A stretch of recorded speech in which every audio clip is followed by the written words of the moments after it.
I better take a shower and get dressed before I go downstairs.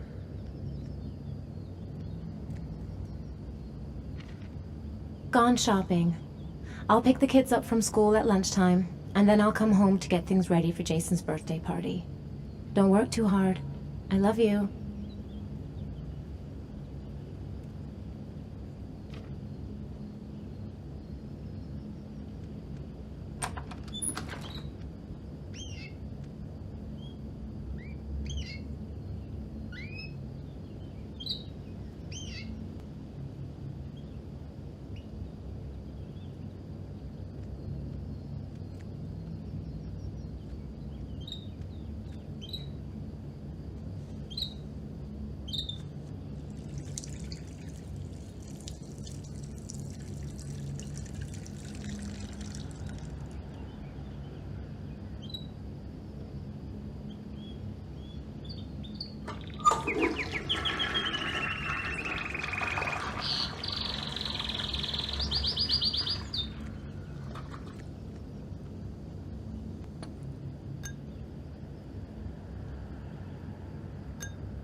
I better take a shower and get dressed before I go downstairs.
Hey, take it easy. You're gonna knock me over.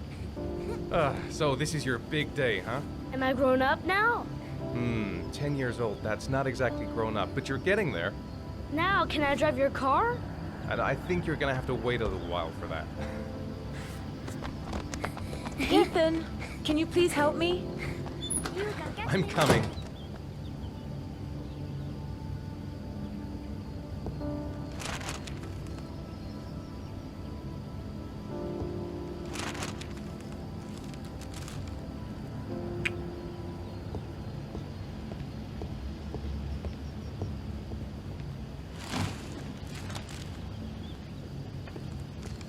They've been so excited since this morning. I could hardly keep them in line in the supermarket. How's your day been? Managed to get any work done? Not really. I tried, but I didn't really nail it. I hope I get inspired because we're supposed to be presenting the plans to the client next month.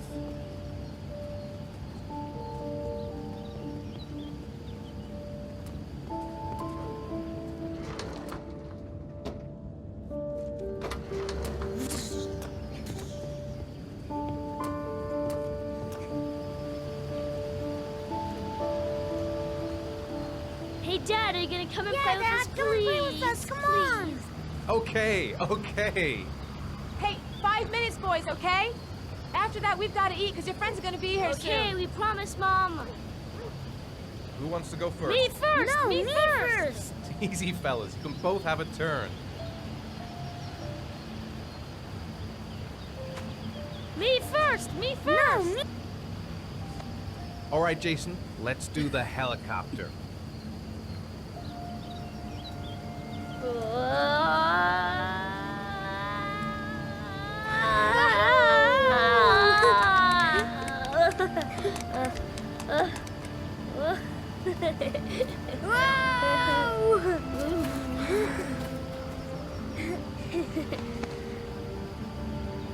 It's my turn now, it's my turn!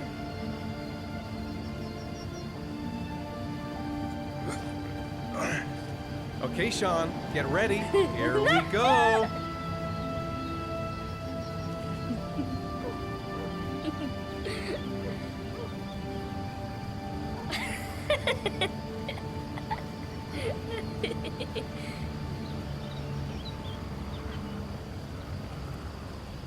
Come on, Dad, show us how Yeah, strong show you us the are. big muscles!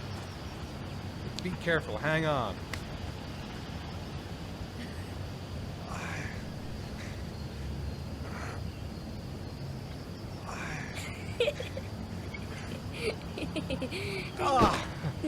Oh.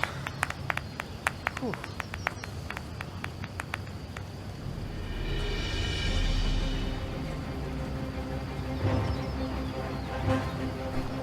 This time you're done for. You're gonna pay for all your crimes, evil one. Ah, surrender, weakling. Say your prayers.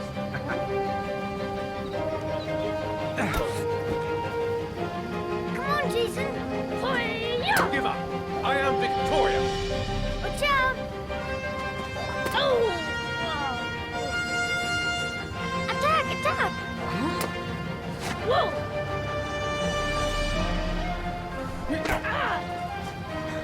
Pay for that. Come on! Oh, that's gonna leave a mark. Yeah, Jason! Continue! Yeah, good!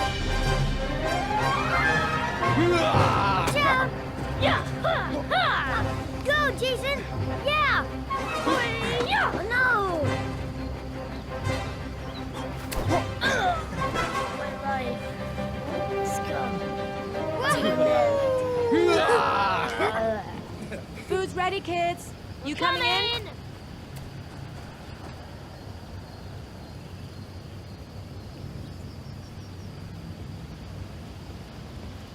Sean?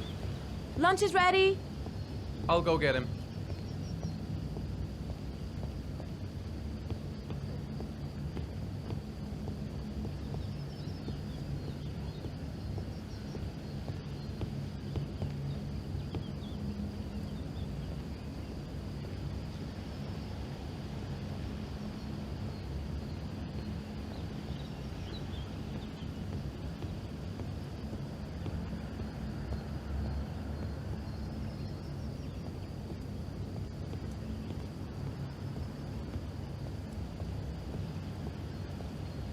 Ethan, please get Sean now. The meal is going to be cold.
Ethan, can you grab Sean?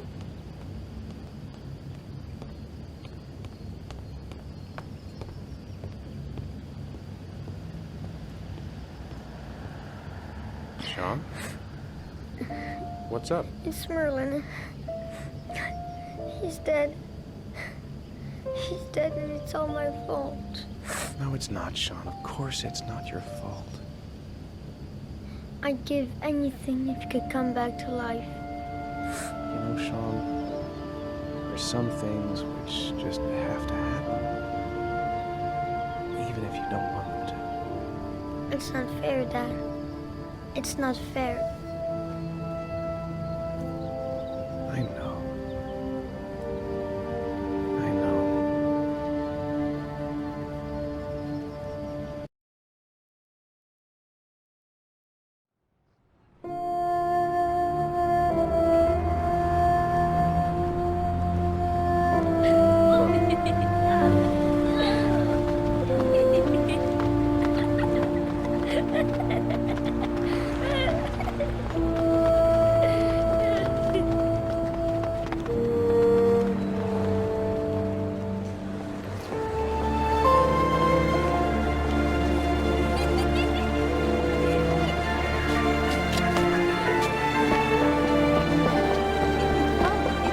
I'd like to have a quick look at some shoes for Sean. Can you watch Jason for a minute? I promise, we won't be long. Sure, no problem. We're not going anywhere, are we, Jason? Come on, honey.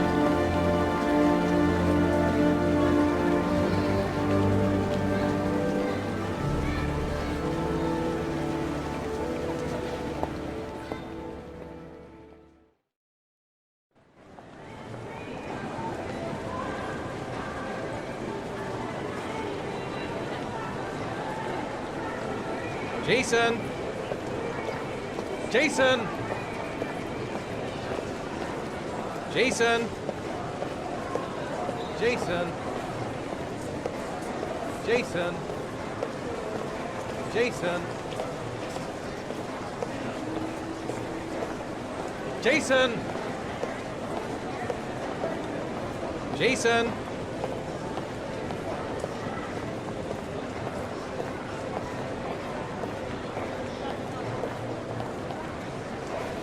Jason, you really shouldn't wander off like that, you know?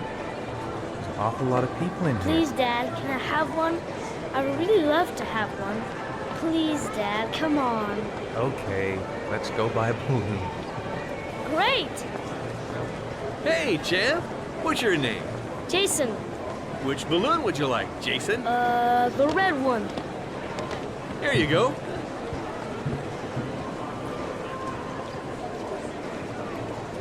That'll be $2, sir. Jason, wait for me. Wait for your dad, son. It's really crowded in here.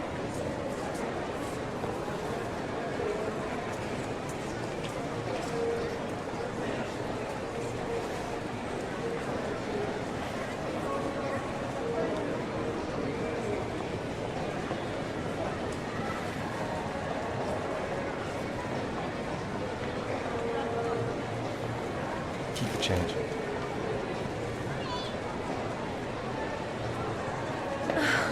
It is impossible to try on a pair of shoes with this crowd.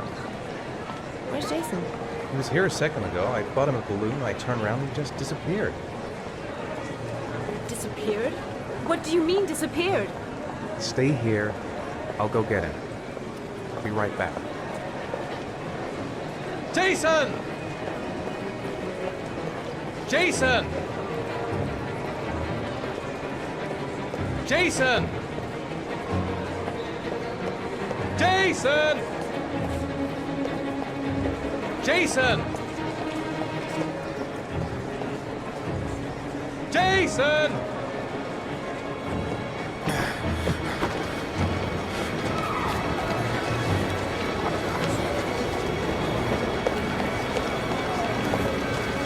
Jason! Jason! Hey! Jason! Jason! What now? Jason! Hey, man, watch where you're going. Hey, Jason! Jason! Jason! Jason! Jason! Jason! Jason! Whoa! Jason! Jason! Jason, God, you really had me scared. Jason!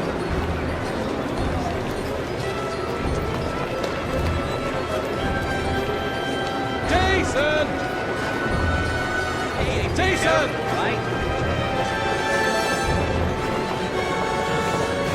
Jason! Hey! Jason! Jason!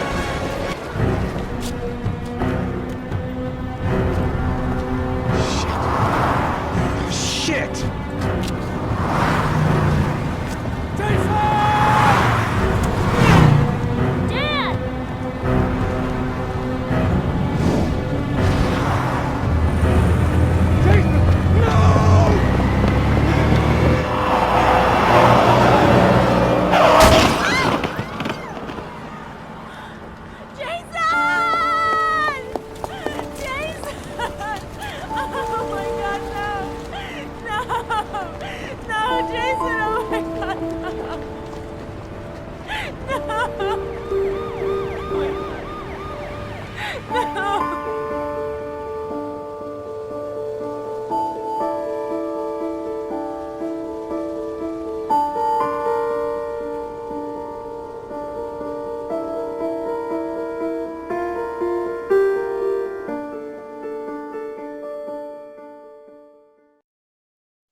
What do you say we play together for a while? I'd rather watch TV.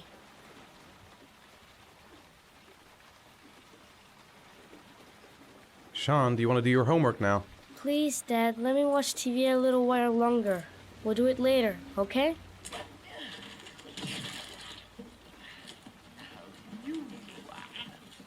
All right, I'll come back a little later.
It's time for your snack. Are you hungry? I guess, a little. Let's see what we can find in the kitchen.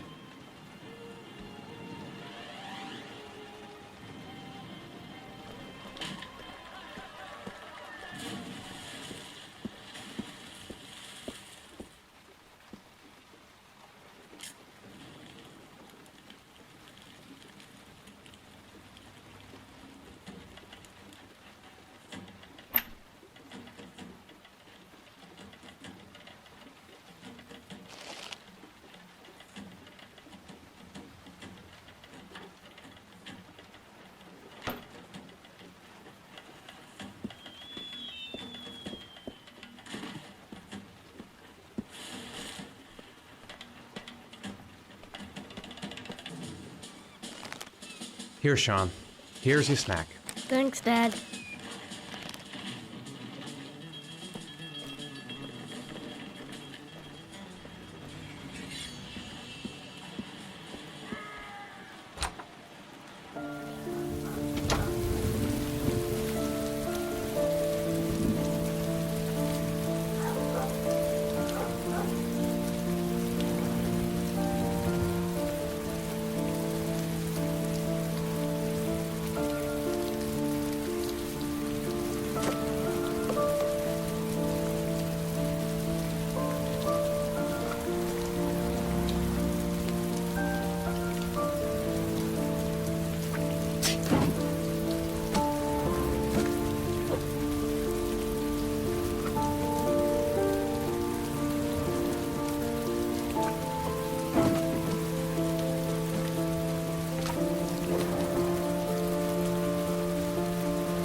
Sean, do you want to do your homework now?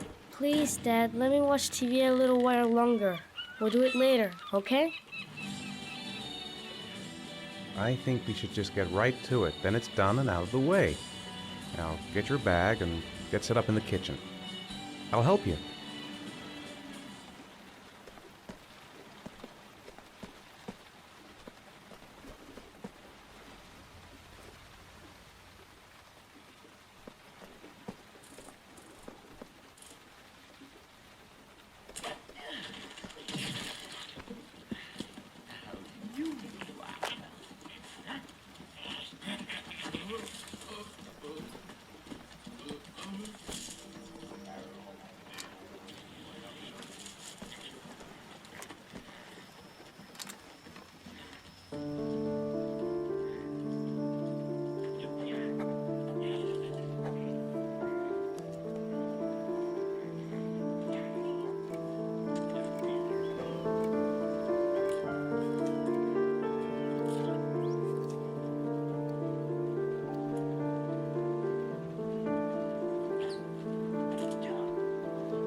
I'm finished.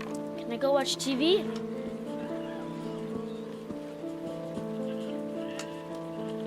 Let me have a look. Pretty good. Looks like you're done. Off you go.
Do you want me to get your dinner? Oh yeah, I'm really hungry. Okay, I'll go see what I can find. I'll call you when it's ready.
You can come now, Sean.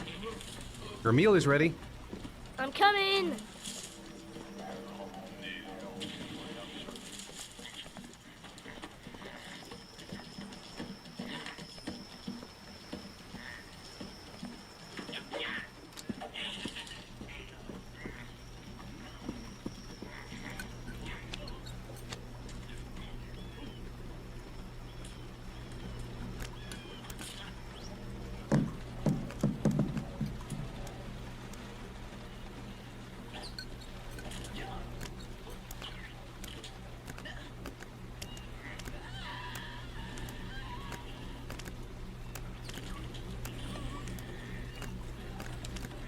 Hey, Dad, I didn't know you could juggle.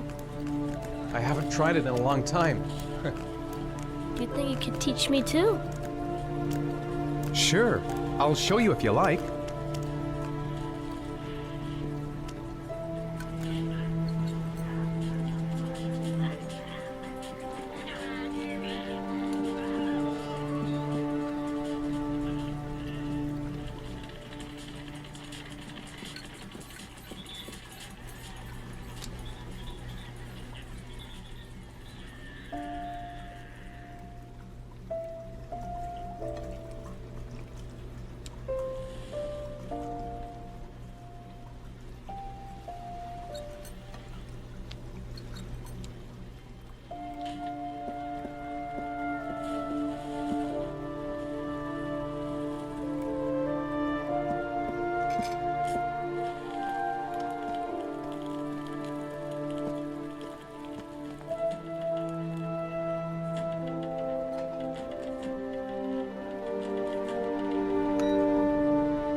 Come on, Sean. It's time for bed. I'm not tired yet. Can I stay up a little longer? Now, that's not very reasonable, is it? You have school tomorrow. You have to get some sleep. All right, I'm going. Are you coming with me? Go brush your teeth and put on your pajamas. I'll come up.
Good night, Sean. My teddy! I haven't got my teddy, Dad. You must have left it somewhere in the house.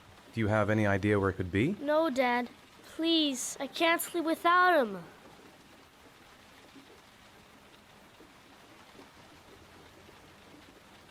All right, I'll have a look around and see if I can find it, okay?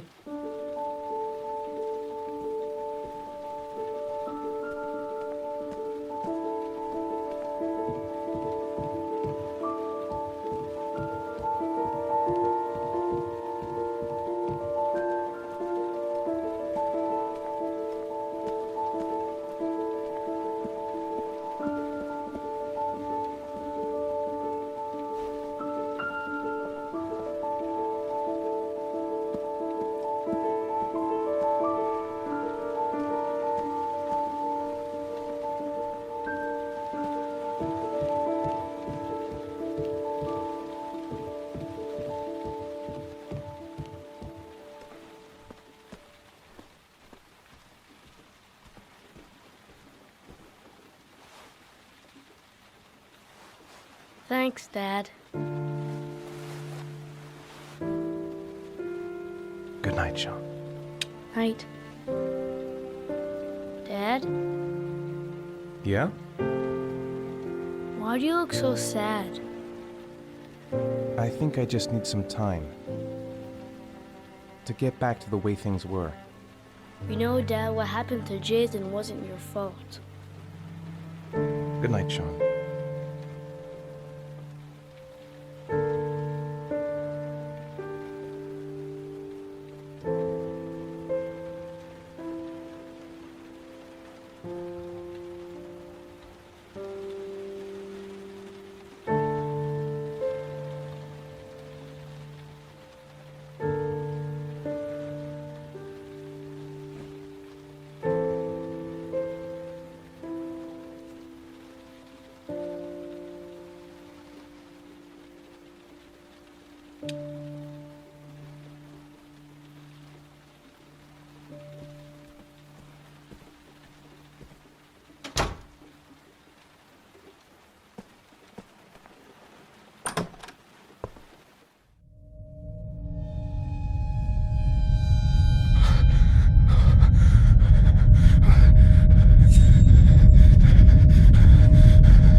Lauren Winter. Ring any bells? Nope, can't say it does.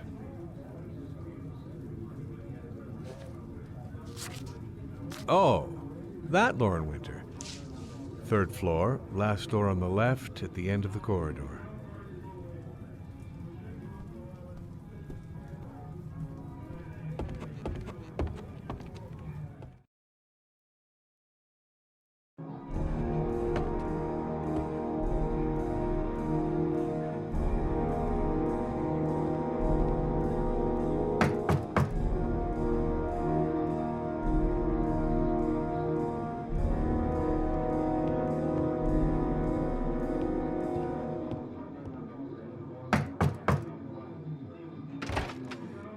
Lauren Winter? Sorry, I only see clients by appointment.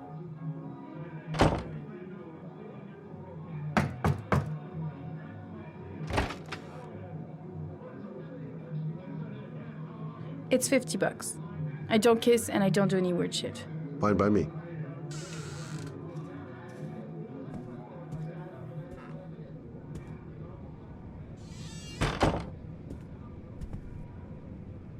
Put your money on the table. You got exactly 10 minutes. When the alarm rings, it's over, okay?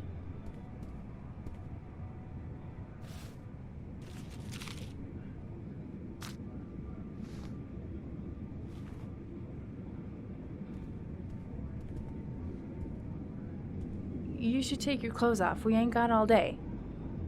Actually, I'm not a customer. Shit, a cop. I should have known. What do you want, a freebie? Is that it? My name is Scott Shelby. I'm a private detective. The families of the victims of the origami killer asked me to investigate the murders. I came here just to ask you some questions about Johnny. I already told the police all I know and I have nothing to add. Leave me alone.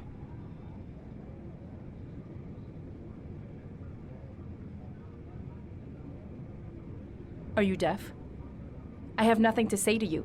Get out of here. I understand, Lauren. I know what you're going through. Oh yeah? You know what it feels like to find your own son's body on a wasteland?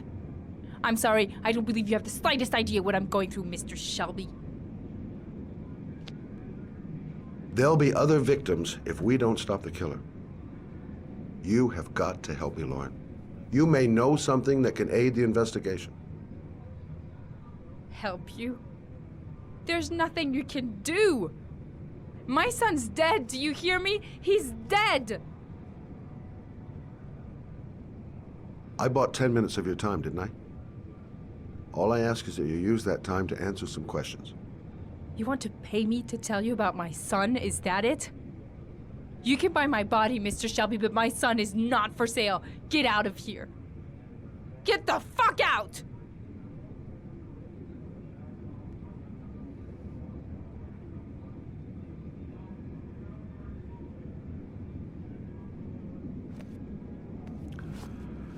Well, if you remember anything, the smallest detail, give me a call.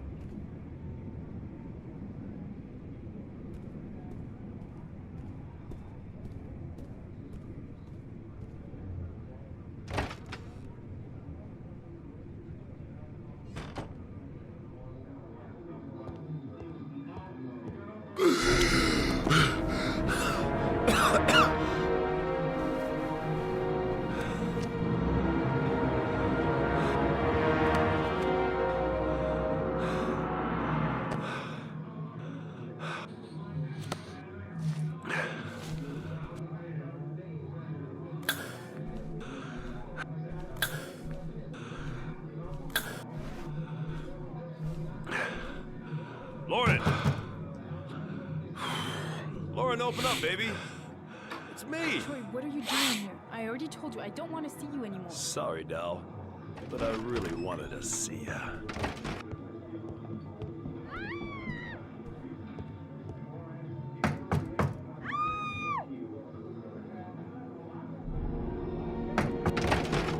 What do you want, asshole?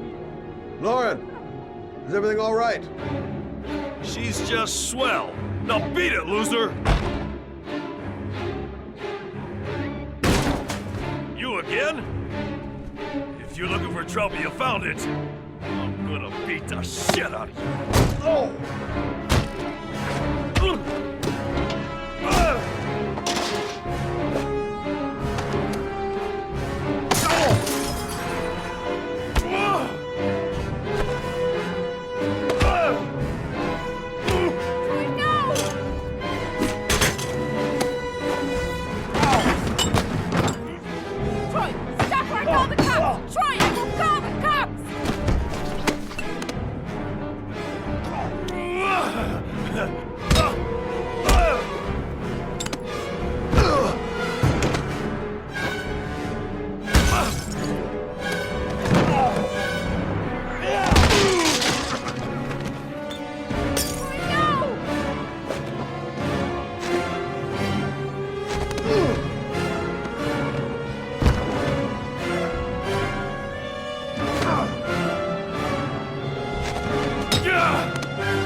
I'll see you again, asshole.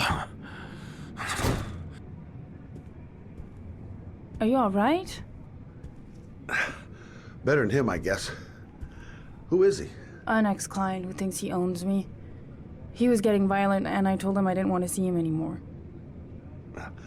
Well, you should be careful. He'll probably be back. Sorry about the mess. Mr. Shelby? Yeah. Thanks.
The zone is sectioned off, sir. Please step back.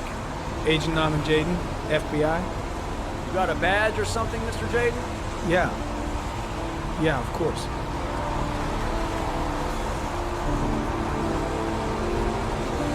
Check. You can pass. I'm looking for Lieutenant Blake. Is he around? I saw him arrive earlier. He's here somewhere. Thanks.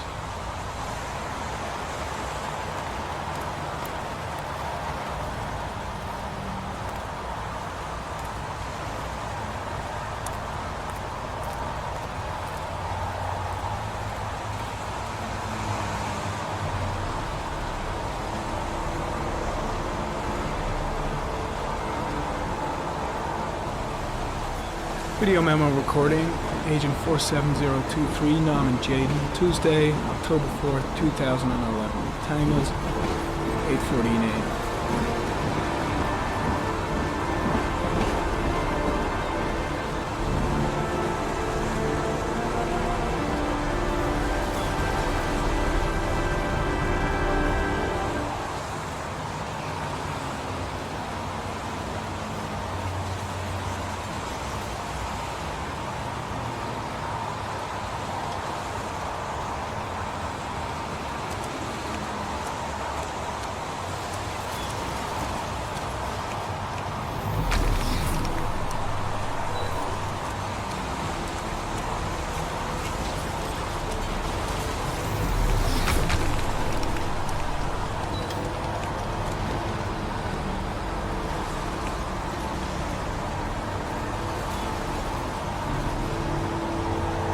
Harry, comment, sample of no interest. Comes from one of the policemen present on the wasteland.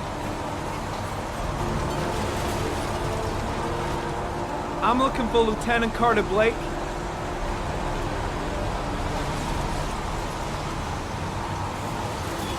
Thanks.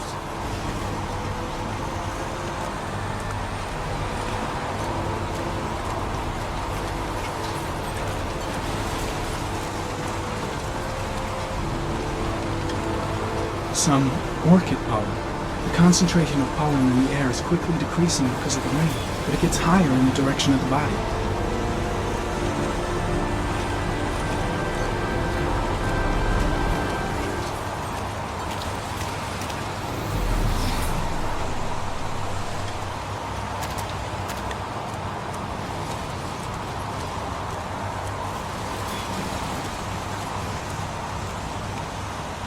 Lieutenant Blake? I'm Agent Norman Jayden from the FBI. I went by your office this morning. They told me you'd be here. Now, if you're looking for rain, dead bodies, and highways, you come to the right place. Mike, will you tell that asshole with the bulldozer to stop for 5 minutes? I can't hear myself think here. Right away, Lieutenant. Well, are you coming, Jayden? So, what happened? Some guy taking his dog for a piss found a body about 6 o'clock this morning. We don't know much more right now. Based on what we've seen, looks like the work of the origami killer. Has the body been identified? No, not yet. We should know more later today. Any news on the coroner? He's on his way, Lieutenant. We've been waiting for an hour, for fuck's sake. Any witnesses? None yet. Given the neighborhood, I'd be surprised if anybody saw anything. There are a lot of people on the crime scene. Aren't you afraid your men might destroy some clues? You don't find proof sitting behind a desk. We're not in the habit of trampling things into the ground, even if we're not in the FBI. No, of course not. That's not what I meant. Tony, I don't want to see a single shit-stirring journalist within a mile of here. You got it? Yes, Lieutenant. Do we know the cause of death? There are no marks on the body. Chances are he was drowned, like the others. Has the time of death been established? Based on the rigor mortis, must be less than 6 hours ago. We should know more once the coroner has had a look. Listen, I'm a little busy here. Why don't we discuss all this a little later, back at the office? Oh, no problem. I understand. Do you mind if I have a look around? Be my guest. Hey, Jayden, come and see me if you find anything, okay? We're on the same team now.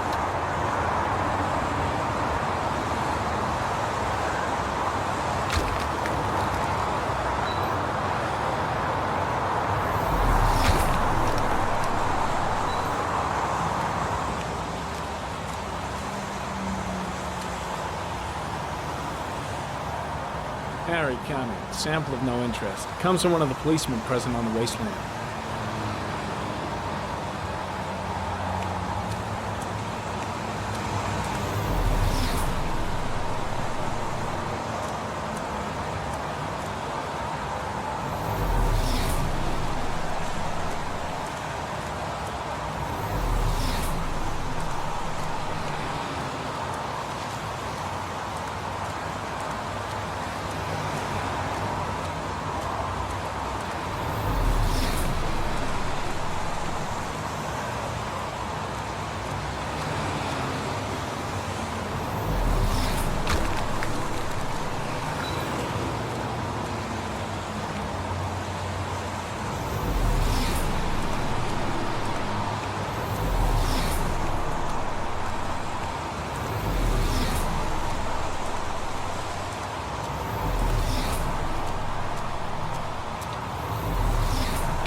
Harry, comment. Sample of no interest. Comes from one of the policemen present on the wasteland.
victim is lying on his back. No visible signs of violence.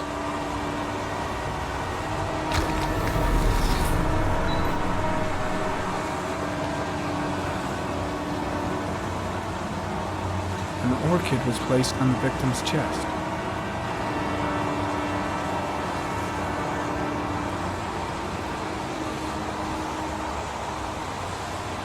A small origami figure in the right hand. Fingers were probably closed after the time of death. The victim is Jeremy Bowles, declared missing 5 days ago. See reference file.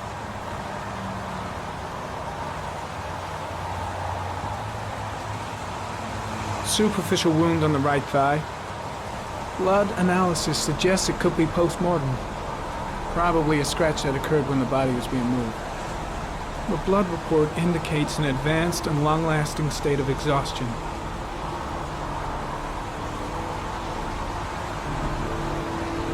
His face is covered with mud, like the other victims.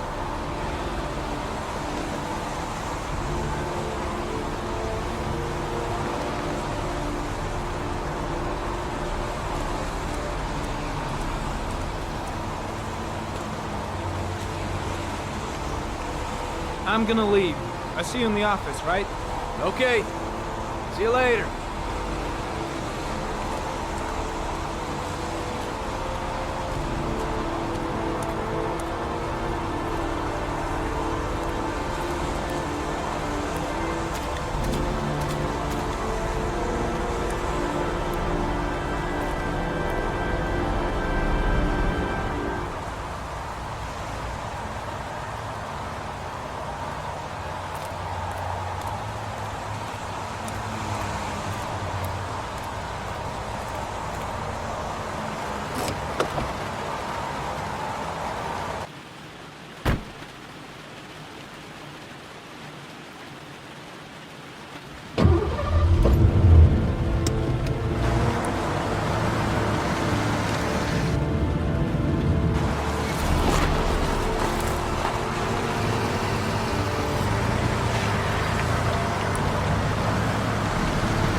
A butterfly.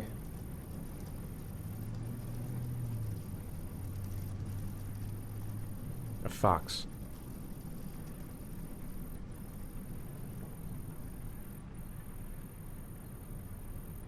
A crab.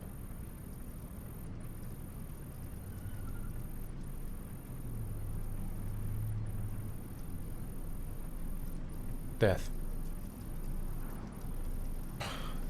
Death.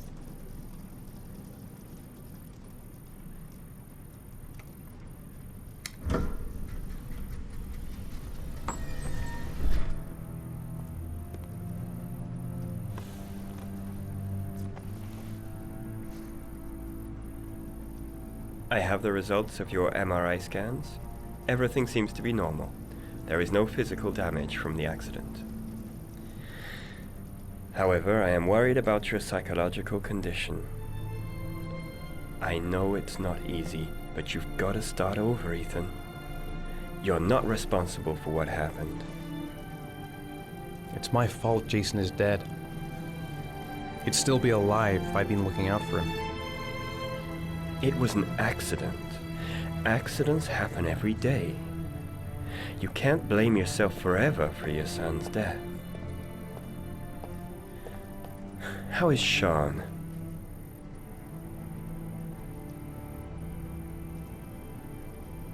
He's a very solitary kid, you know, very focused within himself.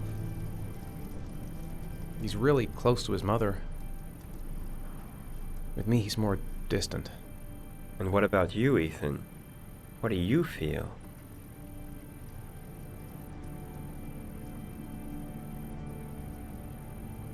I stopped living at the same time Jason did. When that car ran into us. Is there something else you wanted to tell me, Ethan?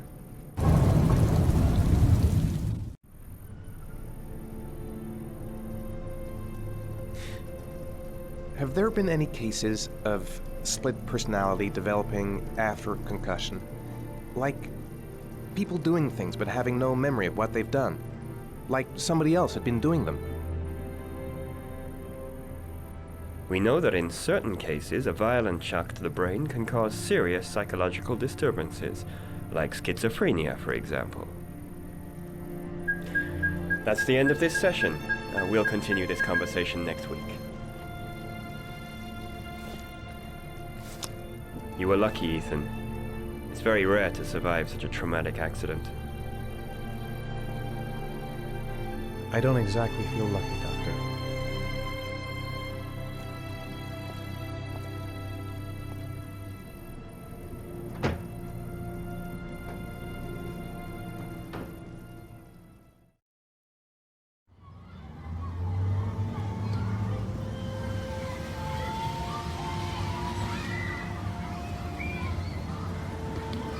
Aren't you gonna go play with the other kids?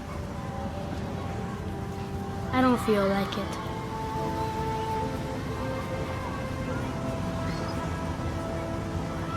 Is something the matter, Sean? No, I'm alright.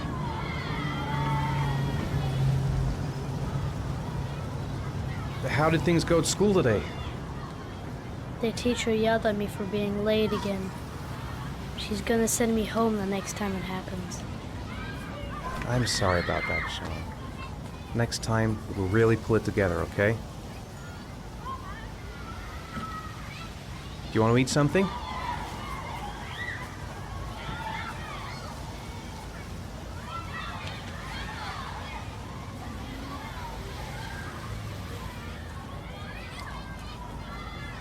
I haven't been on a seesaw in a long time.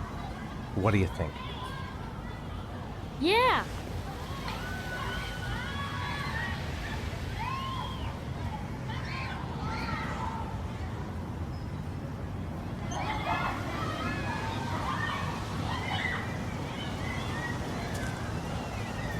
Come on, Dad, make me fly!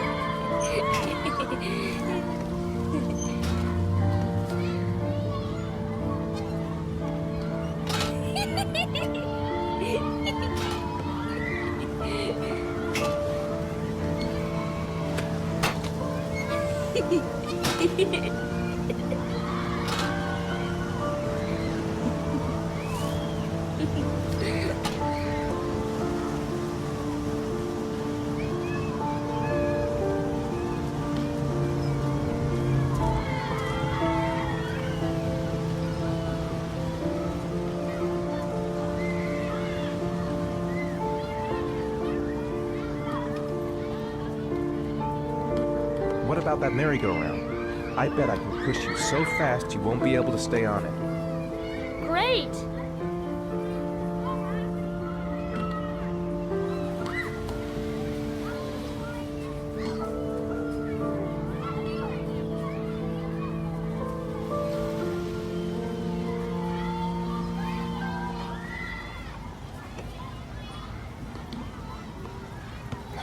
Go on, Dad, as fast as you can.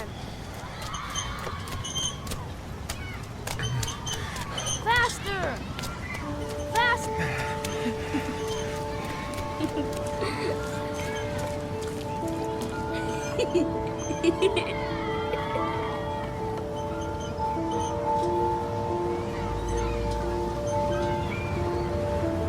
Whoa! I think my head is spinning. Good training for astronauts, though.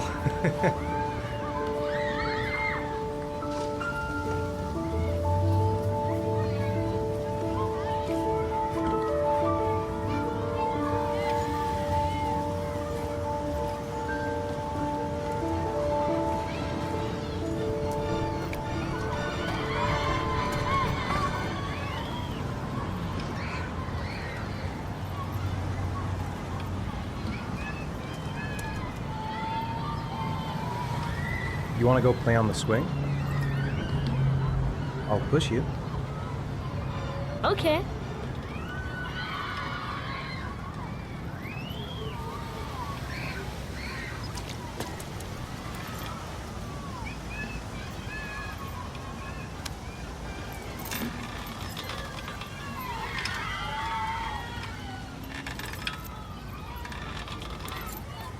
Come on, Dad! Higher!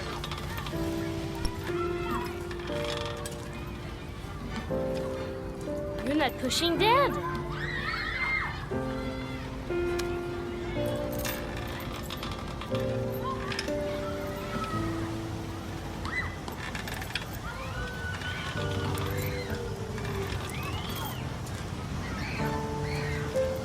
Why'd you stop?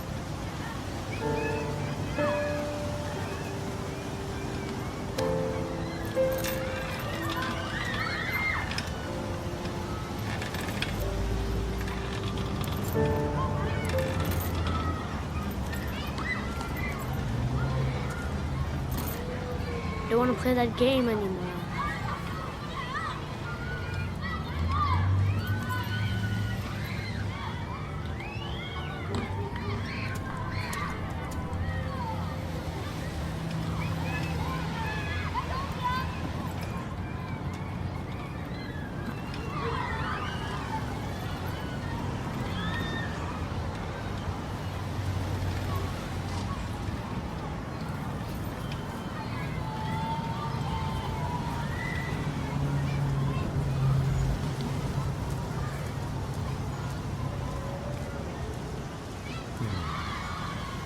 Looks like rain's coming. I think we better go. Okay. You know, sometimes I remember before. I mean, when Jason was still here. Sometimes I wish everything could just be the way it was before. Me too, Sean. Me too.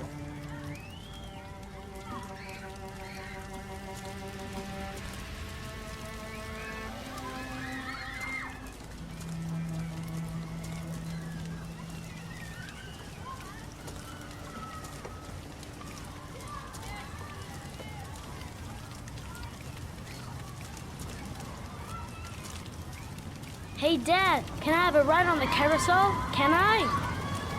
Sure. Go pick a horse and get on. I'll get a ticket.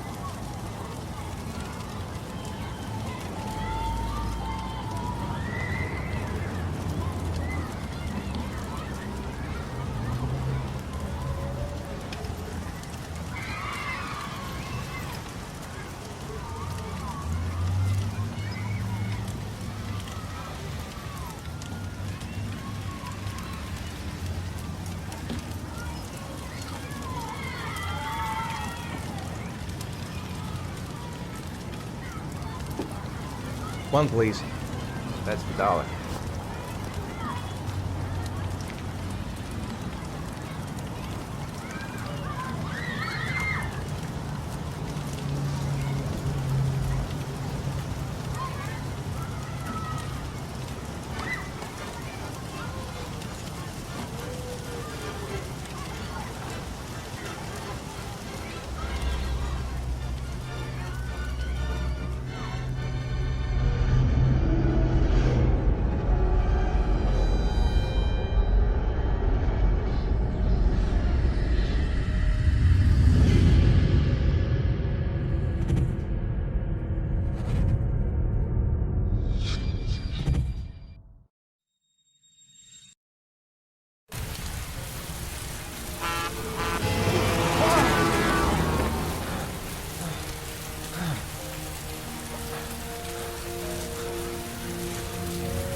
Do you think it's gonna take long?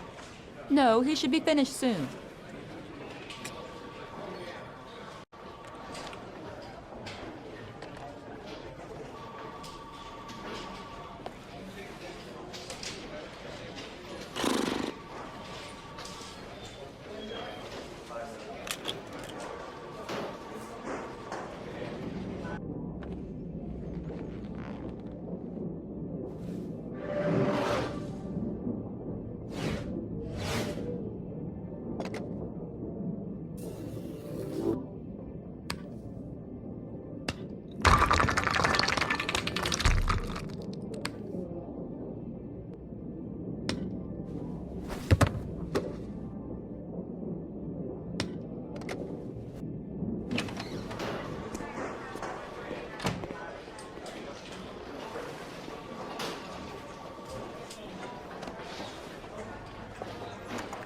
I'm off, Charlene. I'll look at the reports later. I'll cancel all appointments for this afternoon. Okay. Oh, Captain. Agent Norman Jayden from the FBI is here. Jayden, of course. We've been expecting you. I'm in a bit of a hurry. Do you mind tagging along? We can talk as we walk. Yeah, of course. I wanted to introduce myself before getting started, but perhaps there's a better time. No, it's fine. I just have to get to the press conference. We have them every day now. Believe me, it's not always easy finding something to tell them. Fortunately, today we have some news. Have you met Lieutenant Blake yet? Yeah, we met this morning. He has his own methods, but he's a good cop. I'm sure you'll get on well together. Do you know how to tie a knot in a necktie? I guess. To be frank with you, I could have done without the FBI on this one, but the press are all over us. This origami killer case crept up on us, and it's fast becoming a national concern. There are hundreds of killers in this country, but what do you know? This guy is exotic. He leaves flowers and origami figures. Work that one out. Then the press get onto it, and we suddenly become the center of the universe. I'm here to arrest a serial killer. With all due respect, sir, the rest of it, it's none of my business. No, of course not. All I'm asking is that you make progress, and fast. The press want a perpetrator, and we're gonna have to serve him up on a silver platter. Not bad. Oh, go see Charlene. She'll show you to your office. Yeah, check in on the press conference if you're interested. It'll give you an idea of the political climate around here. Thank you, sir. Welcome to the club, Jayden.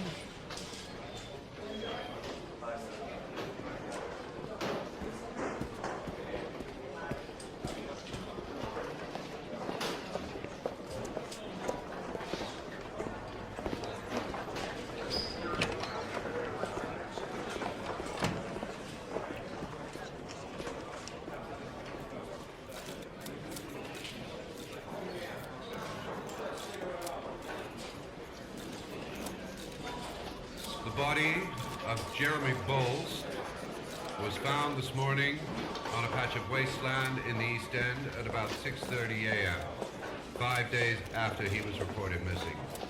An autopsy will be conducted tomorrow to determine the exact cause of death, but going from first indications, it would seem that he drowned. The state in which the body was found suggests that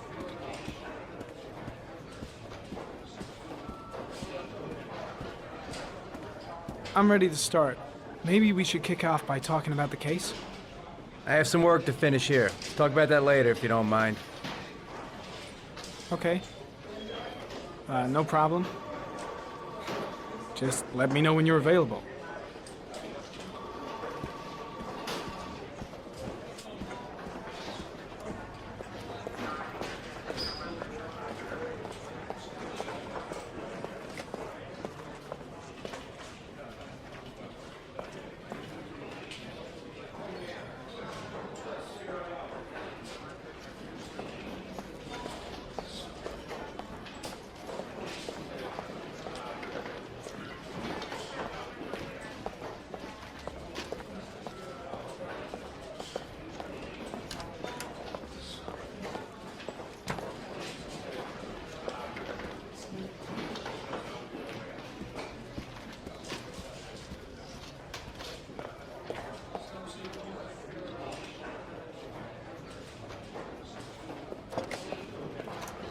Nice watch.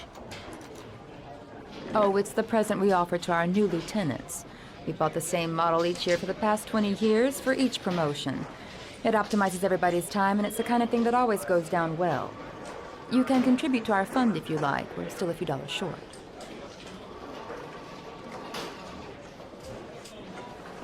Congratulate Larry on my behalf. I'll be sure to do that, sir. Captain Perry said you could show me to my office? Yes, of course. Follow me.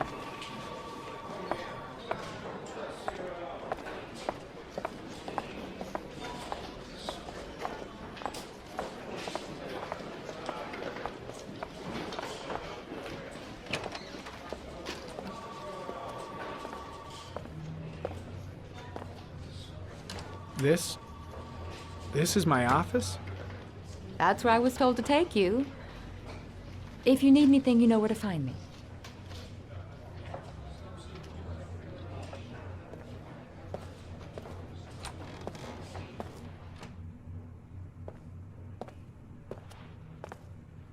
Okay, time to work.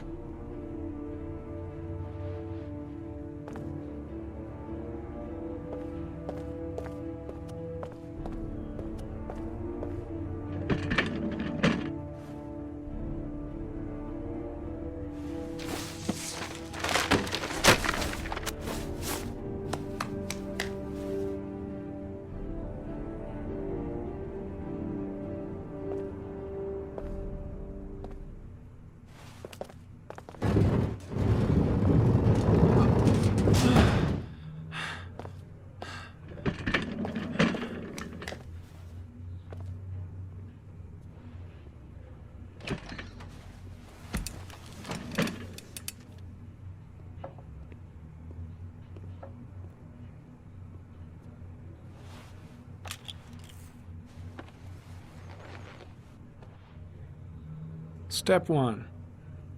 Change the office.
Always the same ritual.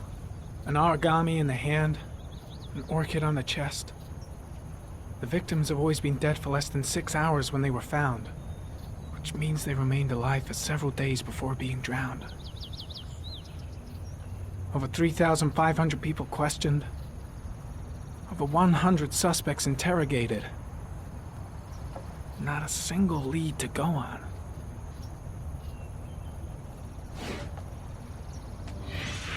Eight victims in the last 3 years.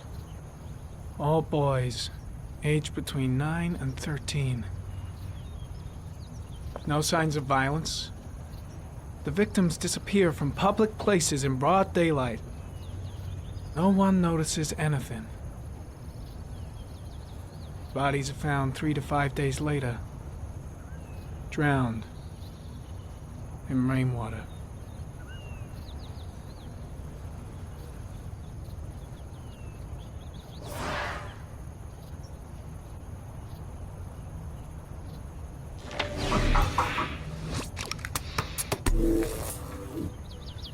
Well, well. Looks like there's something new.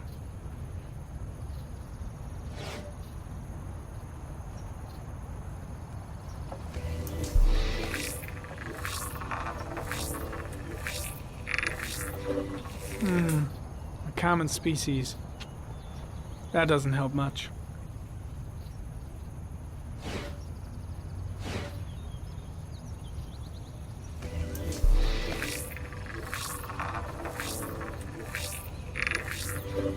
No prints or specific clues. Nothing much to go on.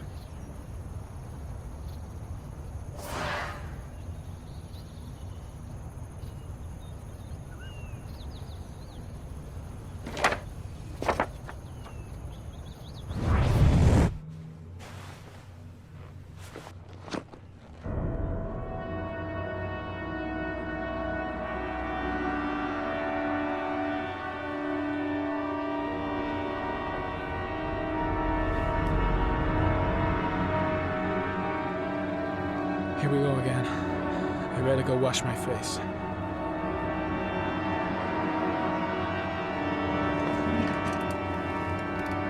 I need to take some. I'm gonna faint if I resist. It's all right. I know I can make it. I know I can make it.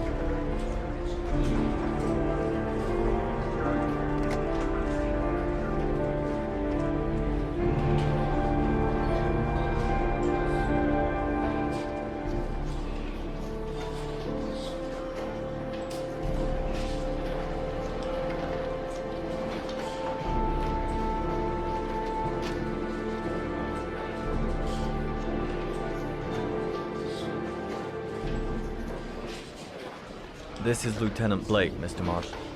Could you please tell him what happened? It was this afternoon. I went to the park with my son, Sean.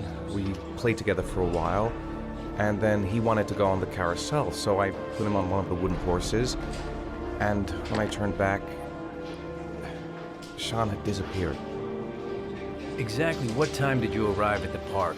Try to remember exactly, Mr. Mars. Every detail can be important. It must have been about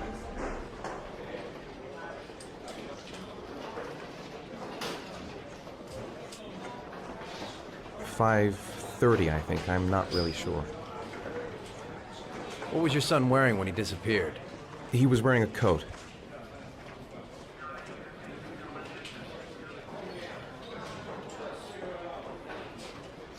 A black coat. And a pair of pants. Beige pants. How could Sean have disappeared without you even noticing? Weren't you right by the carousel?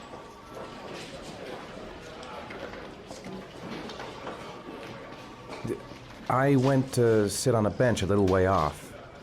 I didn't notice right away the carousel had stopped. That must have been when Sean disappeared. You say you took your son to the park after school, but you didn't report him missing until 8:15. Why did it take you so long to contact the police? I don't know. I panicked. I didn't know what to do. All right. That's all the questions I have for now. You're free to go, Mr. Mars. We'll continue to look for Sean overnight. We'll contact you if we have any more questions.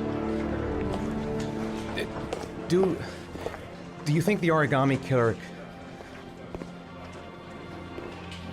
Listen, your son's probably just run off and he'll turn up in a couple hours. But what if it is the origami killer? Well, then we have about 4 days to find him alive.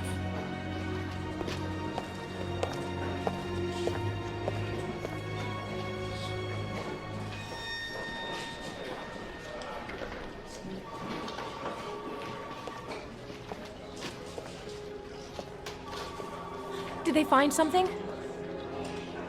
No, nothing yet, but they're gonna keep looking through the night. Do they think it's the origami killer?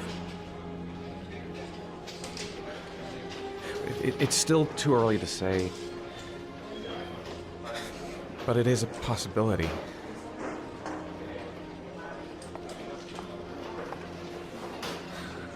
What happened, Ethan? How could you lose Sean like that? You should never have taken your eyes off him. I mean, for God's sake, how hard is it to keep your eye on a child in the park? Why did you leave him, Ethan? Why? Wasn't it enough losing Jason? I'm sorry. It's not what I meant to say. I miss him so much.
Good evening. Good evening to you, sir. Can I help you, sir? Well, I hope so. My name's Scott Shelby. I'm a private detective. I'm investigating the case of the origami killer. I'd like to ask you a few questions. My son is dead, Mr. Shelby. I have nothing more to say. The killer has kidnapped another victim. A 10-year-old boy. Like your son, Risa. I have 4 days before we find his body on a deserted stretch of wasteland. No one did anything to save my son. Now, please, to move along, sir. You may know something that could help save other people's lives. I was unable to save the life of my own son. I do not see how I could save the lives of other people. Oh, do you sell inhalers? I'm all out, and at least I won't go away completely empty-handed. In the back of the store, to the right. Thanks.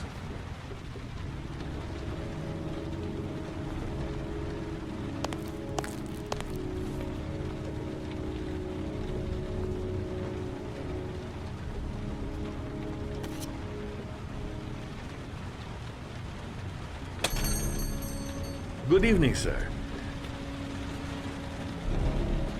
Are you looking for something in particular? Give me what you got in the register.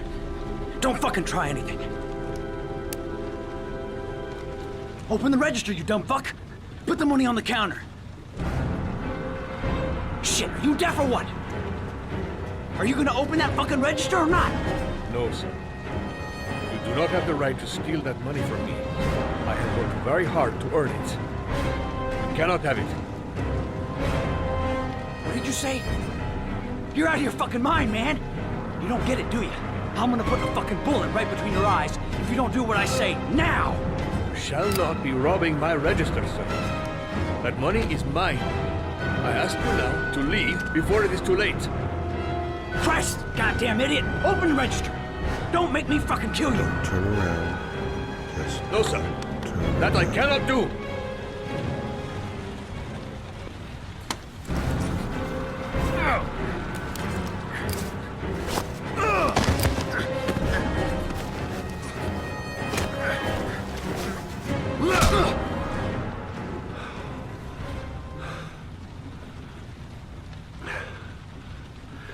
Thousand thank you, sir. I don't know what would have happened if you had not been here. Well, at least I didn't come by for nothing. Have a nice day. When my boy, Reza, disappeared, I received a letter with a locker ticket inside. Inside the locker, I found this box.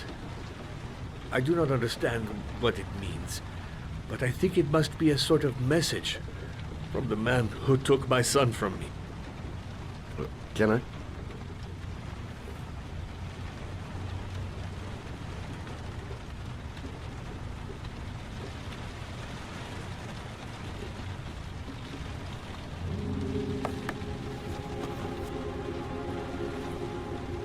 Please, take the box if it can be of any use to you at all. It did not help me to save Reza, but maybe it will help you find the other little boy.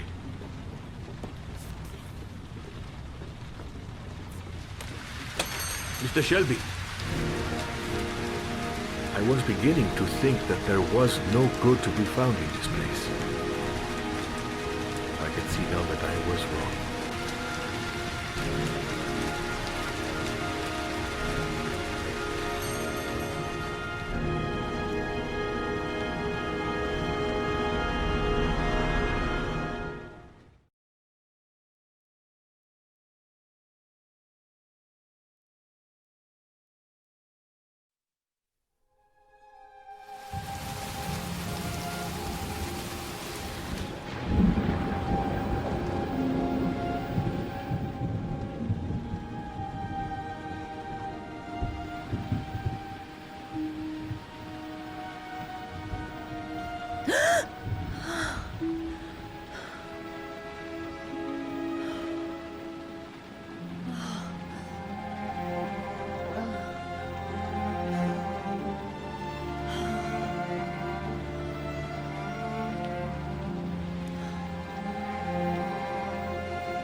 There's someone here. There's someone in the apartment. The phone on the desk. I could call for help. The front door. It's the only way out. If I can reach it, I still have a chance.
When the parents came home from church, all their children were gone. They searched and called for them, they cried and begged, but it was all to no avail.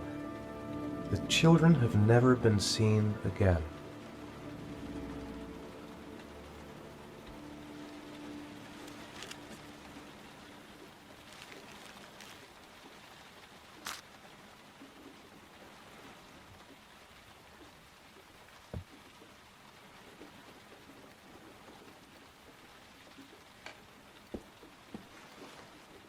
I have to get out of here and find out what this ticket is about.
Gonna have to make it through the crowd. I can't take crowds. Just can't handle it.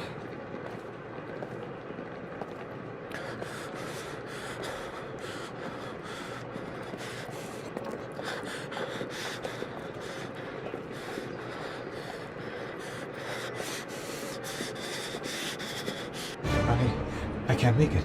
Too many people. Too many people.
Line 18, box number 3.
Sean.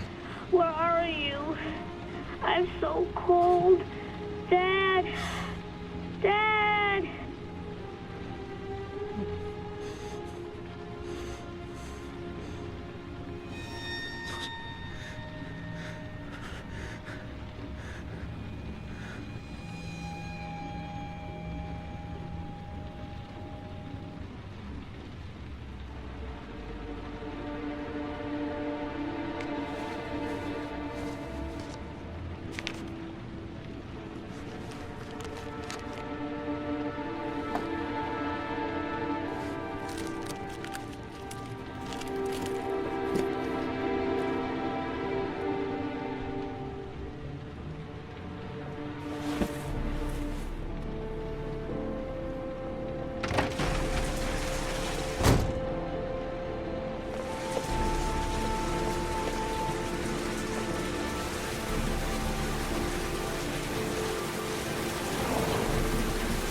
The killer is white, aged between 30 and 45. He doesn't act on impulse, but plans his crimes in a very meticulous fashion. He doesn't have anything personal against the victims. That's why he covers their faces with mud, to make them anonymous. Why does he kill them if he doesn't have anything against them? For him, they're more of an image, a symbol. That's probably why he gives them an origami figure and an orchid as gifts to apologize for what he's done to them. Very interesting. And where does all that get us? The best way of tracking a predator is to be familiar with his behavior. That may be true in novels, but there's a child's life at stake here. Continue, Jayden. Then I studied the geographical distribution of the murders. Generally, a killer commits his first murder near to where he lives, so he has a safe place to flee to if any complications arise. The more confident he becomes, the further he roams from his base. By analyzing the locations where the victims disappeared, I was able to isolate a zone where the killer might live. And what size is this, zone? For the moment, about 10 square miles. Oh, great. There must be 10,000 people live in that sort of area. You gonna question them one by one? The more clues we get, the more we can reduce the zone. We can then cross-check it with our list of suspects and identify the killer. One detail attracted my attention. The interval between the time when a victim disappears and the time when the body is found ranges from 3 to 5 days. But the rainfall is always at 6 inches, give or take 10%. What on earth does that mean? All the victims were drowned in rainwater. The killer kills only in the fall when there is plenty of rain. It could be that he puts them in some sort of well or tank that is open to the skies and that fills up with rainwater. The more it rains, the less time the victim has to live. So what's next? There are 2 suspects whose psychological profile might fit and can be connected to the comfort zone. I'd like to question them. God damn it. We're wasting our time with this bullshit. The killer's out there somewhere, and we gotta get off our asses and find him. Blake, I've had just about enough of your shit. You've been chasing this guy for what, 2 years? And what are you caught, huh? Nothing! Abso-fucking-lutely nothing! What, you think you can do a better fucking job than me with your psychology degree and your great glasses? Well, let me tell you something, pal. That don't mean zip when it comes to getting out there. You're just a fucking bureaucrat. Your vast experience hasn't prevented 8 victims from being murdered. Fucking asshole! That's enough! You said it took 6 inches of rainfall before the victim died. How much time do we have left? If the weather forecasts are right, less than 72 hours.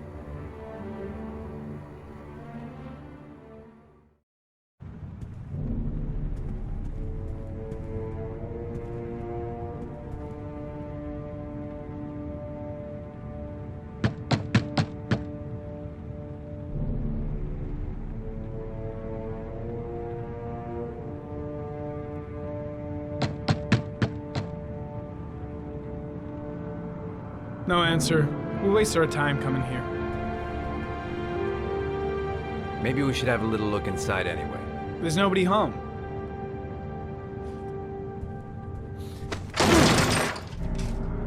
There is now.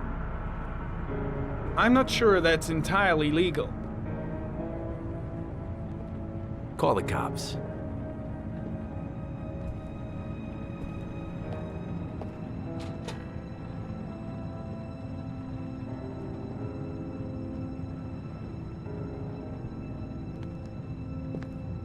Looks like Nathaniel Williams is a pretty religious guy. He's a God-fearing idiot, waiting for the end of the world. We questioned him a few months back because he was causing a disturbance in the park. He was ranting and raving. Said he heard voices. Had this idea in his sick little head that I was the Antichrist, and I'd come to Earth to persecute him. Real twisted.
Good timing, Nathaniel. Just the man we're looking for. Angels and ministers of grace defend us. I'm Agent Norman Jayden, FBI. I'd like to ask you a few questions. As God is my witness, I haven't done anything. I'm innocent. Relax. Nobody's accusing you of anything. We just want to talk. Nathaniel, do you remember where you were last Tuesday at 4:30 p.m.? Here? I was here. I was praying. All day. Was there anybody with you? No. No, I was alone.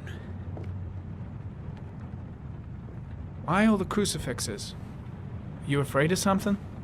The hour is nigh, and the wrath of God shall strike men down. I'm preparing for the end of the world. Where do you work, Nathaniel? Do you have a job? My sole occupation is praying to the all-merciful Lord for the salvation of humanity. What about the voices, Nathaniel? Do you still hear the voices?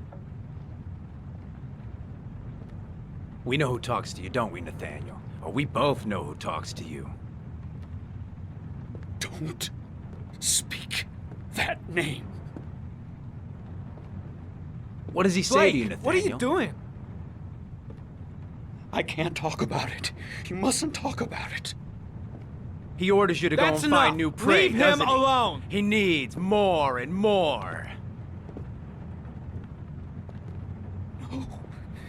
No! You mustn't mention him. You'll bring him here. He told you to go and find that kid in Carter, the park. shit! The Are voice you is out of your tormenting mind? all night long. You wanted them to stop, didn't you, Nathaniel? Stop! Stop! That's enough! So you obeyed them to make them stop. You took that boy with you and you drowned him. Isn't that right? No! Stop! Stop! You killed them, didn't you, Nathaniel? Are you gonna confess, you bastard?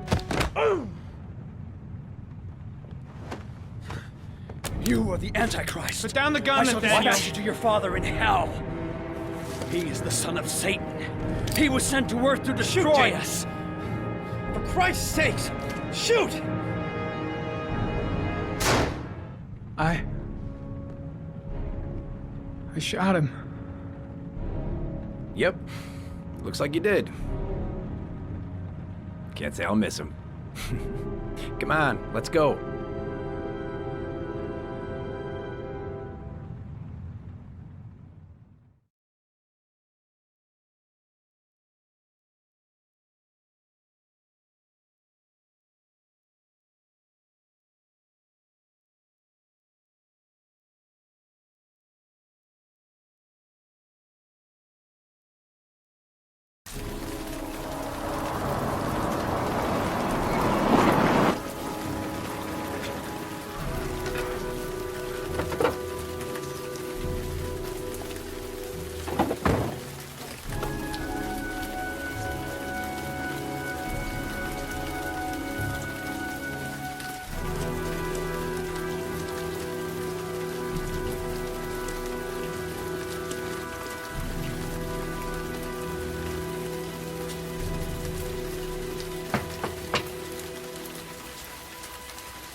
Anybody home? Mrs. Bowles.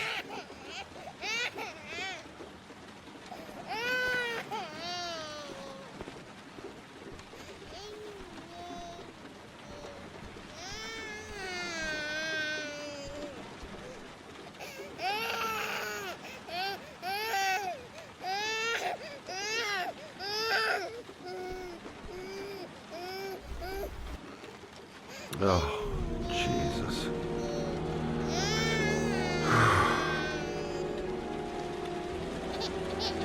Wait a minute.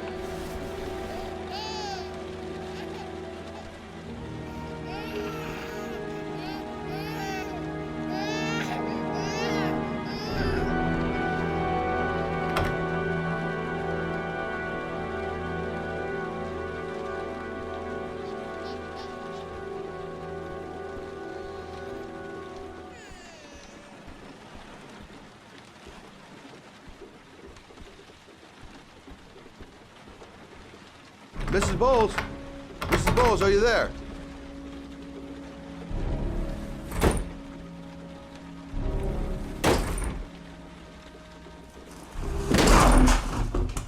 Oh, shit.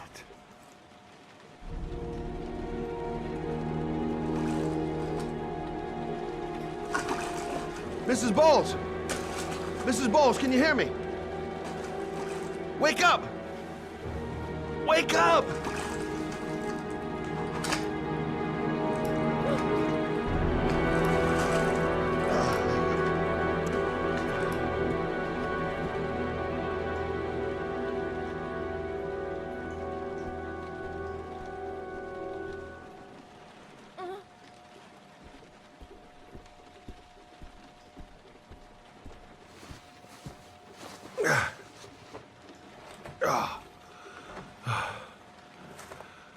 I'm gonna call an ambulance. No, I don't want to go to the hospital. Please. Okay. You got something around here I can dress this wound with? Yeah, I think so. Okay, don't move. I'll be right back.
Let's see. I need this, and this, and this.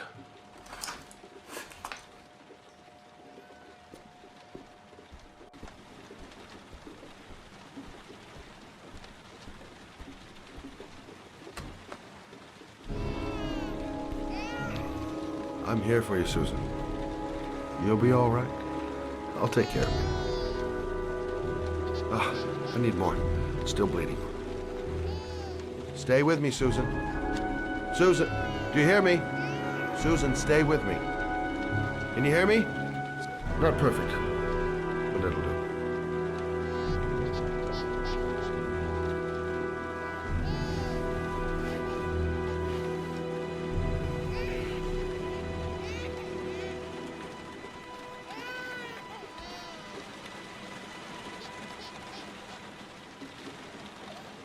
There, I done what I can. That should stop the bleeding. Luckily, the wounds aren't too deep. Hey, how are you feeling? You okay? My baby. My baby needs me. Right. You stay there. I'll take care of the baby. Okay? Do you know what to do? With a baby, I mean. I'm a private eye. There's nothing I can't do. Her name is Emily. Gotcha.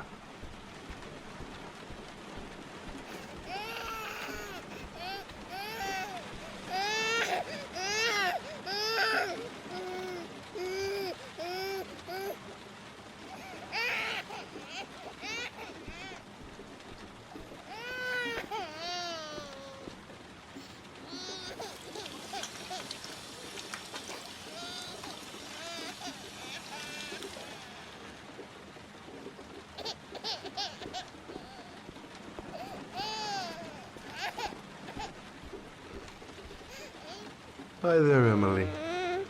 So, what seems to be the problem, huh? Oh!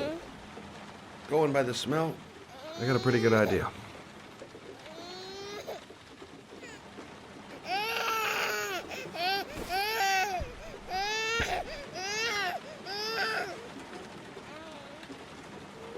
Okay. How do you do this again?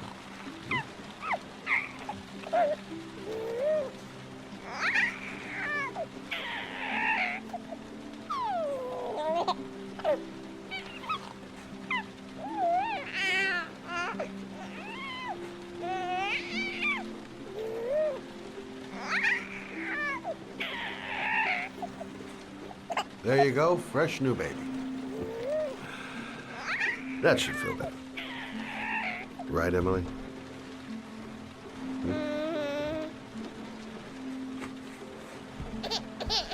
Hey, what's the matter? I thought we solved the problem.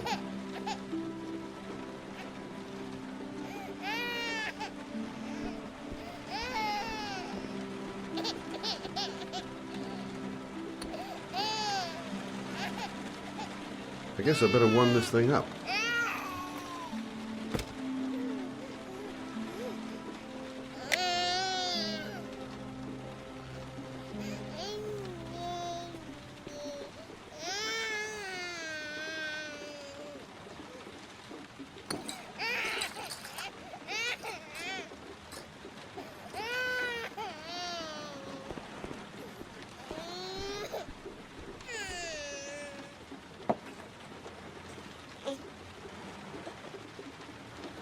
Oh, Emily, are you hungry? Huh? You hold on. I'll just tilt this bottle a little bit so you don't choke.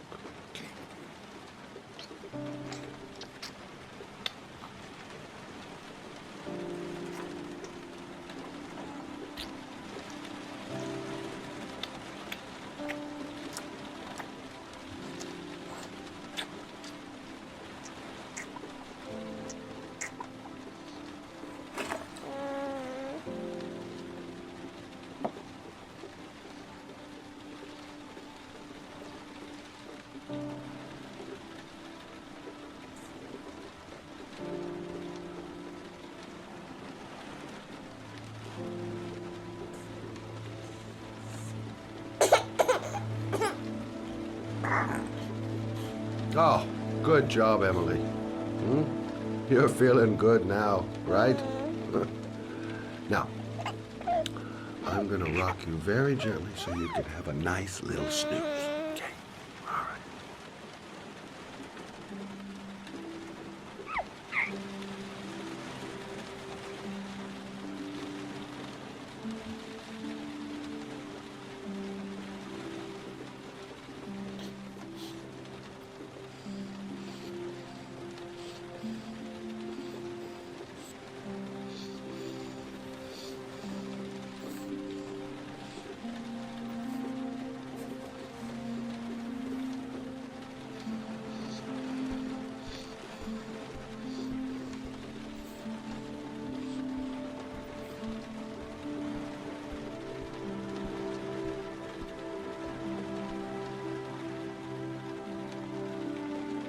Thanks for looking after my baby. I didn't want to leave her. I just couldn't cope anymore. Just not having Jeremy around. He was such a good boy. Can't understand why anyone would want to hurt him. Do you take care of this baby on your own? Doesn't Jeremy's father live with you anymore? He disappeared. The day after Jeremy. I don't know what happened to him. Maybe he couldn't take it. Ever since I've had to look after Emily all on my own, and I couldn't do it anymore. I understand. Did your husband say anything before he disappeared? Did he leave a note or something? No. He left the house without a word, and there was just the cell phone. A cell phone? Yeah, I found a cell phone in his dresser. I'm sure it wasn't his. I'd never seen it before. I tried to turn it on, but it didn't work. Do you still have it? Yeah, it's in a drawer in the living room. You can have it if you'd like. I'm sure it's of more use to you than to me. Do you have any family or anybody to help you? Yeah. My mother. I didn't want to ask her for anything. We don't really get along. But I guess I'm out of options. Well, look after yourself. And Emily. I will. I promise.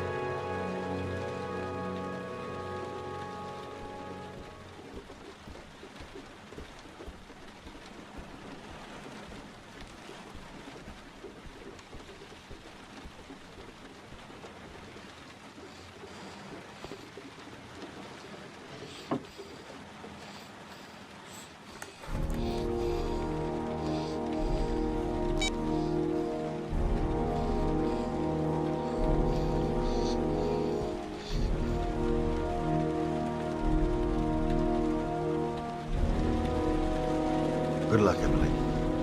You take care of your mama.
Excuse me? Hey! Oh! Huh. Sorry. Didn't see you. What can I do you for?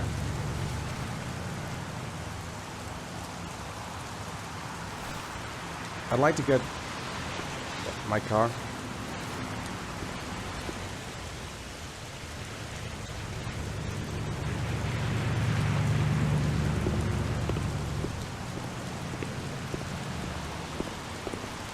Hey, you're a pretty patient guy, you are. That car's been there for 2 years. We took it out for a drive every month and checked the tires and batteries, just like you said. Here, it's the 3rd floor down. The service elevator is at the far end of the garage. Now, you have yourself a good one, Chief.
Your destination is 4 miles from here.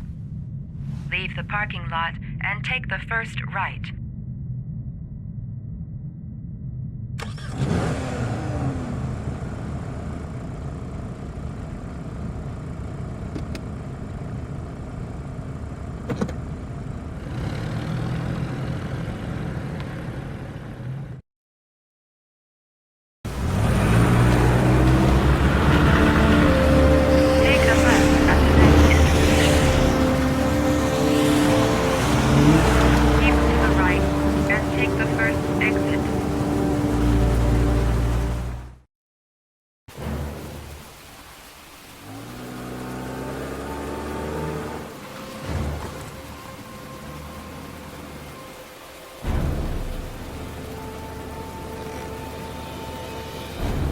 Have reached your destination.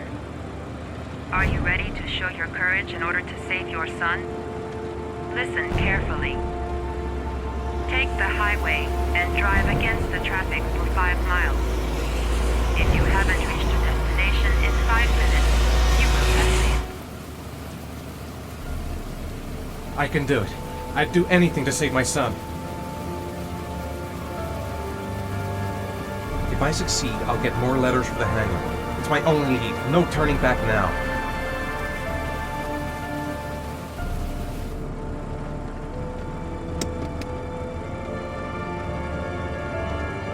I've got to do it. For Sean's sake. I have no choice.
atmosphere here is one of concern, as there is still no news of 10-year-old Sean Rose, who disappeared yesterday. A recent report indicates that the police are now treating this as another kidnapping by the origami killer.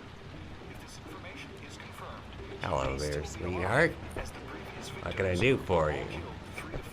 I'd like a room. For you? Anything. Feeling the register.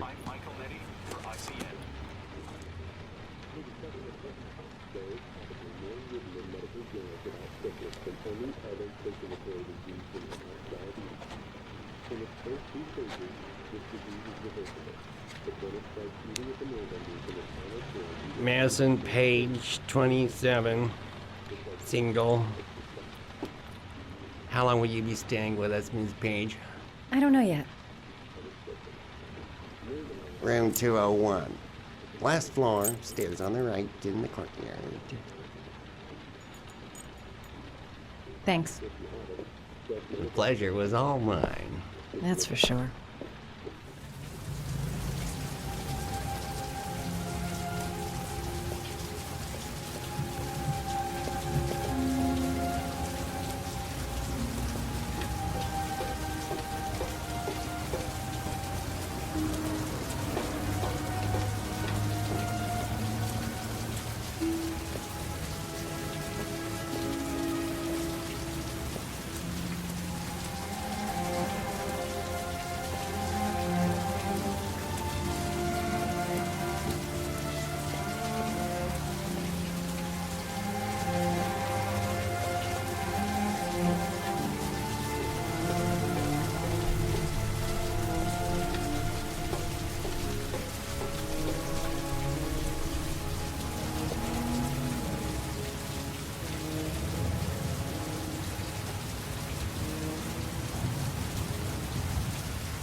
Sir?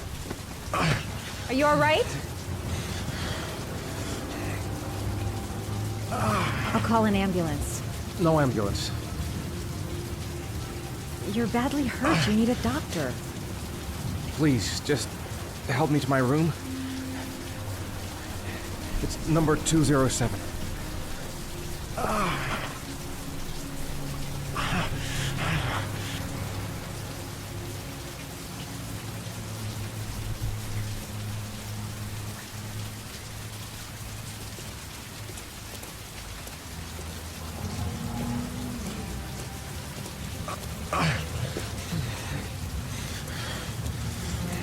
Have you got the key?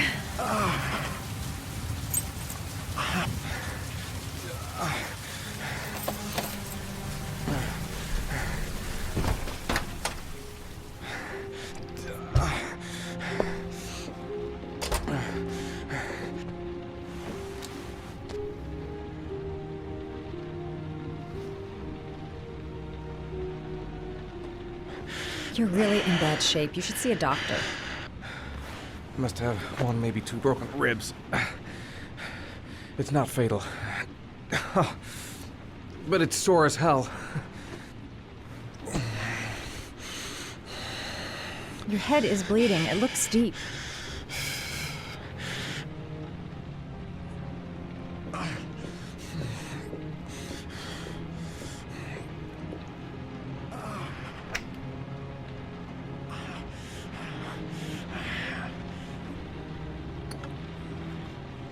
I should disinfect his cuts.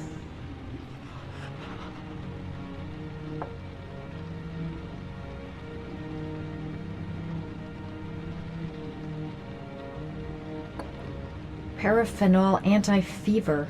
Administer only in cases of high fever.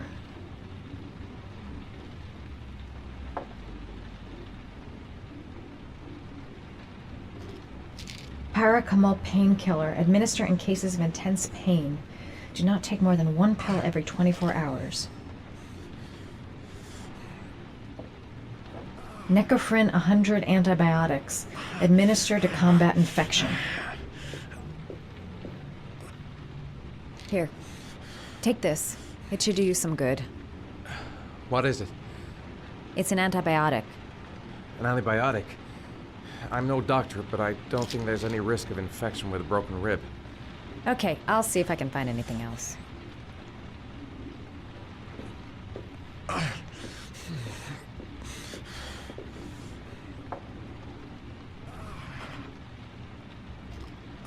Paracetamol painkiller. Administer in cases of intense pain. Do not take more than 1 pill every 24 hours. Here. Take this.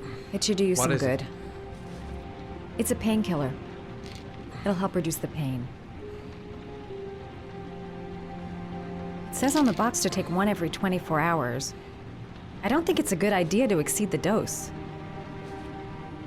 I can't afford to wait.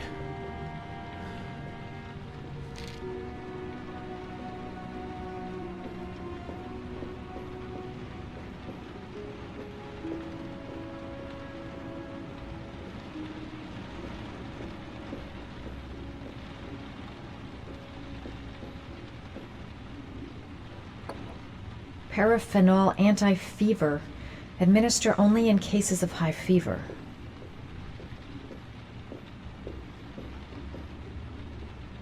Here. Take this. It should do you some good. What is it? It'll help bring down the fever. But I'm, not running a fever. Okay, I'll see if I can find anything else.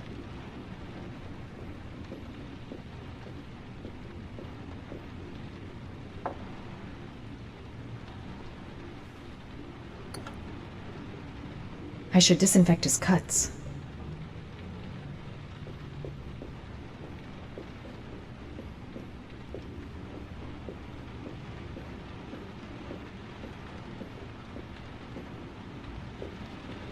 I'm gonna disinfect your wound.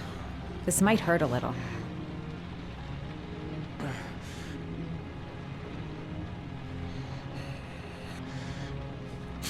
Sorry. Are you okay?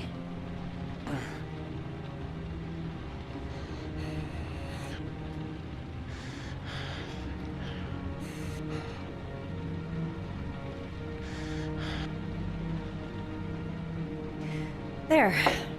At least it won't get infected. Thanks. I wouldn't move around for a few days if I were you. I'm gonna take a shower. All right. Let me help you.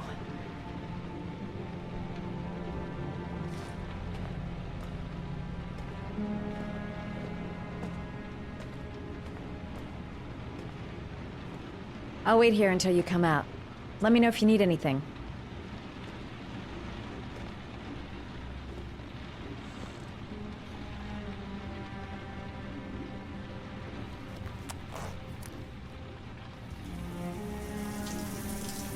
Talk to me. That way I'll know if you pass out. What's your name?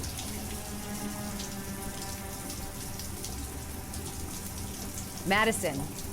Are you staying in the hotel? No, I live in town.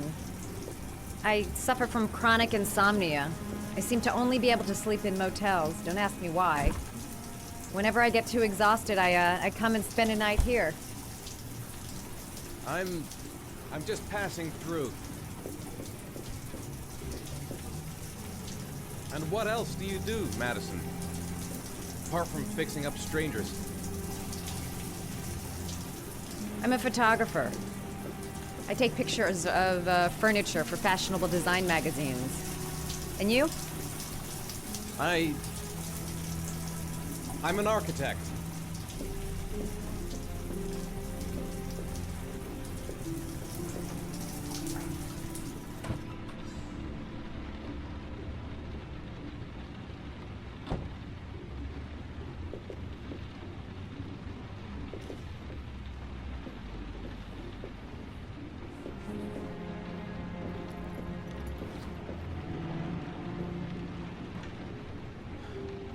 Thanks for staying. I feel a lot better now. Okay. I better get going then.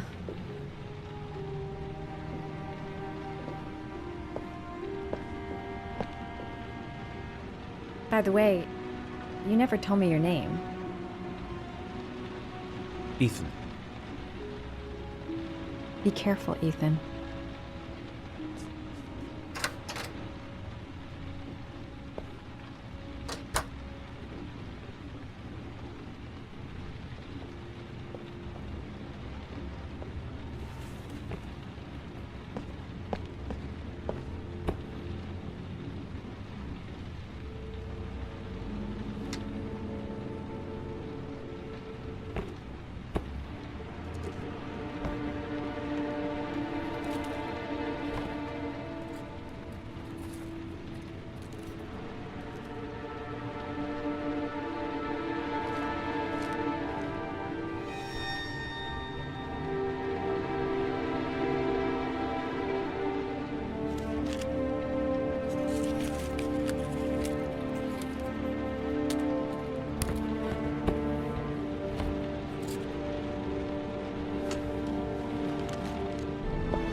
Was that the first time?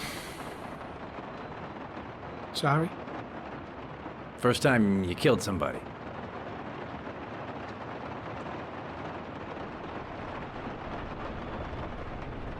It always does something to you the first time. Then you get used to it.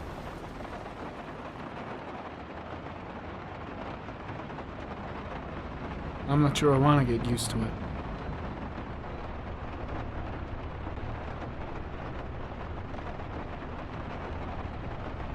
That's him.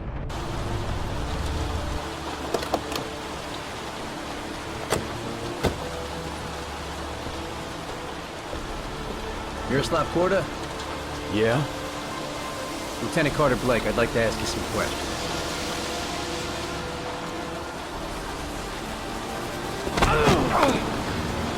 Shit, don't just stand there. He's gonna get away. Ah! Hey, man, watch it, dude. Hey, what's the matter with you?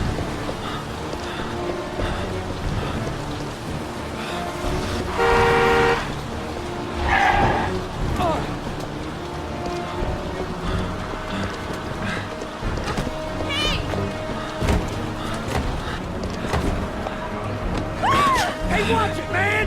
Whoa!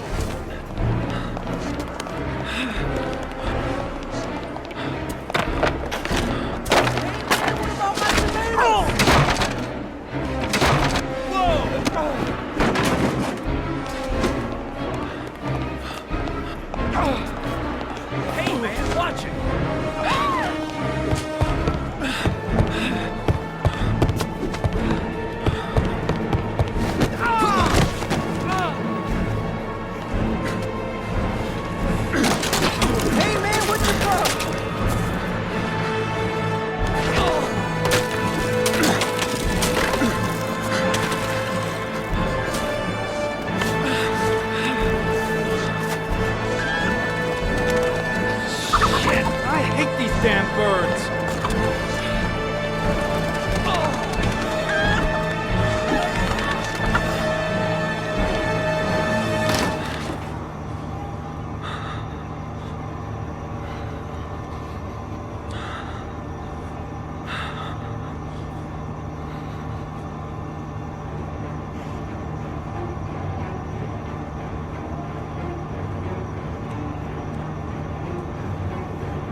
This time it looks like we got our origami killer.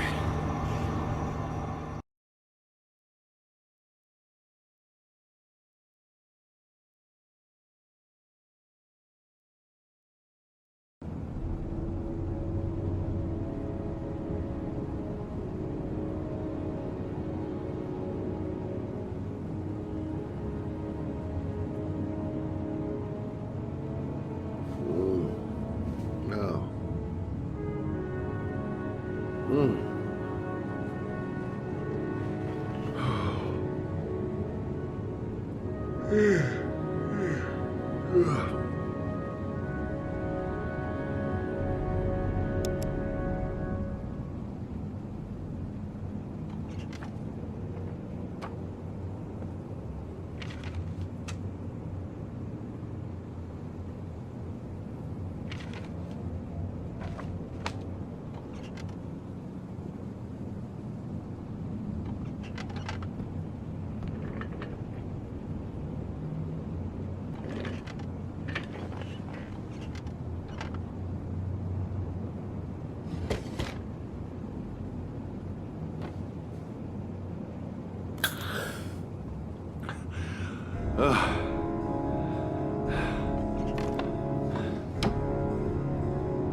You said I could contact you if I remembered anything.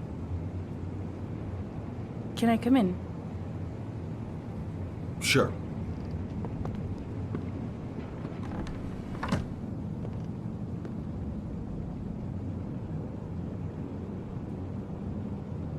You want a drink?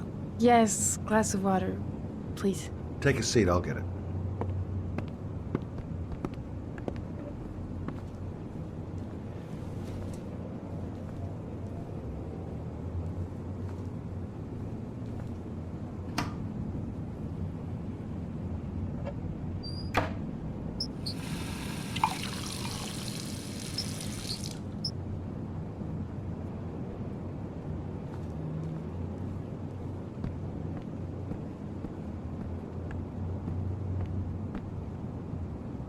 Thanks.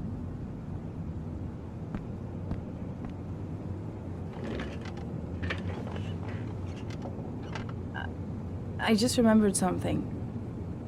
Maybe it's not important, but a letter arrived in the mail the morning Johnny disappeared. A letter? What kind of a letter? It was addressed to Johnny's father. I don't know what was inside it, but he read it and then he left. That's the last time I saw him. And you think there's a connection between that letter and Johnny's death, is that it? Do you remember anything else about the letter? Well, I don't know why, but I kept the envelope.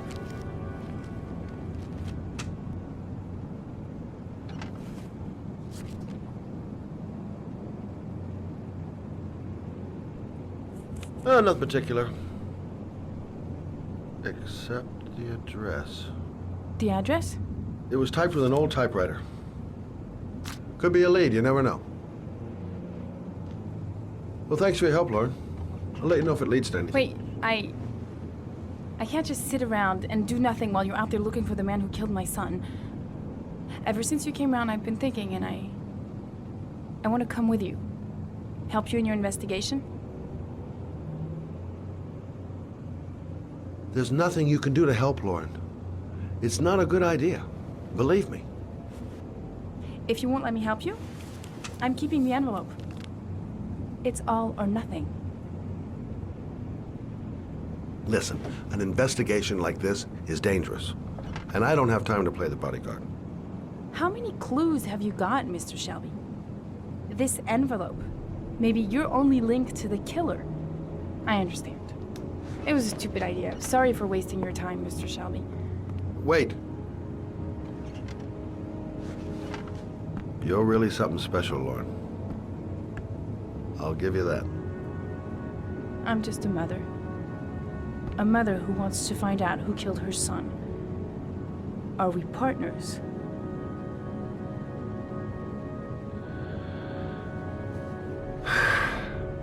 We're partners.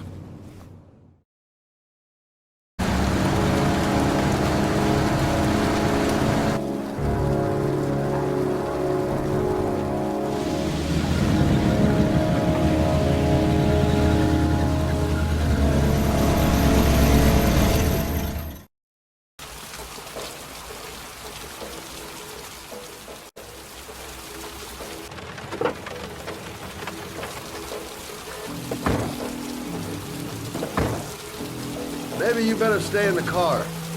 Partners, remember? Wherever you go, I go.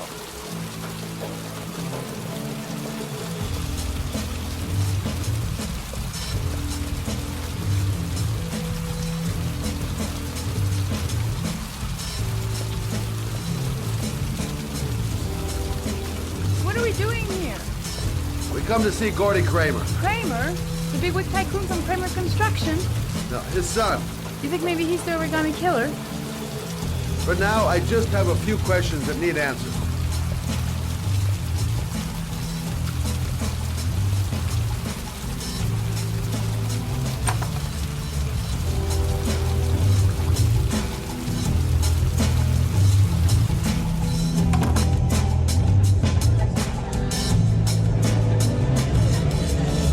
What a joint! Kramer must be loaded! What'd you think he paid for all this shiny crap? We'll discuss Kramer's decor another time. Are we gonna be here long? This place gives me the creeps. I'm gonna go find Gordy Kramer. You stay here till I come back, okay? Okay, just let me know if you need me.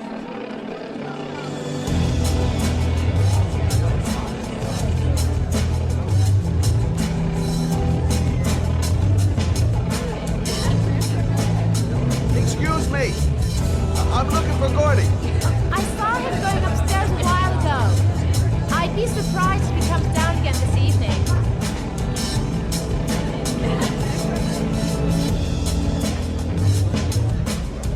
I'm a private detective.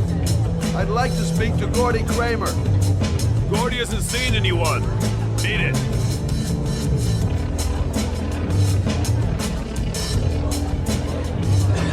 Look, here's Mr. Franklin. Says I should go up. You talk so crazy if I shove that wallet down your throat? Beat it! I ain't for sale. If I want to see Gordy Kramer, I'm gonna have to go about it some other way.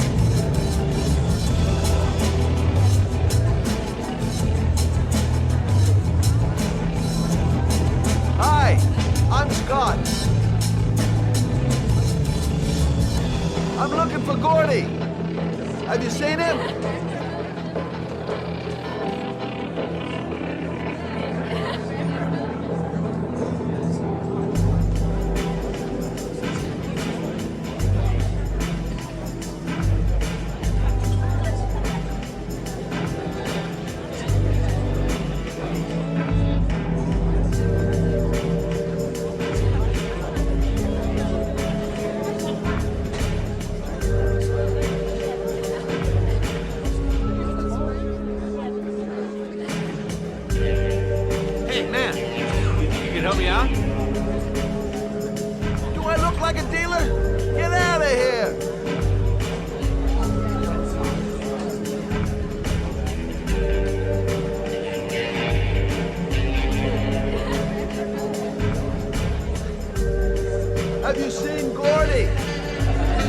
Gordy, no!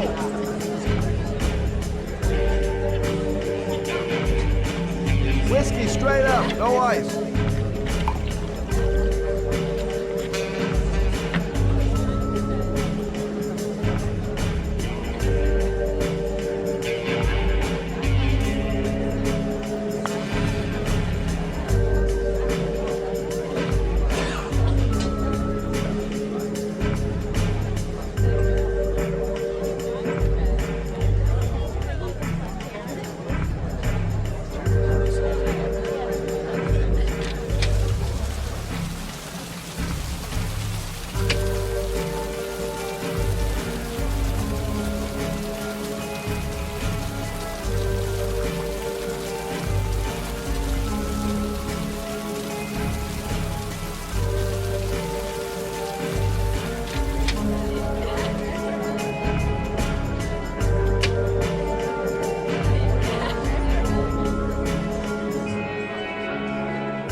Did you find Gordy?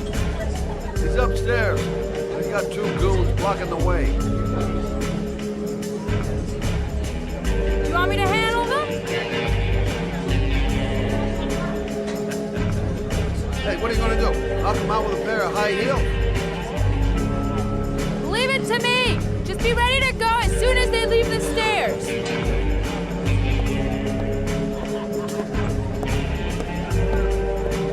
Wait, Lauren.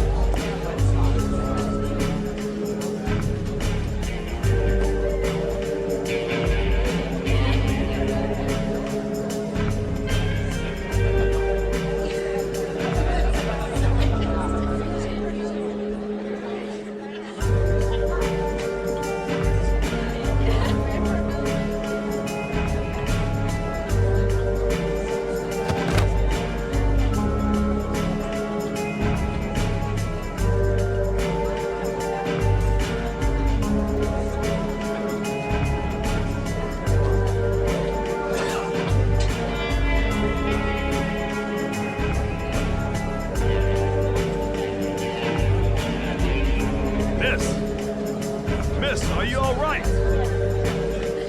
Hey, wake up! Shit! Another one's gonna OD on the dance floor.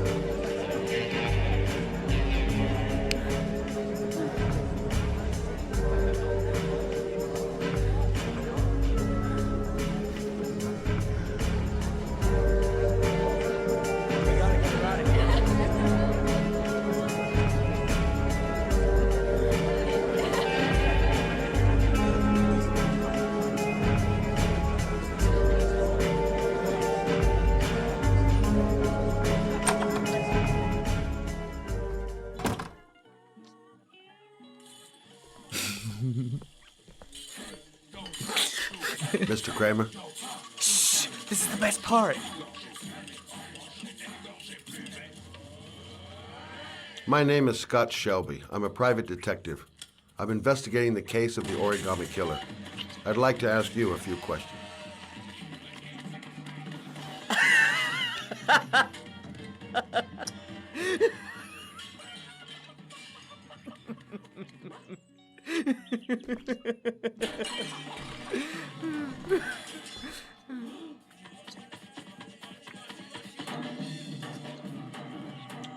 I'd like to know exactly what happened to little Joseph Brown. Beat it! You hear me? Get the hell out of here!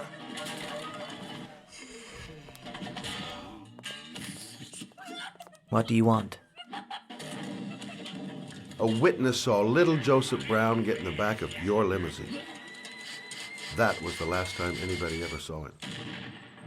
Now, I know you've been arrested and interrogated until your father made a little phone call and the file was closed.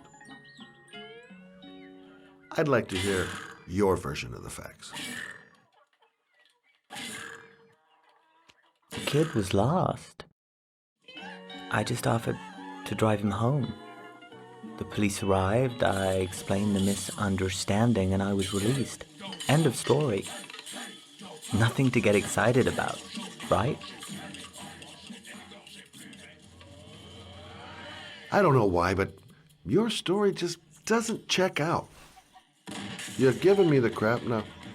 Tell me something I can't believe.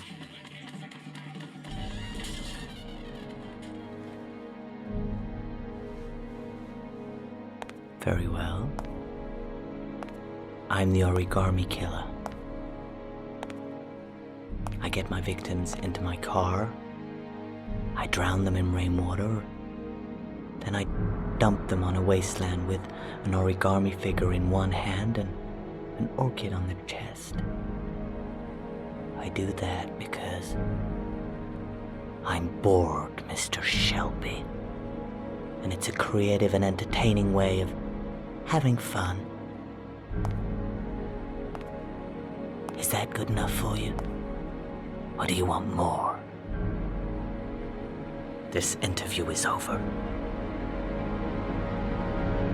Get rid of this clown!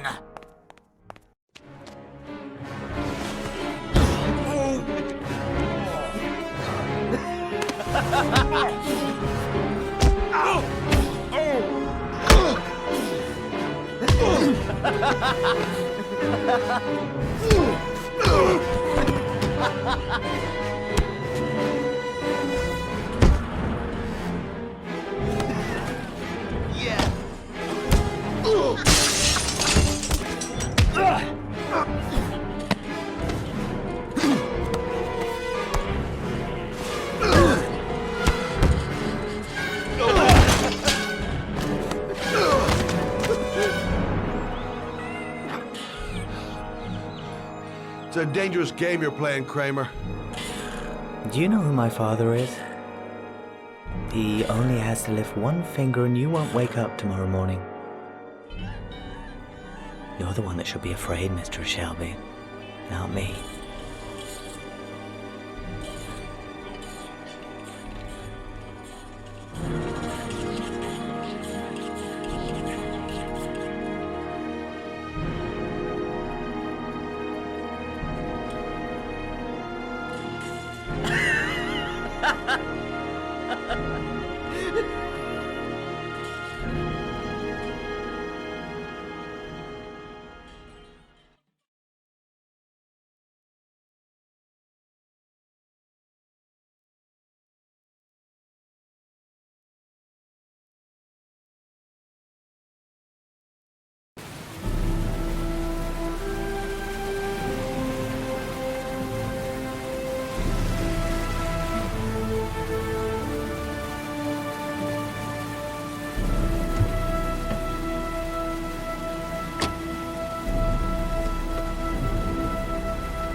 Glass. Broken glass. Sharp as a razor. Impossible to go back. I'm gonna have to crawl through it, slowly, so I don't tear up my arms.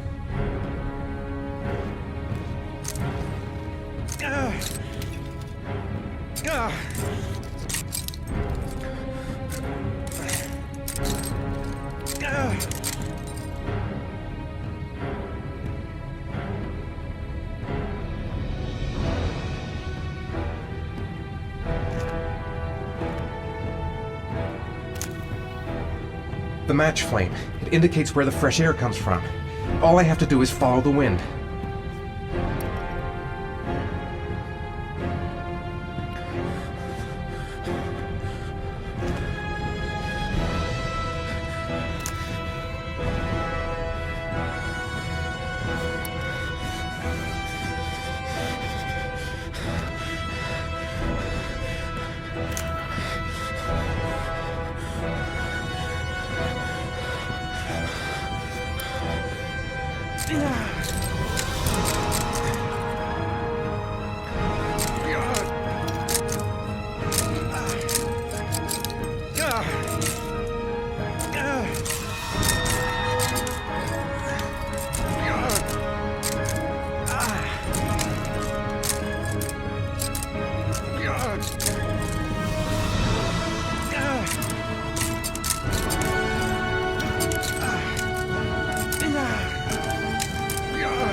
Looks like I'm not the first to come this way. And this guy never found a way out.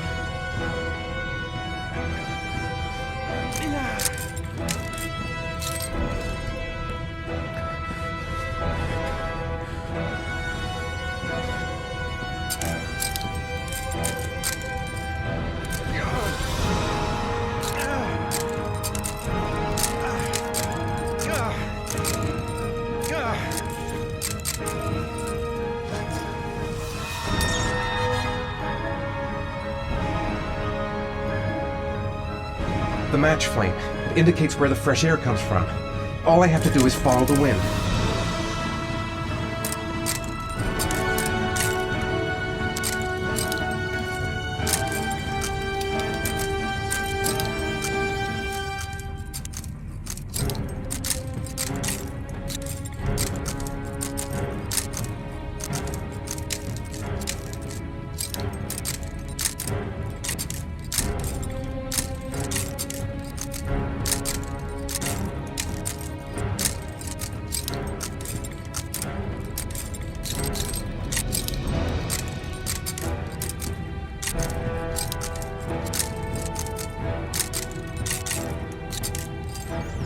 What's that noise?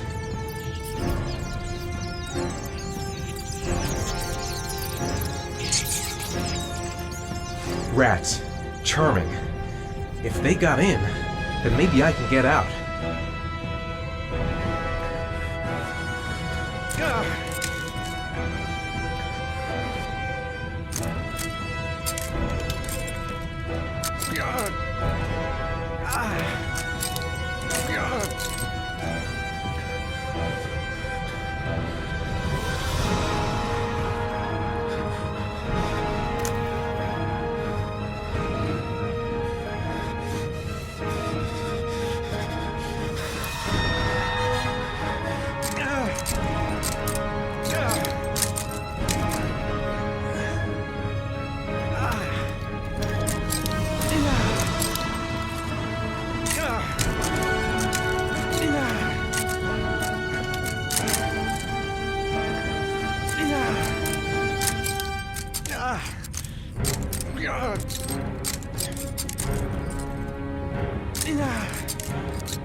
My vision's getting blurry. Easy does it. I've got to move slowly, or I'm gonna faint.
A dead end.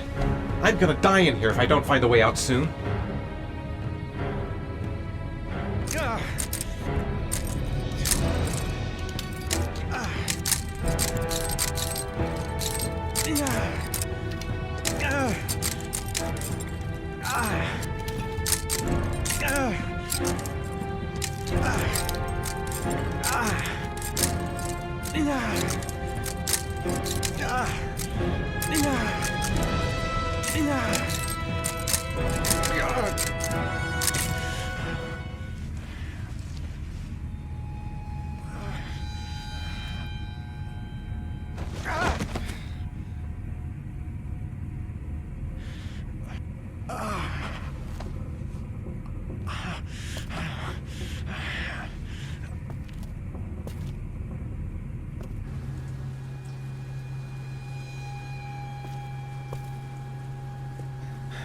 Right. I guess I don't really have any choice.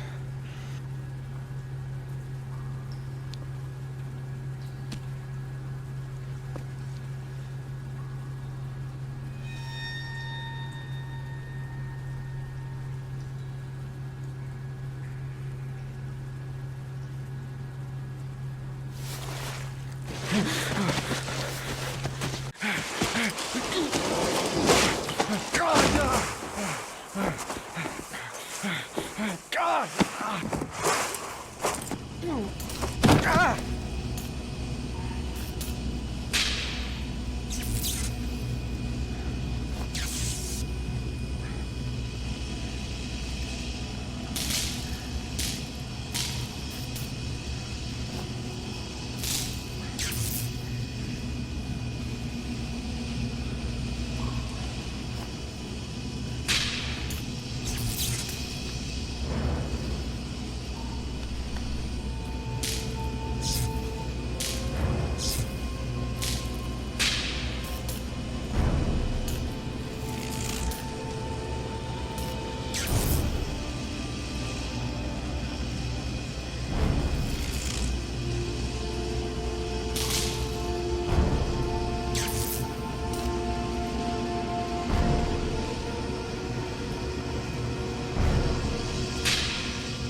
It's over for me.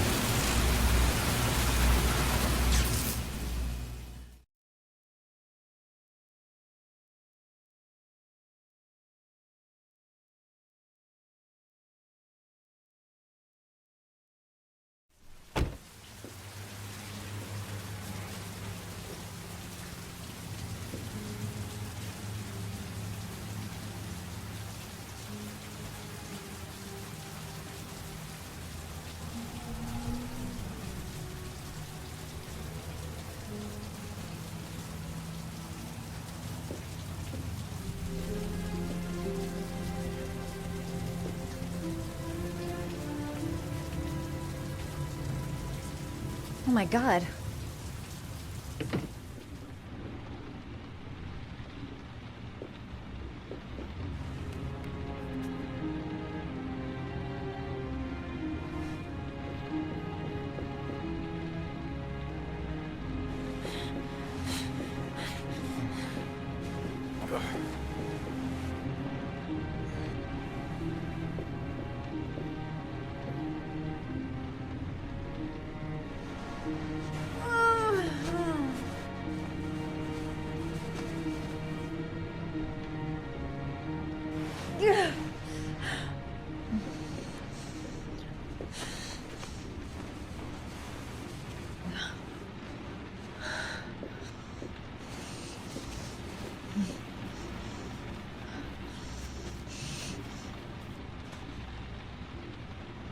Ethan. Ethan, can you hear me?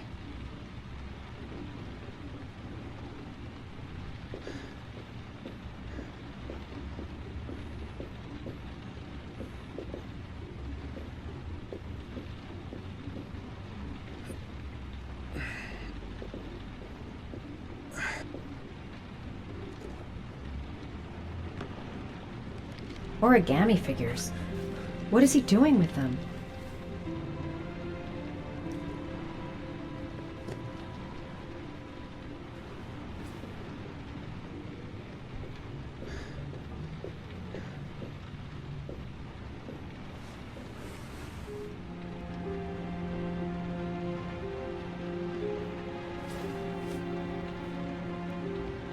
You've got a hell of a fever.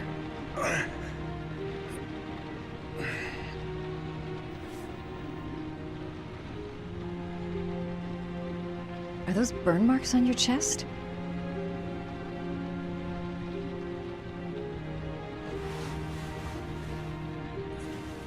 I'm gonna have to get your clothes off to disinfect those wounds.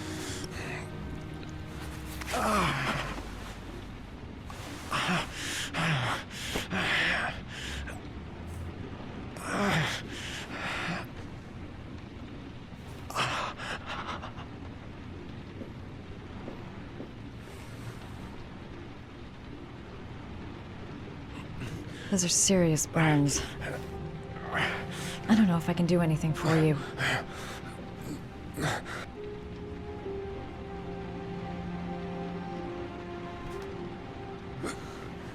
Arms look really bad. I need to disinfect your wounds.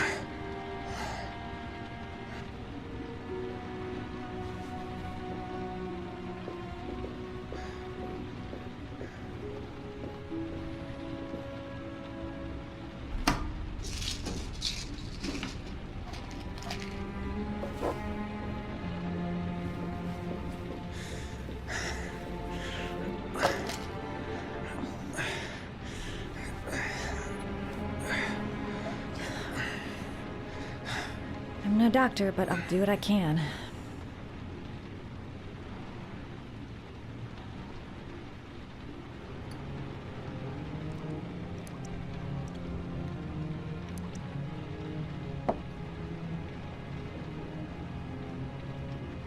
Crap. It's disinfectant. Not terribly good for burns.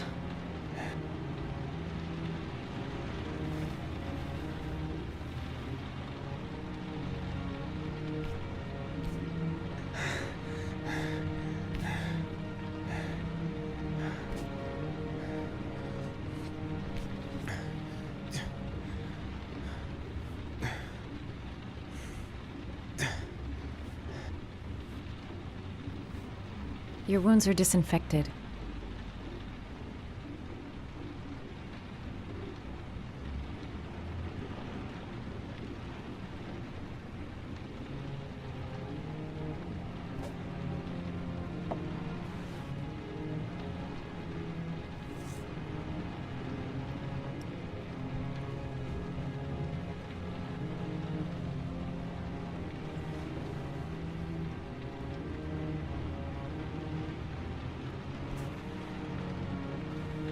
Can't put on a bandage yet.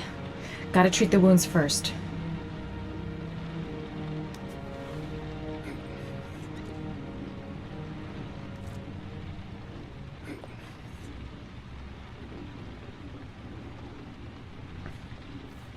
Ah!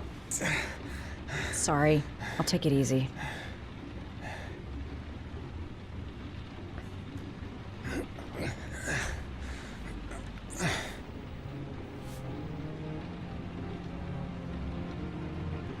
That should ease the pain.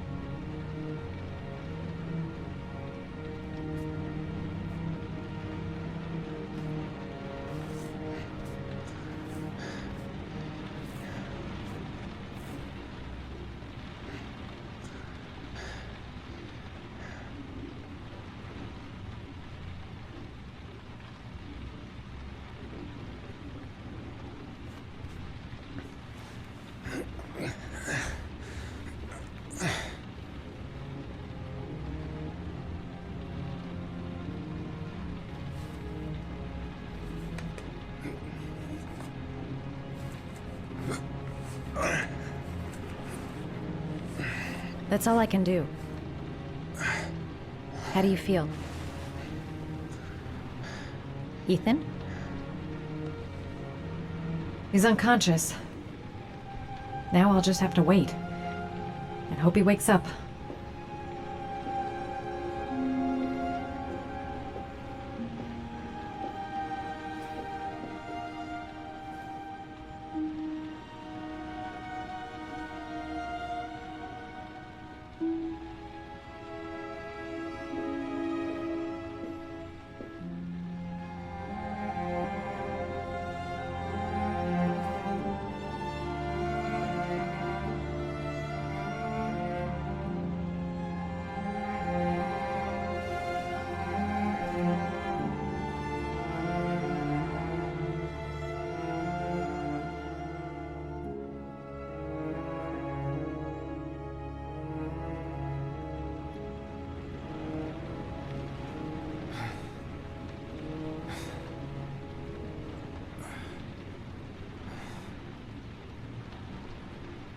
How do you feel?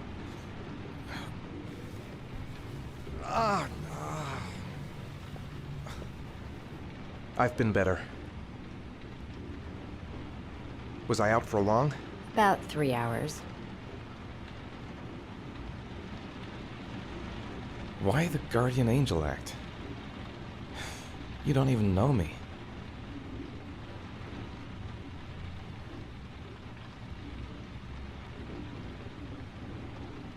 You didn't really leave me any choice. I couldn't just leave you like that.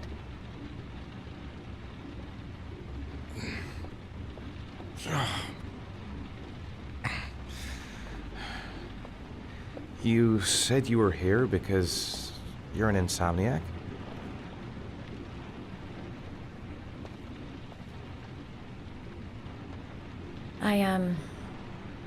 I've been going through a bit of a tough patch the last few months. It's the kind of stuff you prefer to forget. I do what I can to live with it, but it's not easy.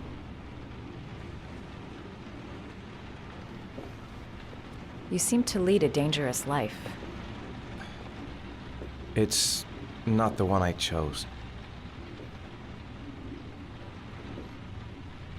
You mixed up with the mafia? Owe someone money? Something like that?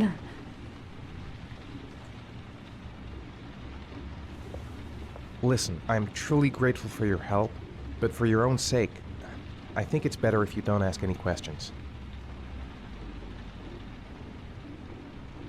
Maybe I could help you. No one can help me. You've already done a lot, Madison. Right. I'm gonna go. Take care.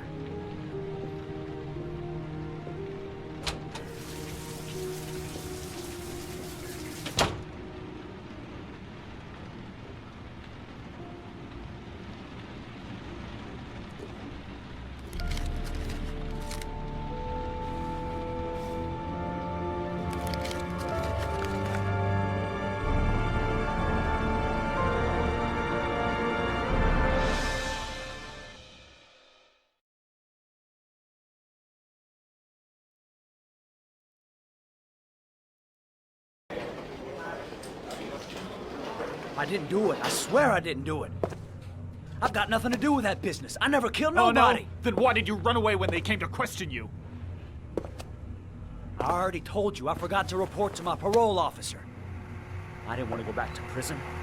When I saw the cops, I just bolted. I wasn't thinking straight. We checked out his statement. He has an alibi for at least 3 of the murders.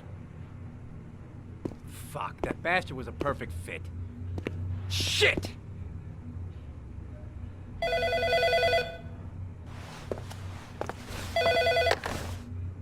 Ash? Okay. Sean Mars's mother's here. She'd like to speak with you.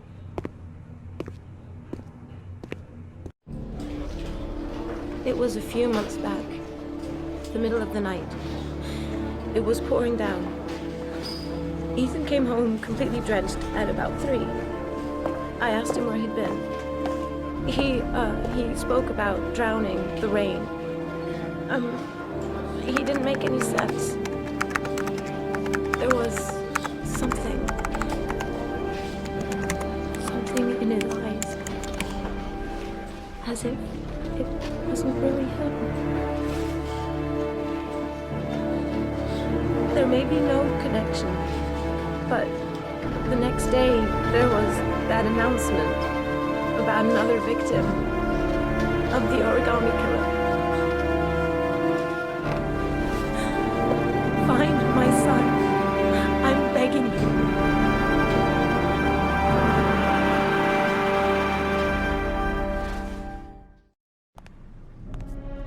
I'm Police Lieutenant Carter Blake, and this is Agent Norman Jayden of the FBI. According to our information, Ethan Mars is one of your patients. We'd like to ask you a few questions about him. I'm sorry, that's impossible. I beg your pardon? I'm bound by an oath of secrecy. Under no circumstances may I discuss my patients. My job is to find Sean Mars alive, and I don't give a damn about any bullshit oath. It's your duty to inform the police if you suspect one of your patients, Doctor. I'm sorry, I can't help you.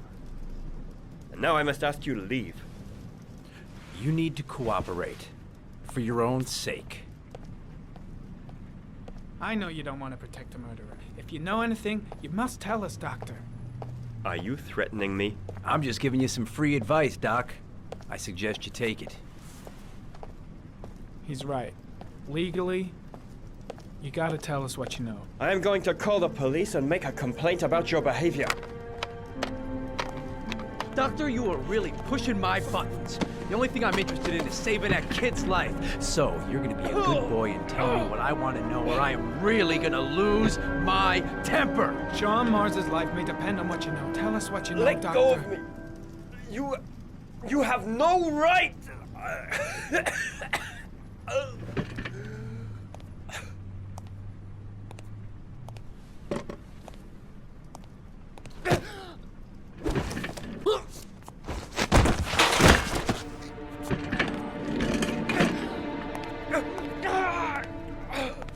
Come on, Doc.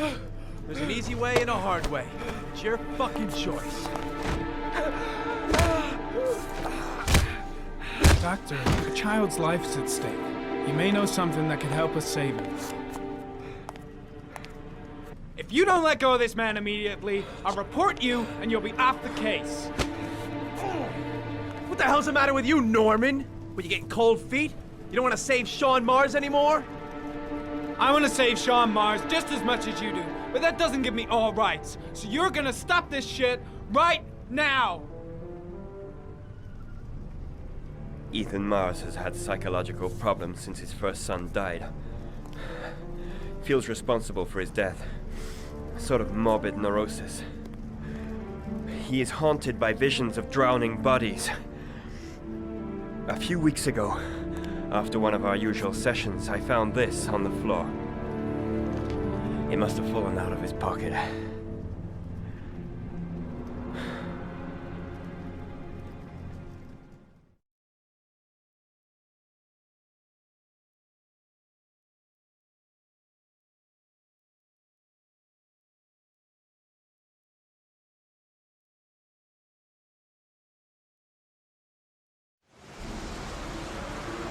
cash, I want you to assign every available man to finding Ethan Mars. I want a man outside his place day and night. Notify all agencies to start looking for him. I want you to keep an eye on the train stations, the airports, the bus terminals. I want every cop in the city on his ass, so that if he moves, we know about it. Yes, Ethan Mars is the origami killer.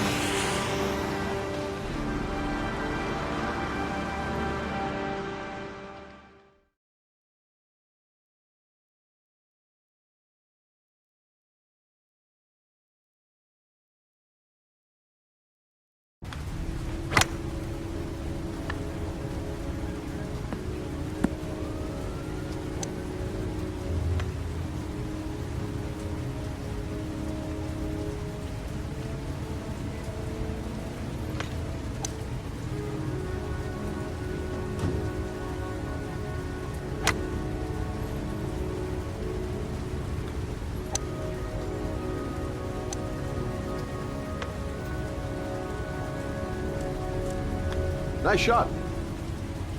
Thank you. Please come in, Mr. Shelby. Would you care for a coffee? Oh, no thanks. Do you play? I tried once, but I think the owner of the course is still looking for me. It's an interesting sport. It requires strength, but also a cool head and absolute precision. Would you care to hit a few balls with me? There's no danger of damaging the greens here. Okay. Take off your jacket and grab a club.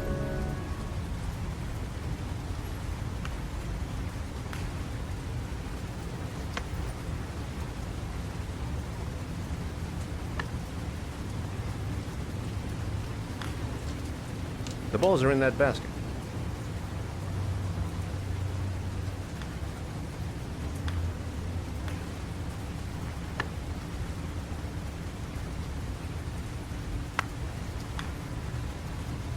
The most important thing is to grip the club correctly. When you feel ready, you swing.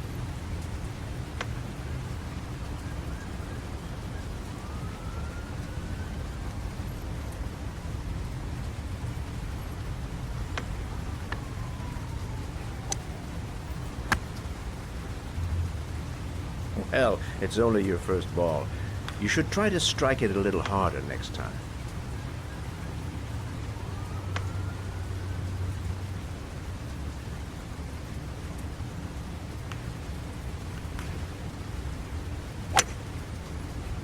I'm assuming you didn't invite me here just to play golf, Mr. Kramer.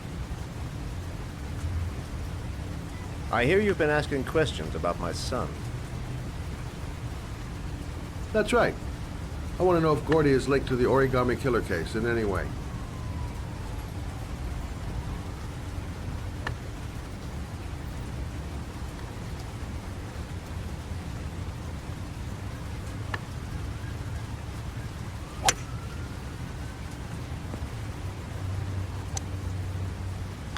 My son had nothing to do with that sordid case. Well, then he has nothing to fear from my investigation.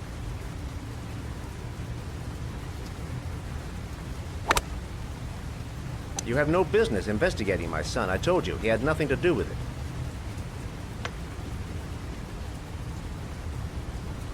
With all due respect, Mr. Kramer, it's up to me to decide who I want to investigate.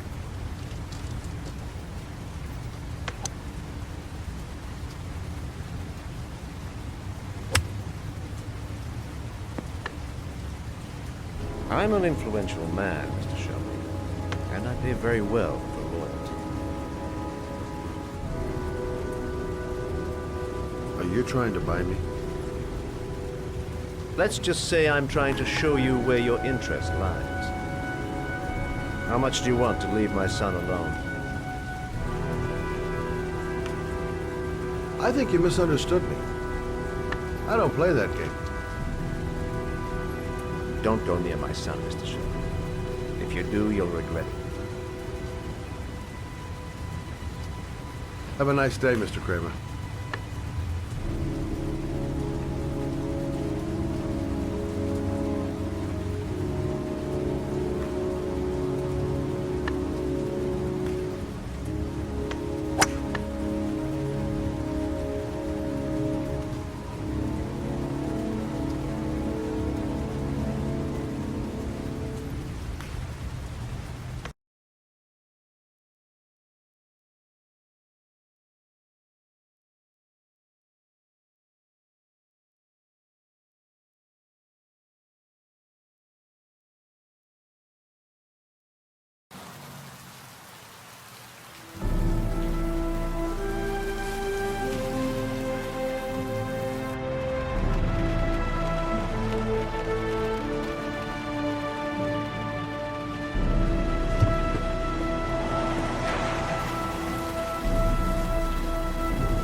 Porcelain lizards? They look new, out of place with the rest of this old beat-up stuff.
Are you prepared to suffer to save your son?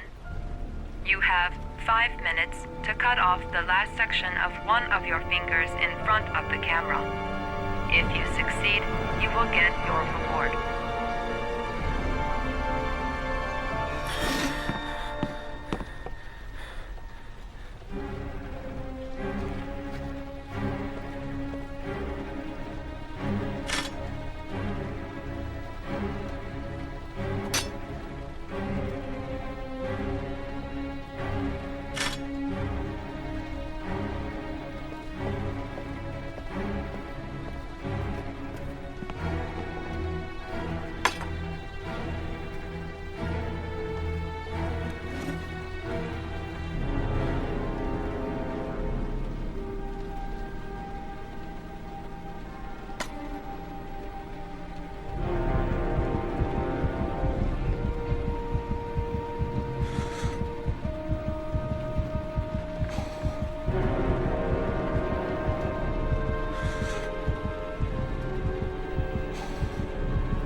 Under the desk.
That's affirmative, Lieutenant. We're in position. Perfect. Nobody moves until I give the signal. Is that clear? We nail him as soon as he sets foot outside. Right, Lieutenant. Lucky that patrol spotted his car. What's he doing in there? Beats me. You're the profiler, right? I thought you were supposed to be right inside the killer's head. Well, that's just it. What I know of Ethan Mars doesn't match the killer's psychological profile. I know what the jury's gonna choose between your theories and concrete proof.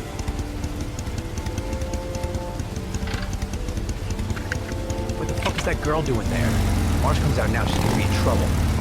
What do we do, Lieutenant? Want to get her out? No, stand down.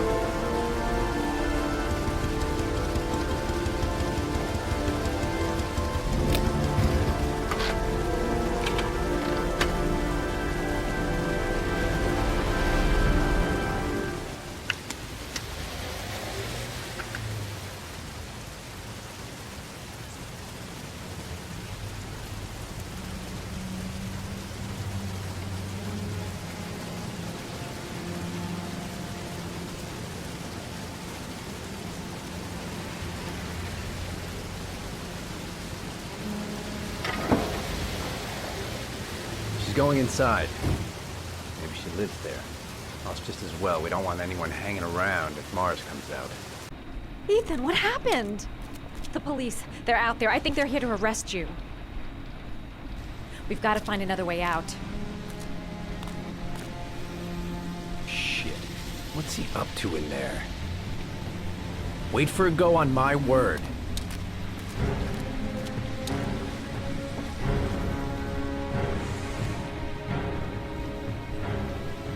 They're still out there. We've got to find another way. You can't get out that way.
Ready on my go.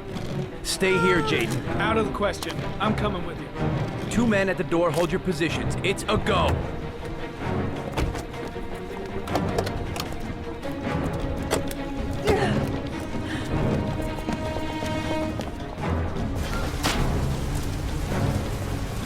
Come on, let's go this way.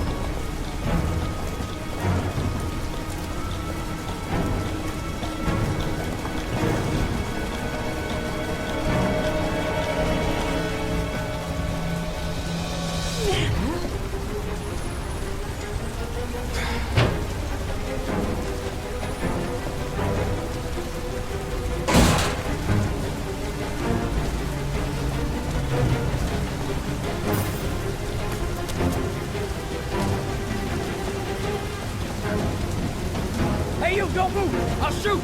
Come on! Quick! I can't. Hands in the air! Lieutenant, there's a man and a woman exiting the alley. Woman? Shit! It's that girl who went in! Everybody downstairs! They're in the alley! Follow them! The subway.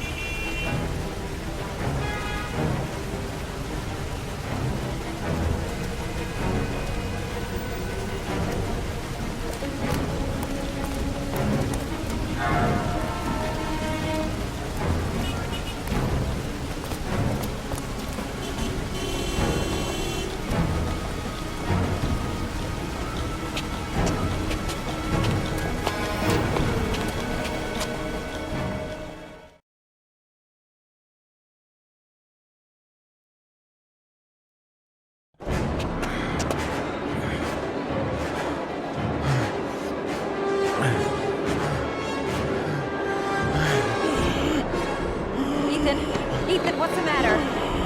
We've got to keep going! Ethan! Ethan, they're coming!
Tracks.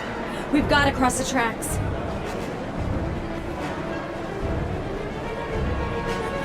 Quick! Quick! Ethan, quick! It's gonna hit us!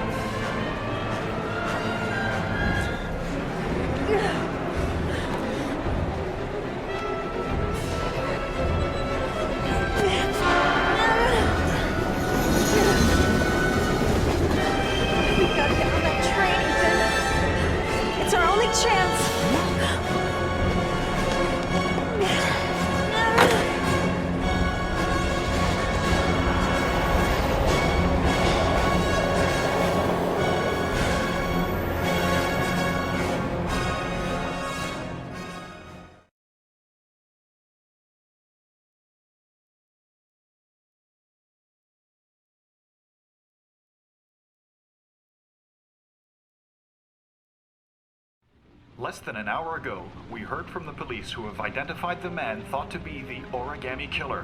Ethan Mars, father of the kidnapped victim Sean Mars, is on the run and should be considered armed and dangerous. A police manhunt is now underway, and they hope that they will soon be able to announce the apprehension of this dangerous lunatic.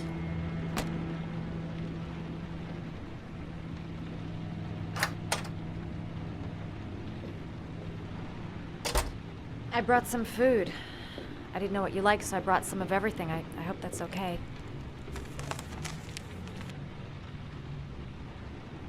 Any cops? No, I think we lost them. The guy at the desk, though, he gives me the creeps. I don't trust him.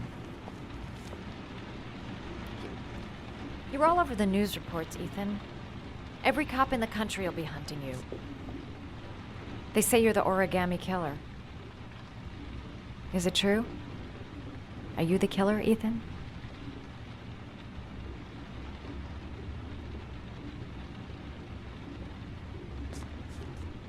Please, Madison, don't ask any more questions. The less you know. That's for me to decide. What if they got on you, Ethan?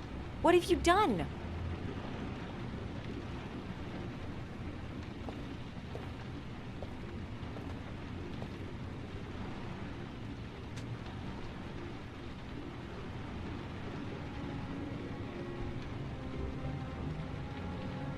I sometimes have these blackouts. Times where I don't know what I'm doing. As if I'm someone completely different. The only thing I remember afterwards is the bodies.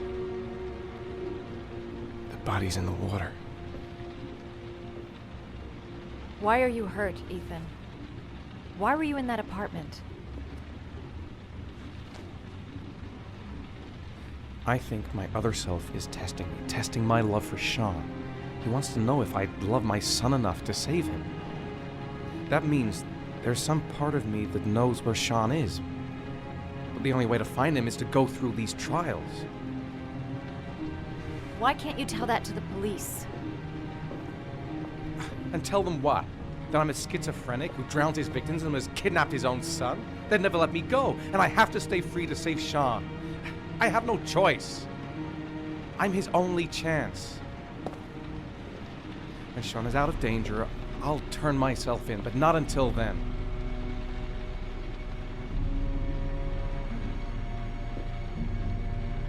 You can't keep going like this. You're destroying yourself, Ethan. Finding Sean is the only thing that matters. There has to be another way. You don't understand. Time is running out. Sean will be dead in a few hours. I have no choice.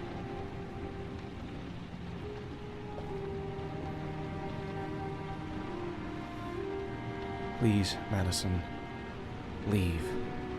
Forget everything that's happened. There is nothing more you can do for me. If you want to help me, leave. Leave me to do this on my own.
Your vodka, sir.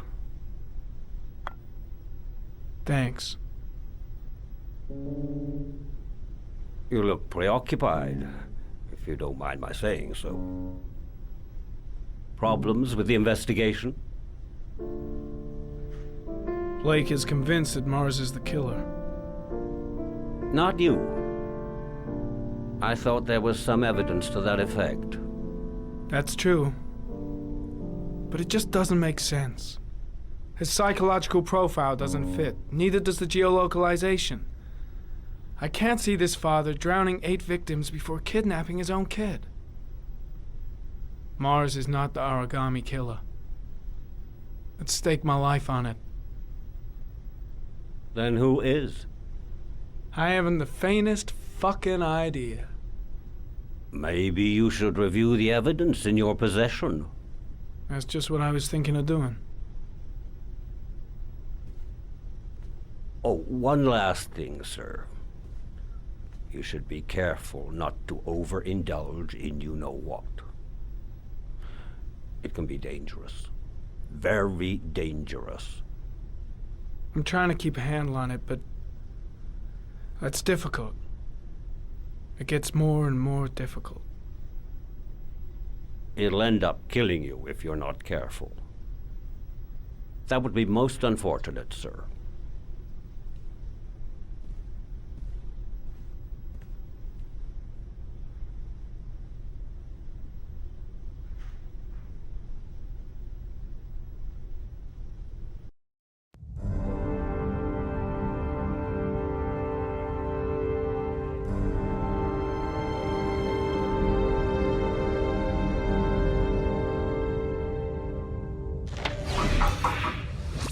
Well, looks like there's something new. The video recording from near the park on the afternoon showing Mars disappeared. I doubt there's anything on it, but you never know.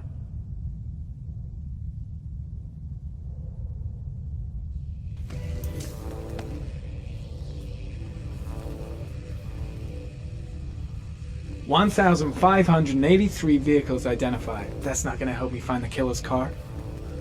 Maybe if I cross-check it against another clue.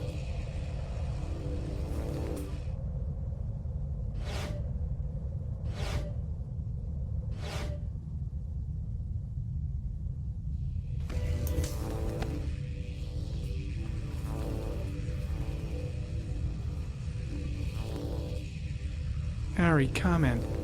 Tire tracks on the side of the road behind the railroad line. It may be the killer's car.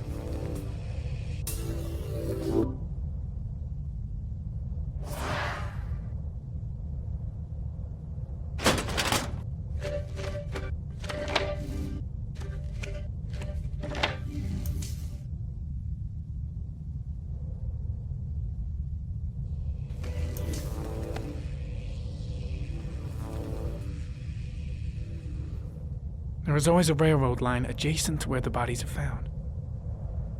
And all the victims disappeared in the fall.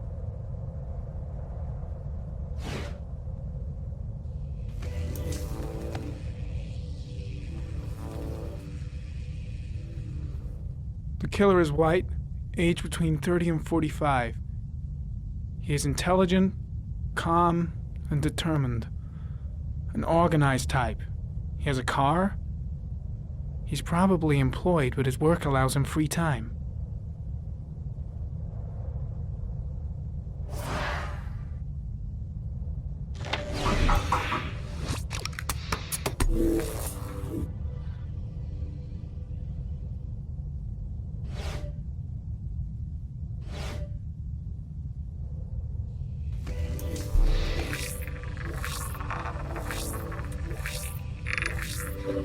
The killer's car is probably a Chevrolet Malibu 83.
Killer has a large comfort zone. He gained confidence rapidly and moved away from his base. This won't make the geoprofiling any easier.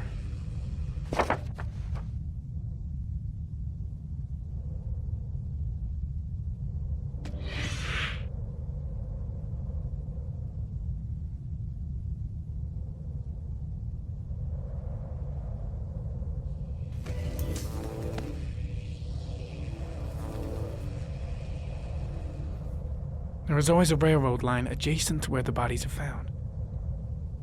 And all the victims disappeared in the fall.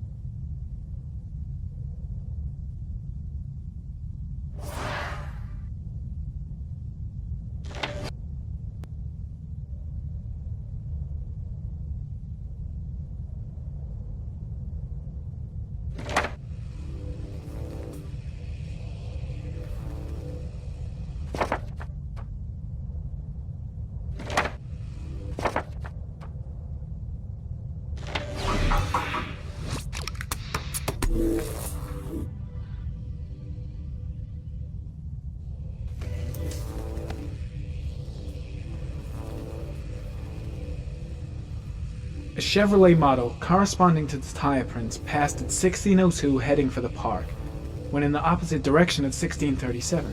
That could fit the time that Sean Mars disappeared. Could it be the killer's car?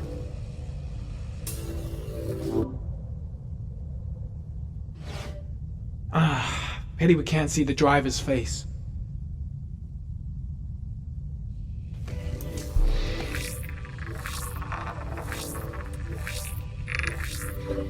The car was stolen. Let's see. A certain Jackson Neville was suspected of stealing it, but the charges were dropped. Not enough evidence.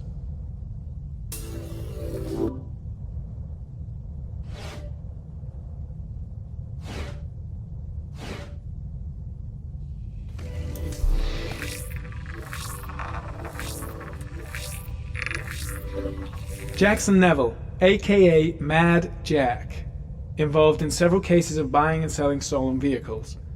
Considered to be very dangerous. This guy might have provided the killer with a car. It's a pretty slim lead, but it's all I have right now.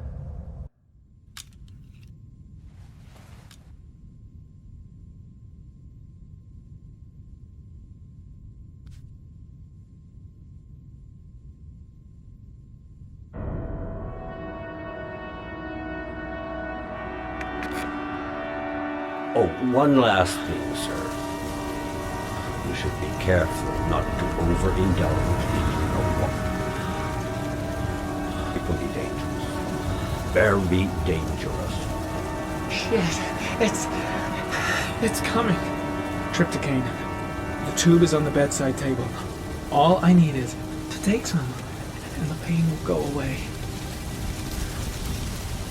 I should resist. This is gonna kill me.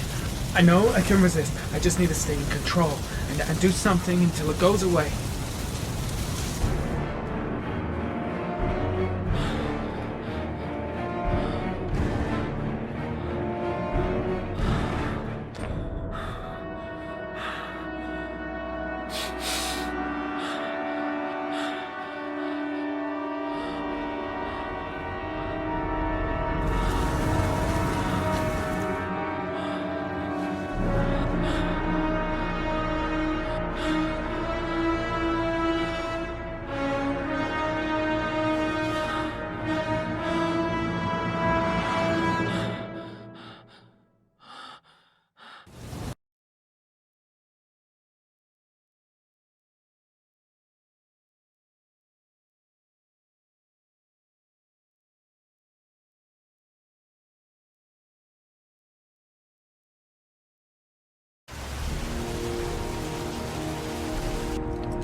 Manfred!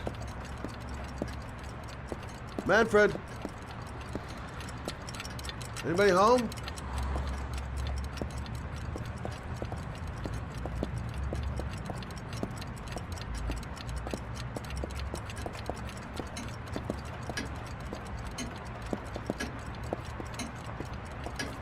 Hi there, Manfred. Who is it? Scott. Scott Shelby. Do you remember me? Scott? This is Scott! Oh, yes, of course. Well, good to see you. How long has it been? Oh, about 10 years, I guess. Oh, at my age, time means nothing anymore. I repair clocks, but I try to forget about time. How about you? Are you still with the police? Oh, no, I quit. I'm a private investigator now. This is Lauren. She's a friend. Hello. Oh, hello, young lady. Well, this calls for a celebration. I've just the thing. Wait there. I'm sure I saw a bottle of scotch around here somewhere.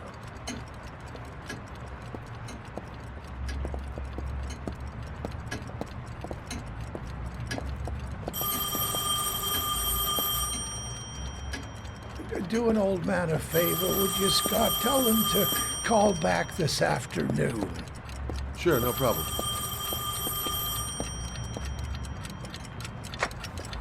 Hello? Yeah, this is Manfred's. He's not available right now. Could you call back later this afternoon? Thanks.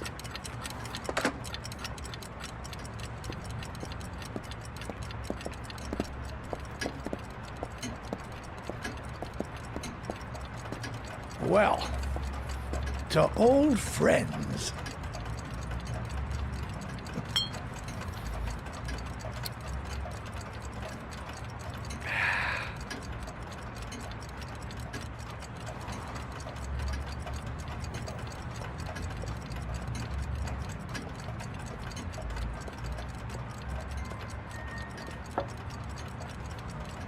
Do you like it? Yes, it's beautiful. It's a Stradelli, crafted in Venice in the 18th century. It's one of my favorite pieces.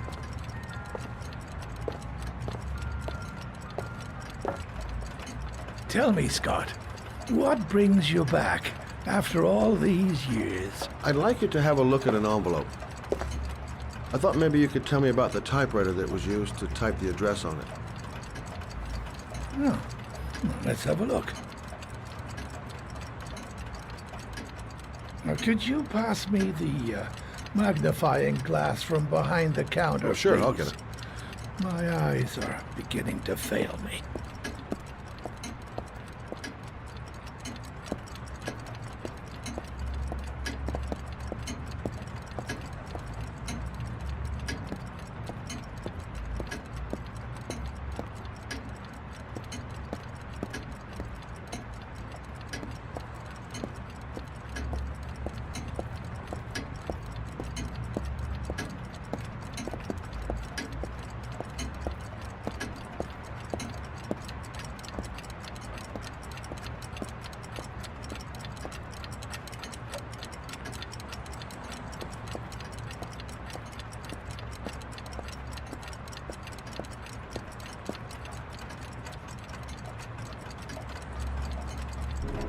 thanks. Well, let's see what this envelope has to say for itself. The Royal 5. Yes, the shape of the T's and the F's is typical of that model. Produced between 1907 and 1924. Yes. No doubt about it. It's a Royal 5.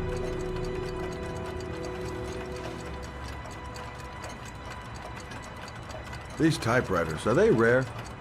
No, they're fairly common. I'd say many folks have one gathering dust in an attic or in their cellar. Do you keep a record of all your clients? Oh, yes, indeed. At least the ones who pay. Any chance I could get a peek at that? Yes, of course. I keep my account books in the office. If you're not in a hurry, I have a list of all the clients who ever bought a Royal 5 or had one repaired. Yeah, that would really help us out. Delighted to help. Give me 2 minutes, and I'll be right back with the list.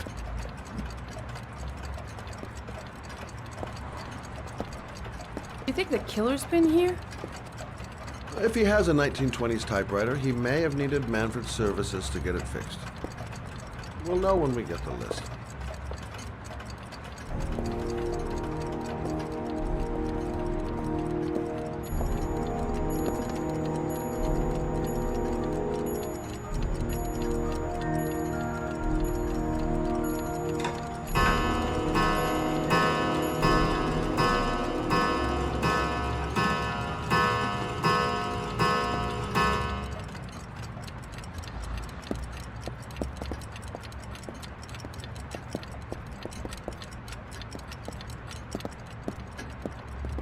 Hello? Manfred! Hello? Your call is lodged, sir. A police car will be there in a few minutes. I need to know who you are, sir. Sir? Hello?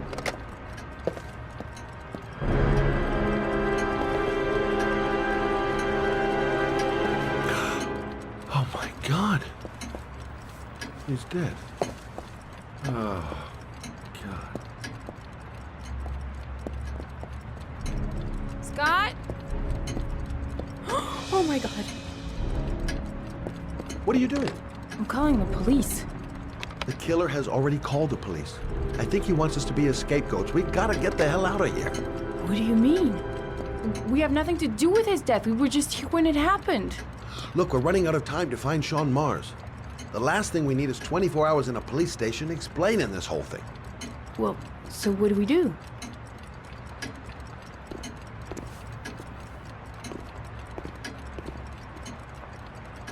Watch the front door. I'll get rid of our fingerprints from everything we touched since we came in. You better work fast. The police are going to be here any minute.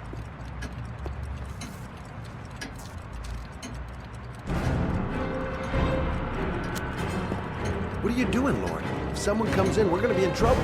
These are Manfred's account books. He must have been looking for owners of Royals when he was killed. Forget it. We got to get out of here fast.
Police will be here any second. I'm almost finished.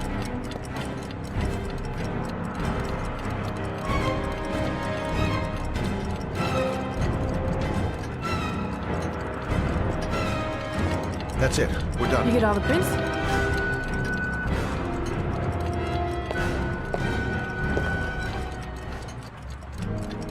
I got what I got. It should be enough to prevent them from finding us.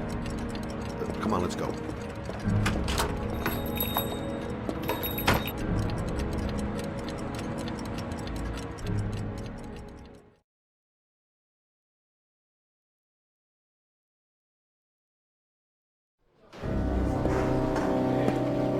So, you claim the victim was killed while you were in his shop. Yes, he went to get something in his office. A few minutes later, I went in to see if he was okay. That's when I found him.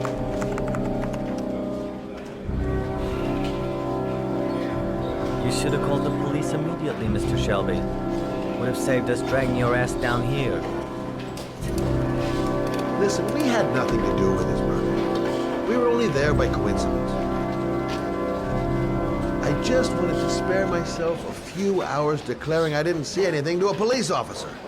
PI or not, Mr. Shelby, don't leave town. And if you end up next door to any more dead bodies, remember to call us. Okay?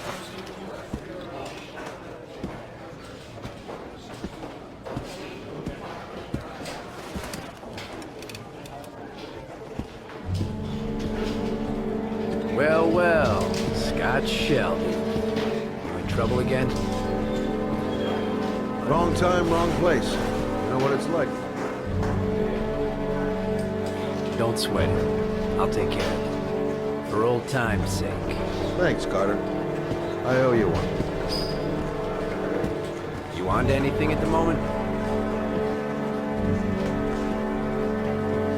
Well, I got some ideas. Nothing concrete. Well, if it goes beyond the idea stage, you tell me about it, will you, Scott? Sure.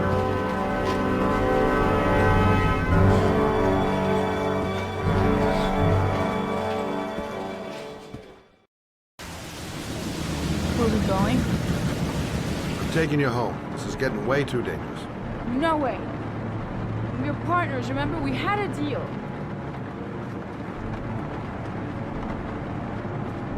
The deal's off. I changed the rules. Whether you like it or not, you're going home. And I don't want to talk about it. That's it. I'm not a child. I know what I have to do. I want to find my son's killer. You're not going to stop me. Well, then you can find him without me. I refuse to be responsible for anything that goes wrong. Stop the fucking car!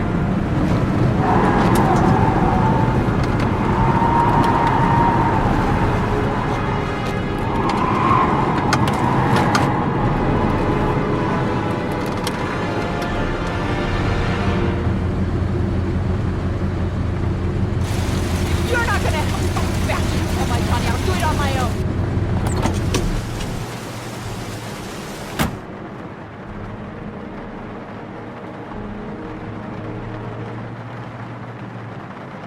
Such an idiot. I better catch up with her.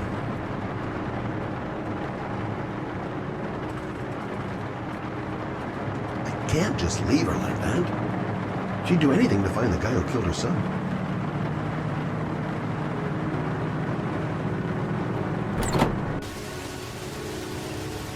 Lauren!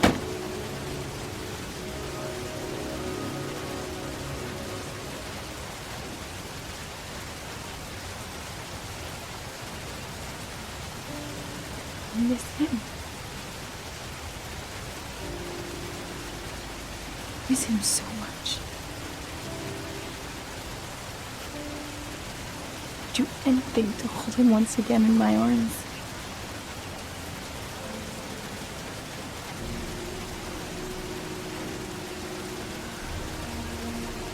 I'm sorry. I shouldn't have talked to you like that.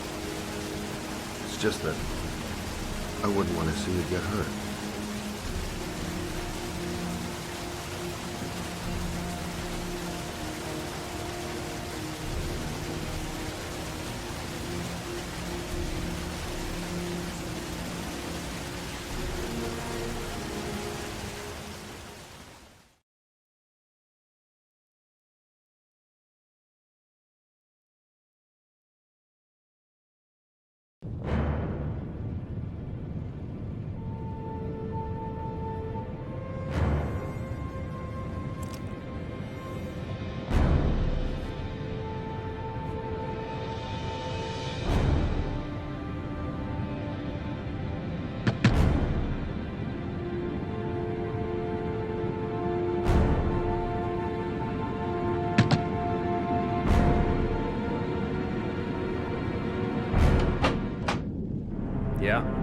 What do you want?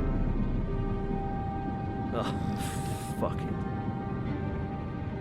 I said 1,000 times that I don't want any junkies at my door. If you want to score, man, you gotta fucking call first.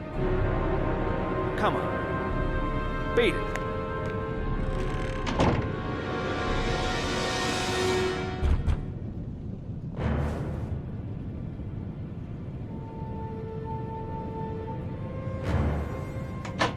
Fuck! Are you deaf or what? I said get out of here! You're gonna cause me trouble, and I don't like trouble. Hey! Take it easy, man, huh? Keep cool. What do you want? Dope? Money? Tell me what you need. I'm sure we can make a deal, huh? God! I'm gonna blow your brains out, you son of a bitch! You think you come into my house and steal my dope? You're gonna be shooting up in hell, motherfucker! Will you stop fucking moving? Nowhere to hide, junkie asshole!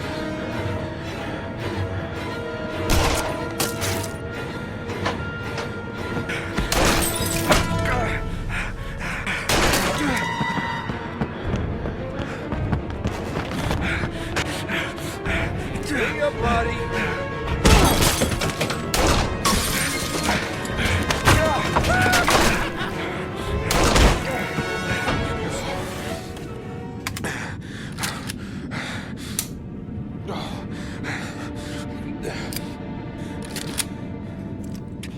Hold it, man. I give you whatever you want. Got dope? Got cash? You want some dope? Please. Please don't kill me, man. I got children. These my girls, see? This one's Sarah. And the little one, that's Cindy. Please, man. I want to see them again. Please. Please don't shoot.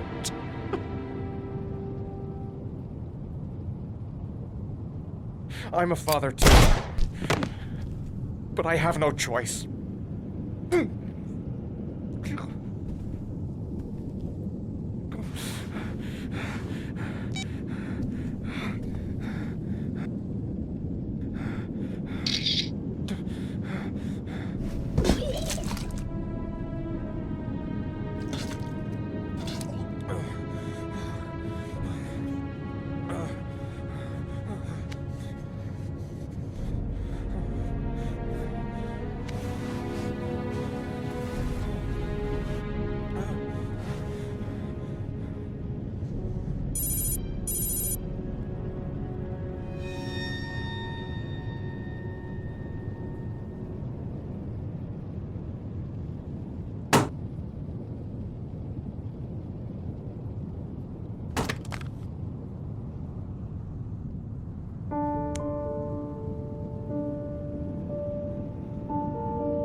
Mad? It's Sam. I got your information. The owner of the apartment in Marble Street is a Dr. Adrian Baker. He's a struck-off surgeon. He used to sell drugs to junkies on the quiet. He made some cash and bought up some cheap-ass apartments, including the one in Marble Street. Of course, he got caught. He did a few months in prison and was struck off the medical register. Interesting. Thanks for the information, Sam. I owe you one. Hey, Mad, be careful, okay? I'm on it. Talk to you later.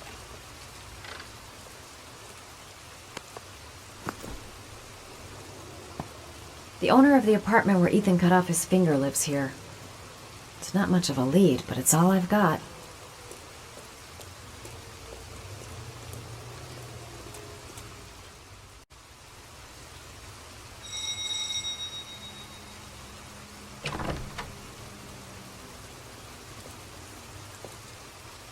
Hi. I was told that you could get Bitropin. Without a prescription? Sorry, you were misinformed. Goodbye. Hold on. I really need your help here. I can pay. Well, why didn't you say so? Please come in.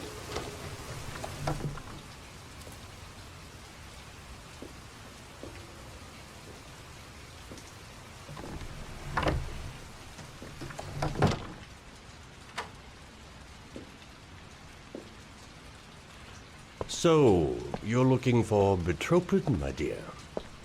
Are you having trouble sleeping? How much do you need? I don't know, about 3-4 boxes. Well, no, that shouldn't be a problem. Would you like a drink? I was just about to have one. No, thanks. Well, alcohol helps take the edge off the pills, don't you think? Anyway, we should drink a toast to our first deal.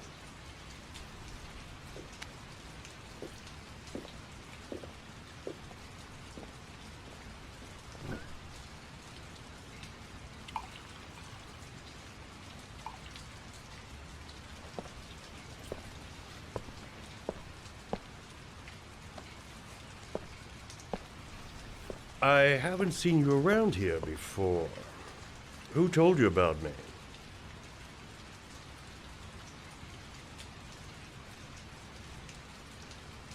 I can't remember. My brain's fried with all these pills. Can't tell day from night half the time.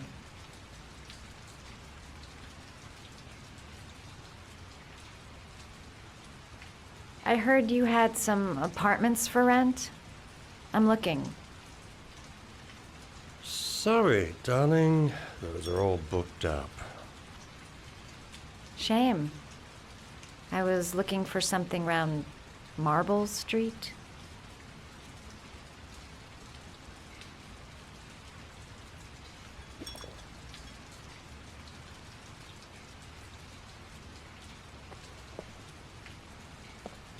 You're not drinking?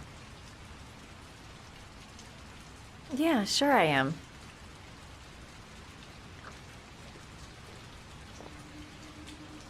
Having some trouble? Didn't your mother ever warn you about accepting gifts from strangers?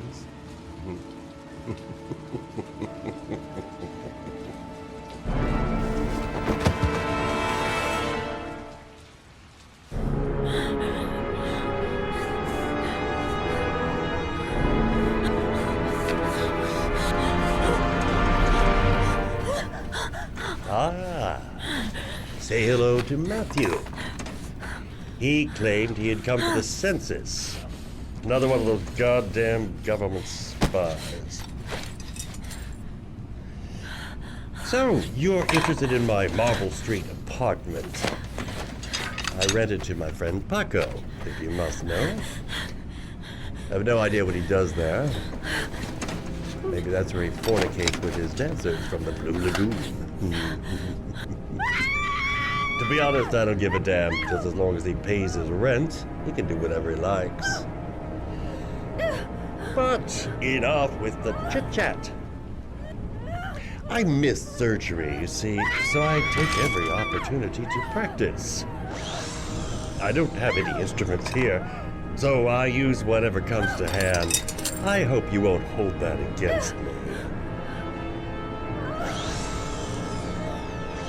Oh, don't. This might sting him.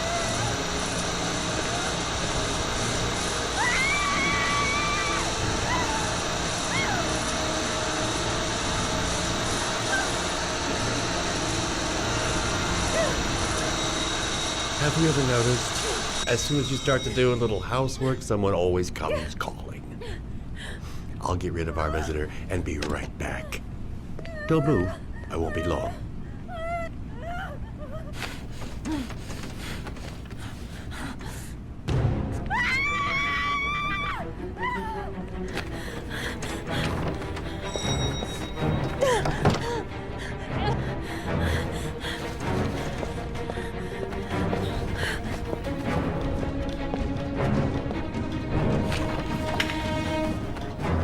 Hello, sir.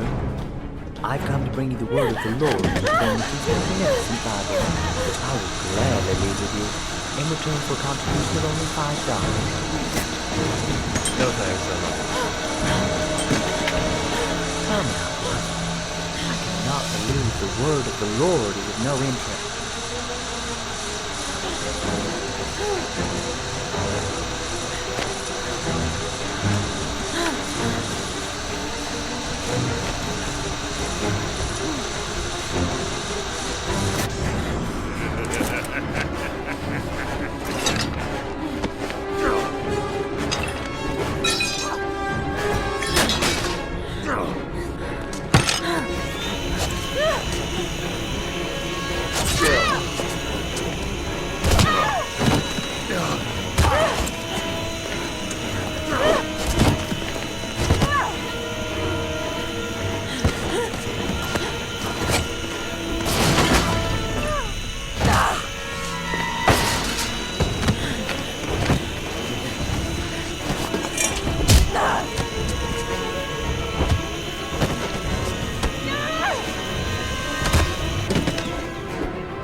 Can you stop that thing?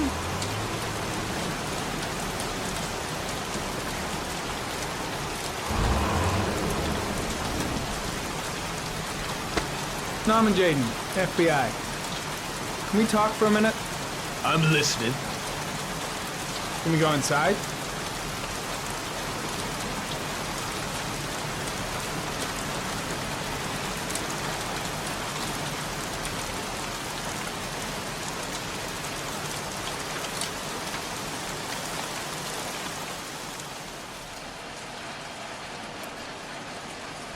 I'm looking for the owner of a blue Chevrolet Malibu 83. I don't give a damn how the car got here, or whether you stole it or not. I just want to know who bought it from you. Sorry, man. Don't ring a bell. I got a real bad memory for names. Perhaps I can help you to remember. If we find out that you sold the car to the man we're looking for, you're looking at some pretty solid time inside, Jackie boy. You trying to scam me with your big talk? I never saw your damn car. Now take a walk.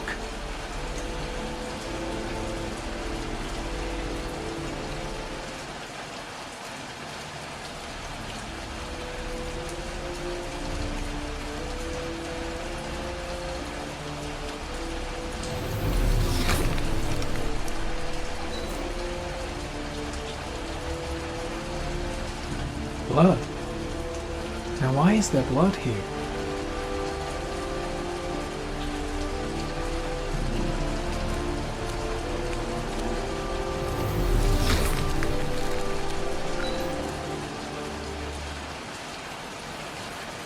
The blood tracks lead to the acid bath.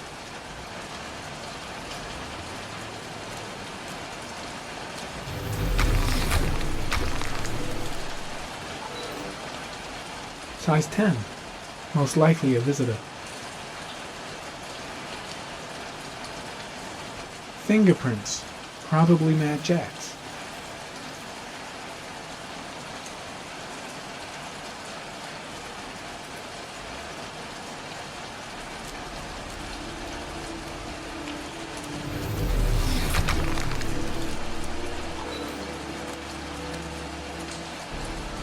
Gary, comment. Traces of orchid pollen in the air inside the garage.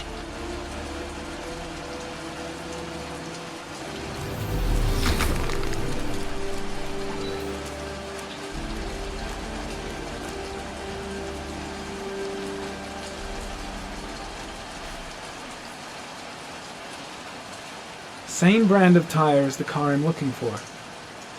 Is the killer's car being here?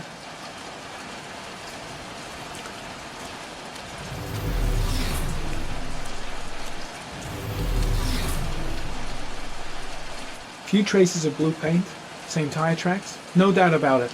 Killer's car was here.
You got me, officer.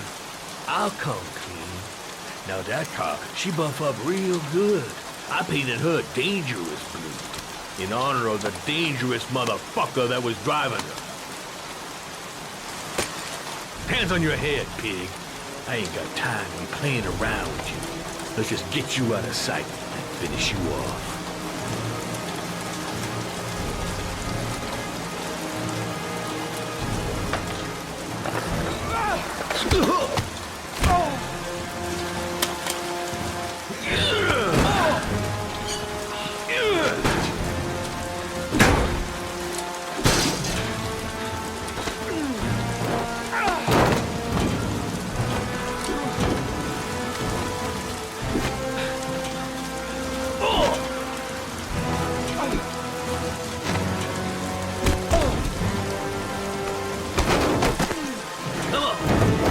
What you got?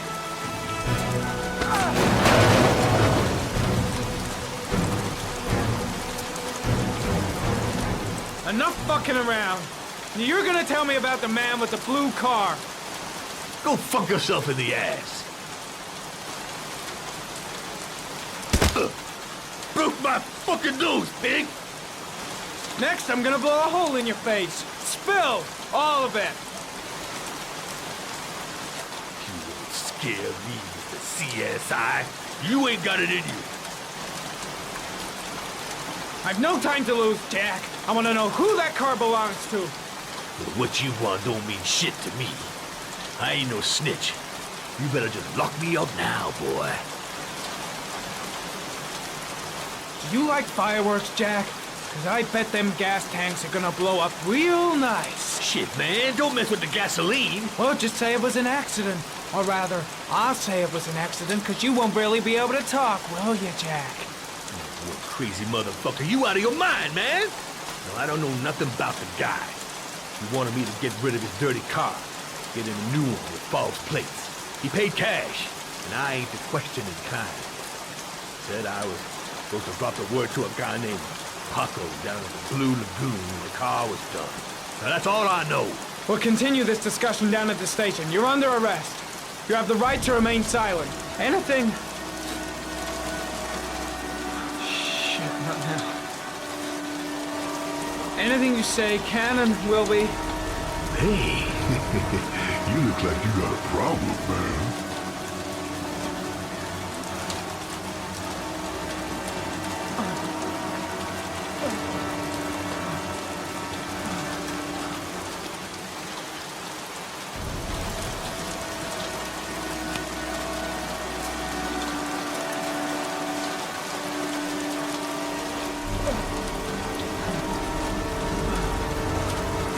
Turn around.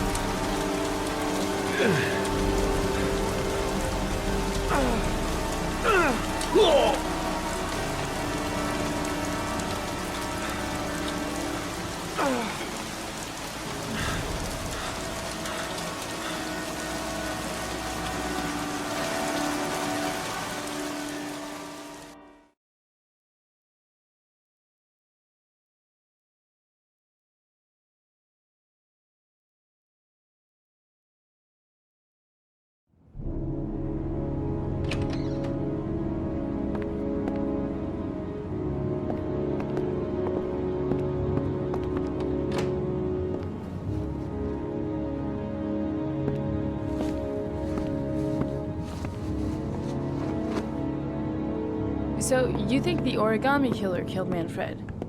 That makes sense. Didn't want him spilling his guts to us.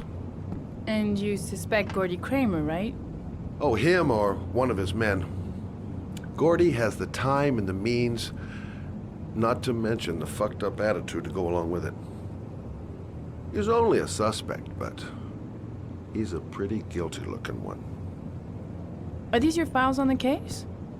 Yeah, I've been working on him for a couple of years. I built up a mountain of paperwork. Magazines about origami? You think the killer could have subscribed to one of those? If he was even remotely interested in origami in the last 30 years, his name may be in there somewhere. Trouble is, there's over 500 names. That gets us squat. I'm starving. Do you have anything to eat? Well, I'm no chef. but I should be able to make some scrambled eggs if you like. Great. I'm soaking wet. I need to warm up a little. Is it okay if I take a shower? Be my guest. Go in my bedroom. It's the next door. Oh, I'll cook up the eggs while you're under the shower.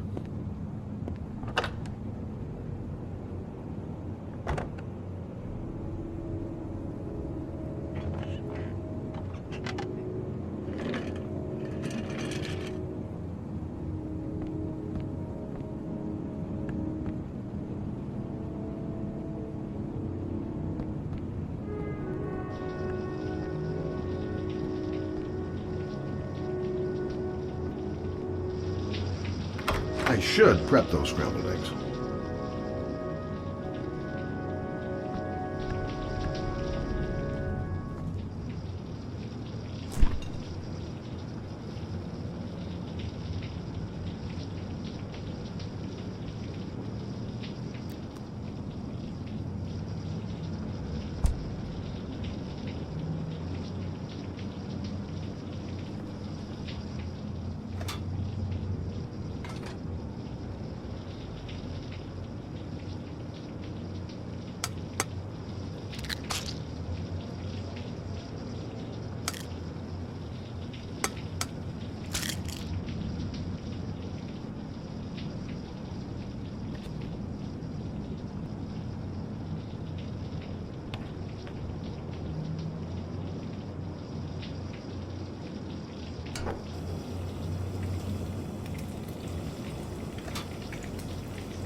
I took the liberty of borrowing your bathrobe. Looks better on you. I don't really like raw eggs. Maybe I should have told you. I'm sorry. I told you, I'm not a great chef. It's okay. What's that? The notebook I took from Manfred's place. According to this, about 30 clients bought spare parts for Royal machines in the last 10 years. The killer may be one of them. Oh, you know, checking out the alibi of 30 clients one by one, that's a lot of legwork. Except that if we cross-check them with the list. The list of subscribers to origami magazines. You still got that, right? Yeah, of course. Lauren, wait.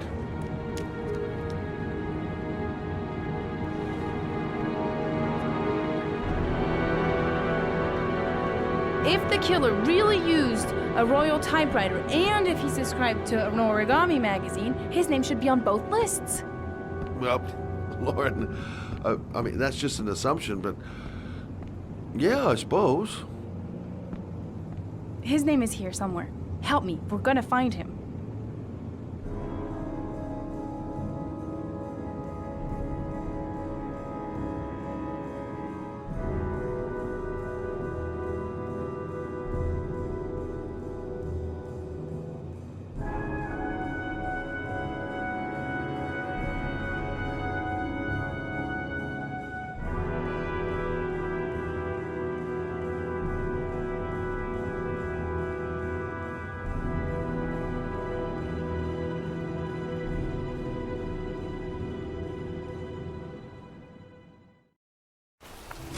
The only guy whose name is on both lists died when he was 10.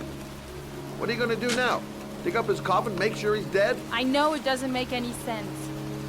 Unless the killer was only using his name. But why use the name of a kid who died 30 years ago? Well, that's what we came to find out. The name is John Shephard. It should be on a grave around here somewhere. You never give up, do you?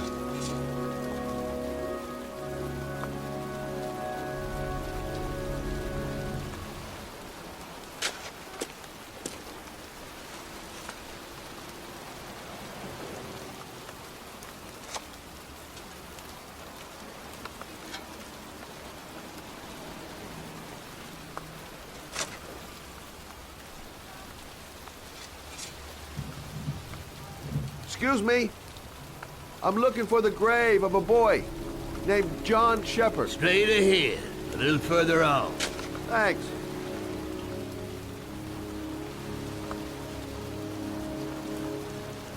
Excuse me. I'm looking for the grave of a young boy who died about 30 years ago. His name was John Shephard. You wouldn't know where it is by any chance. The children's graves are in the next plot. Thanks.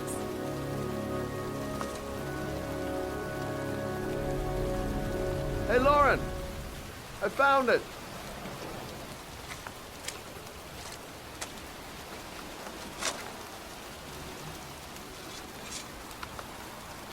Origami figures. That's one hell of a coincidence.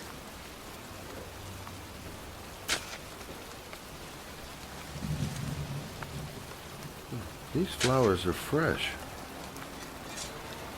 Looks like someone's still tending the grave. Oh, youngin'. That one I knew well. You knew John Shephard? I've worked this graveyard nearly all my life. I remember what happened. It was in 77. October, I think.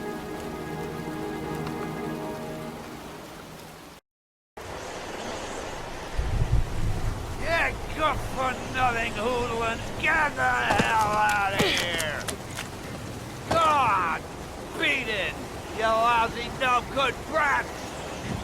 Come back when your fucking mother comes home from work! He's drunk again. What are we gonna do? It's pouring rain. We're gonna get soaked if we spend a day outside. Well, at least you won't get beat. Little rain never hurt nobody. Come on, let's go play. Bet you can't catch me!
Nothing but a slow...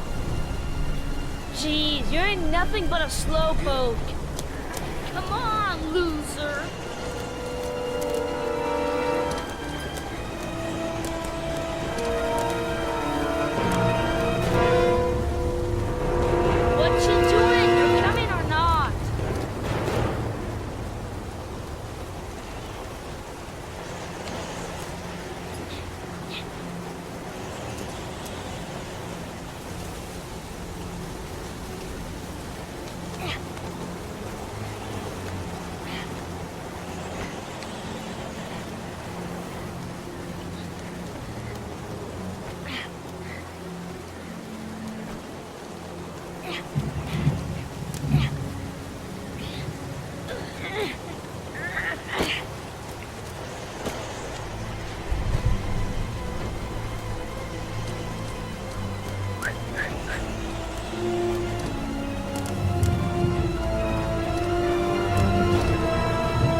To do this, it's too hard for you.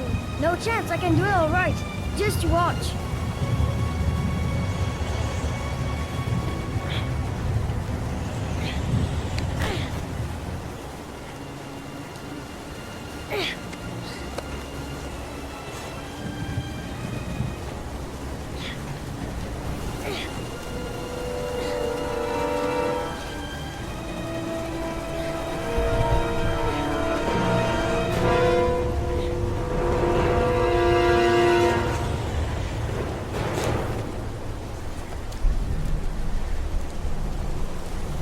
Wait for me!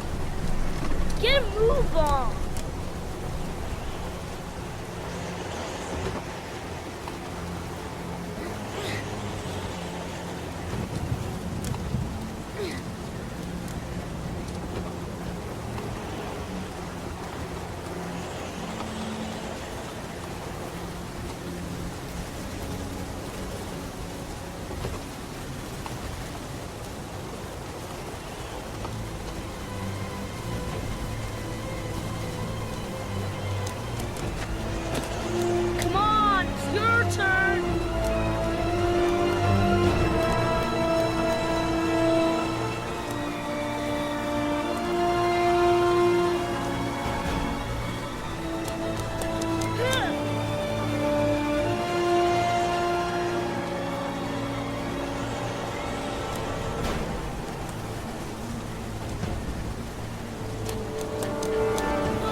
Play hide and seek. You go and count to 20 and try to find me, okay? 1, 2, 3, 4, 5, 6, 7, 11, 15, 19, 20.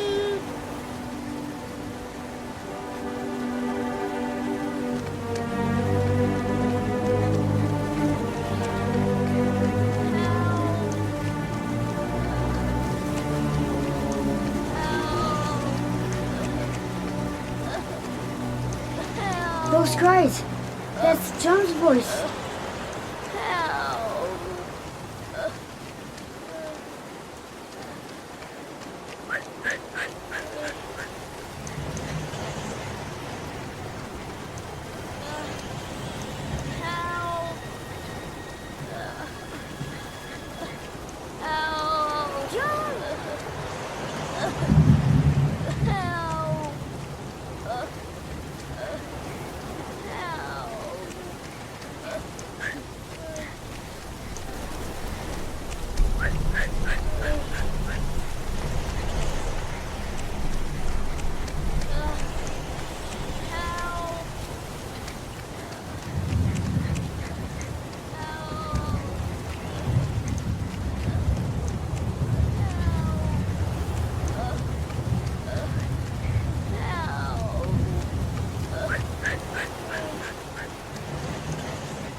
foot.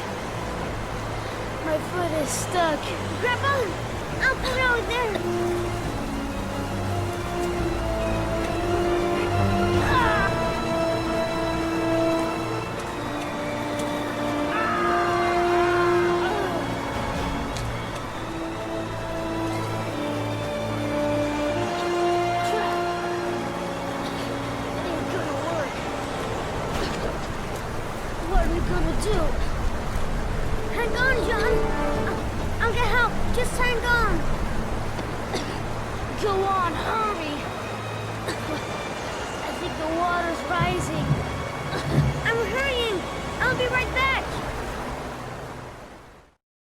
But the poor kid never did find any help.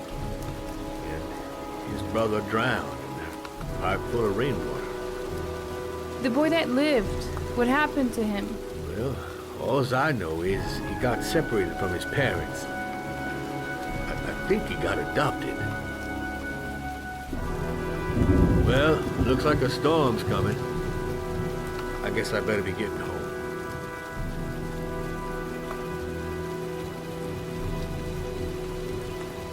Christ, what a horrible story. John Shephard drowned in the rain while holding his brother's hand. Do you think he could be the origami killer? Come on, let's get back in the car.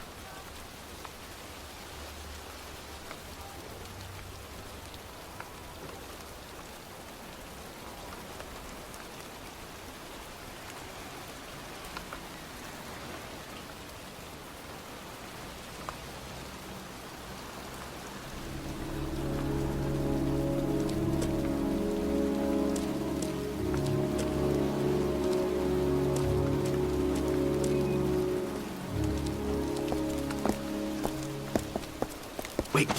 What's the matter? That man over there. Yeah?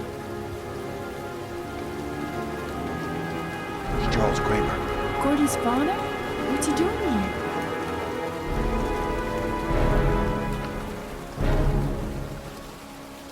He's putting flowers on John Shephard's grave.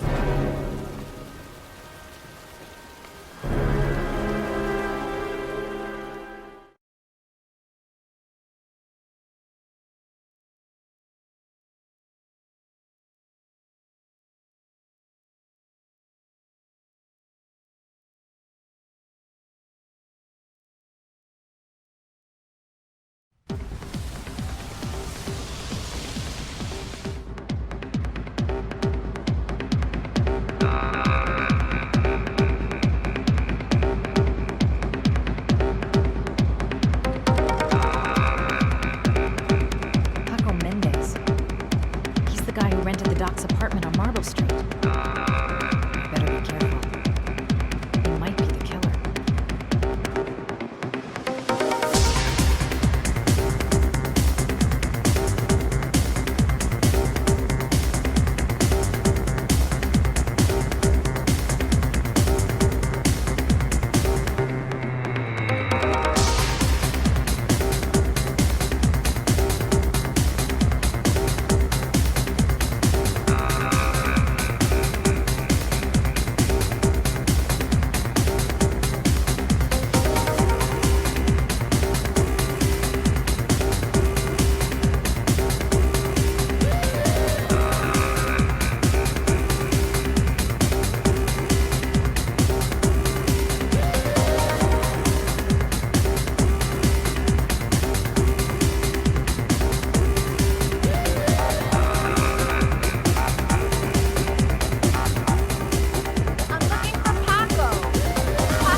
VIP lounge.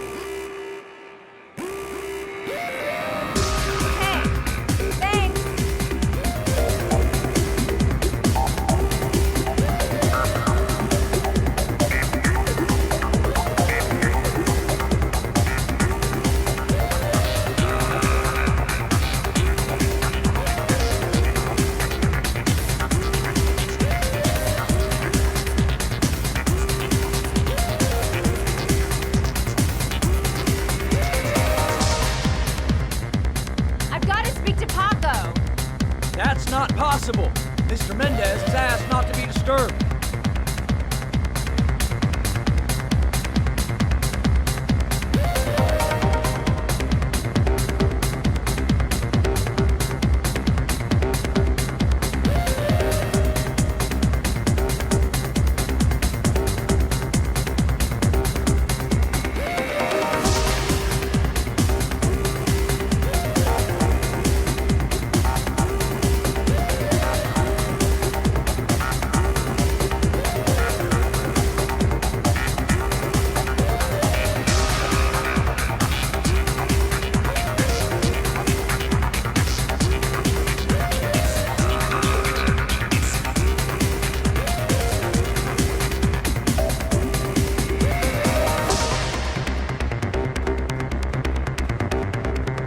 Paco seems to like his girls sexy.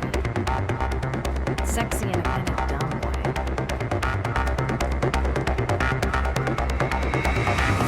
Sorry, lady. Invited guests only.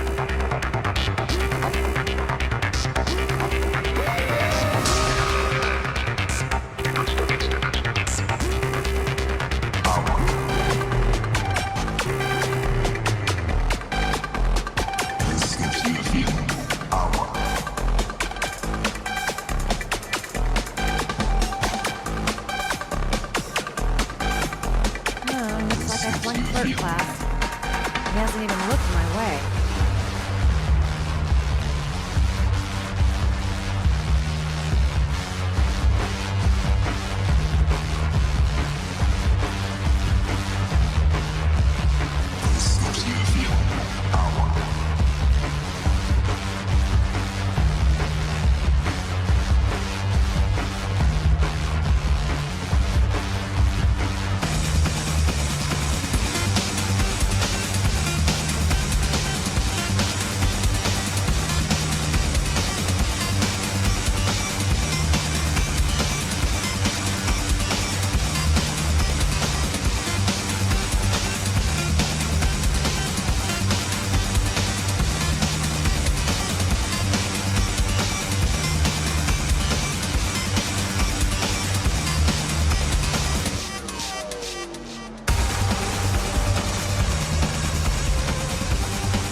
Time to play the sexy girl.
your lucky day, sweetheart. The boss wants to invite you to his table. Hey, thanks for accepting my little invitation. You new around here, honey? I think I would have noticed you before. My name's Paco. And you? Madison. I'm Madison. Ah, I like the way you move, Madison. You're making me all hot under the collar. Maybe we can continue this conversation somewhere more private. Oh, sure, baby. Yeah, come with me.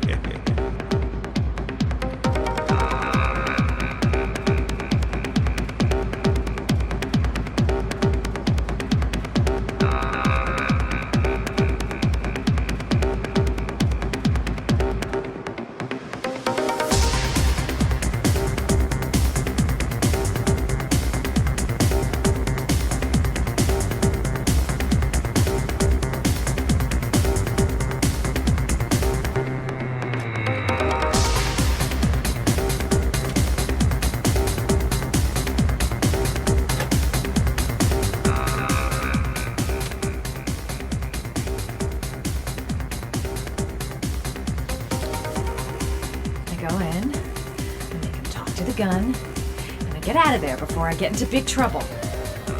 Everything's gonna be all right. Everything is going to be all right. So, welcome to my little kingdom.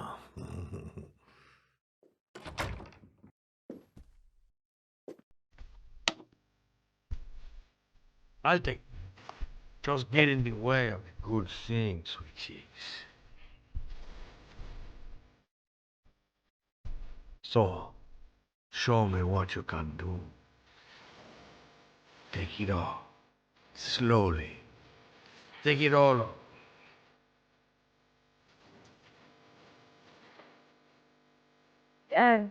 Could we just talk first? Oh, we don't need any more talking, baby. I all talked out. Now, show me what you can do.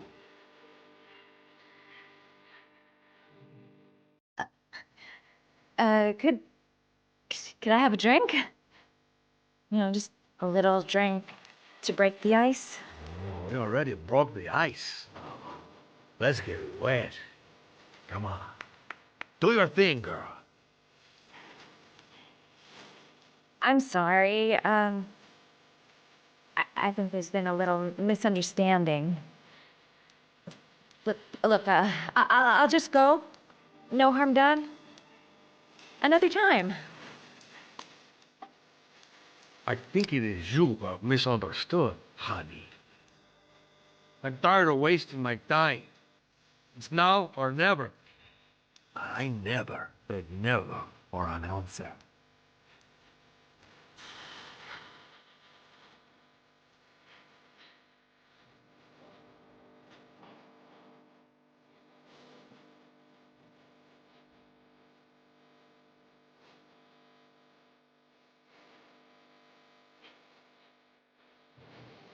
Lamp.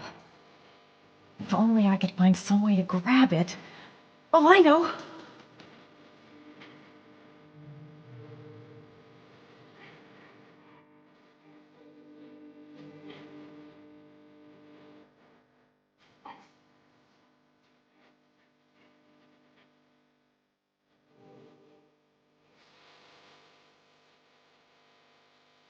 Baby, sweet cakes.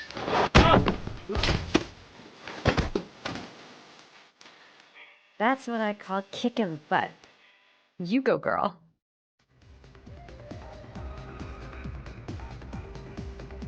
Okay, Act 2. Let's hear Loverboy sing.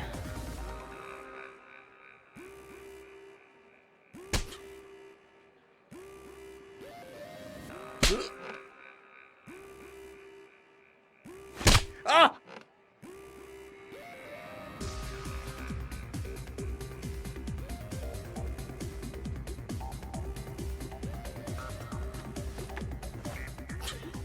If you call out, I'll kill you. Got it? Shit. What you want? You rent an apartment on Marble Street. I want to know why. An apartment? I don't know what you're talking about.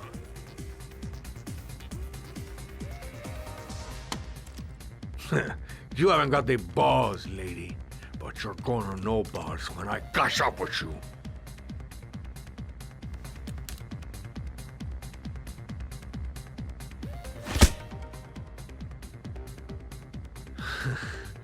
Not bad for a chica, but you only hurt my feelings a little bit, mama.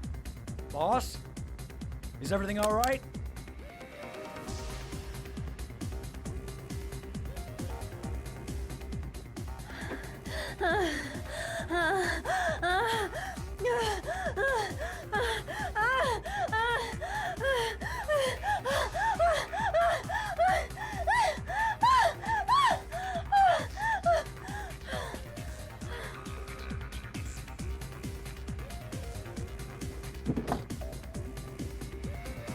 If you value those prized balls of yours, Paco, then it's time for you to talk.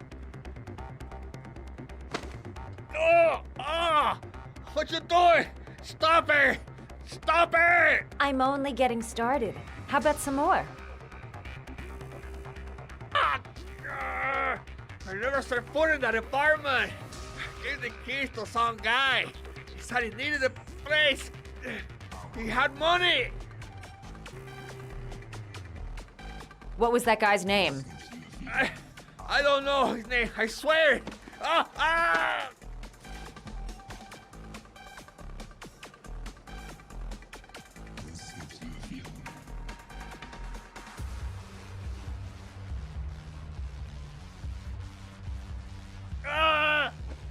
Shephard! His name is John Shephard! That's all I know, I swear it! Ugh. There, that wasn't so hard, was it? I really appreciated this romantic moment, but I gotta dash. See you next time, lover boy.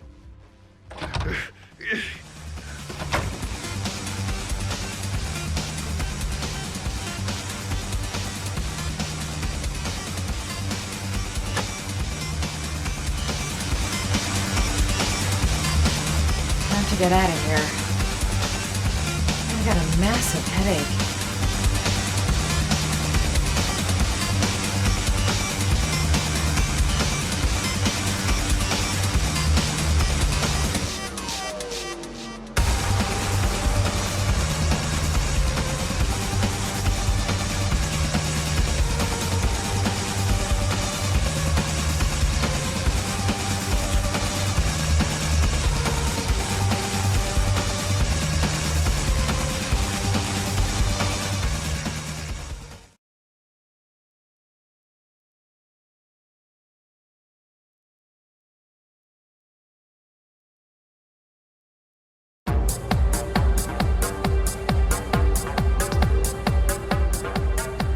I'm here to see Paco. Paco? There ain't no Paco here, fella. Get lost. Are you absolutely certain? He's in his office. Take the stairs over there.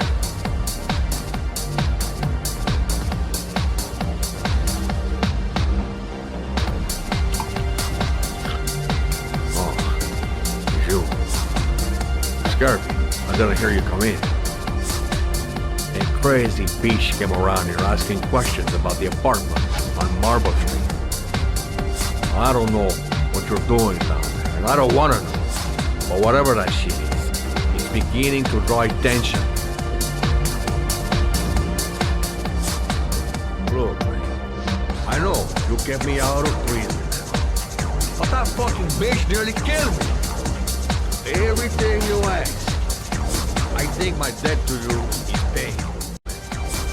No, wait. I can still help you out. No, don't kill me.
Guy came to see him. Sorry, I don't speak cop.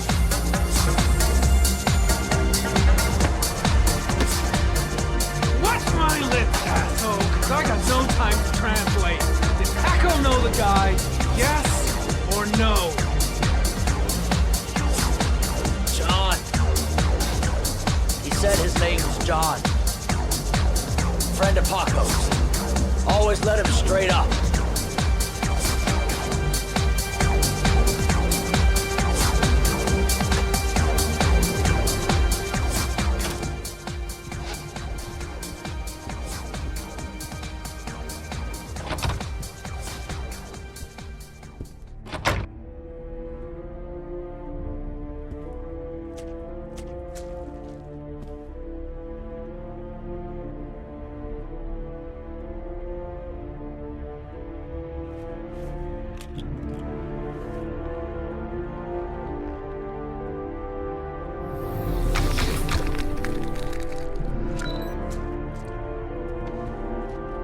His coat pocket.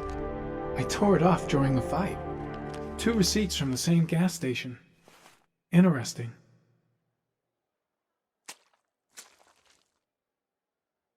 Madison Page. What was a journalist doing here?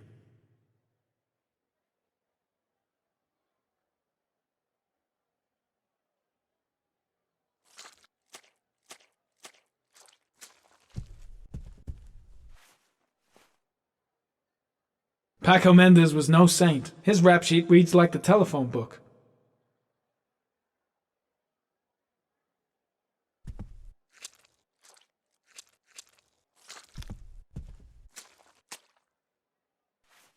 Orchid pheromones.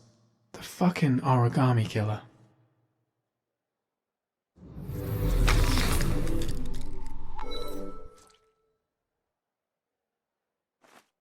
A bullet. Right between the eyes. Instant death.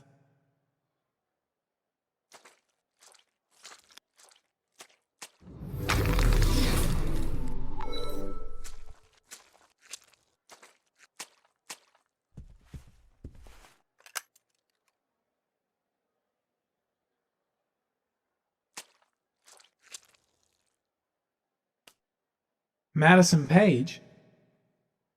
She may be a witness.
Ethan, are you all right?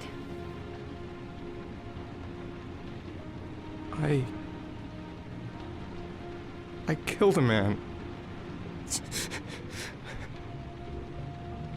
I had no choice. I had no choice. You're not the origami killer, Ethan. You're not responsible for those murders. I can prove it. That changes nothing. Saving Sean is all that matters now.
I should have guessed. All this time and I had no idea. Ethan, what's the matter? I thought I meant something to you. Listen, You're a pretty good nurse for a fucking journalist! Ethan, I wanted to tell you, but... What kind of article were you gonna write? My life with a serial killer? No. How I caught the origami killer. Maybe you'll get a book deal. I hope it was fucking worth it! Ethan, it's not what you think. You lied to me, Madison! All this time you fucking lied to me! I thought you wanted to help me, but you're only thinking of writing a fucking book!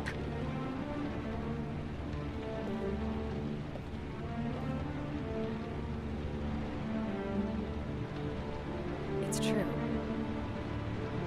I'm a journalist. And I knew that you were the father of the boy who had disappeared, and I wanted to cover the story. But then I saw what you were going through to save your son. And I understood how much you love him. I wanted to tell you the truth, but I couldn't. I was afraid that you may not believe me. I was afraid that you'd ask me to go. All I want is for you to find your son alive. And when it's all over, I want to be with you.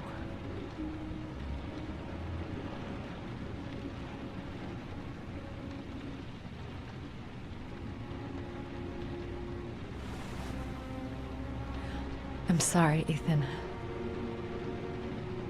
I'm so sorry.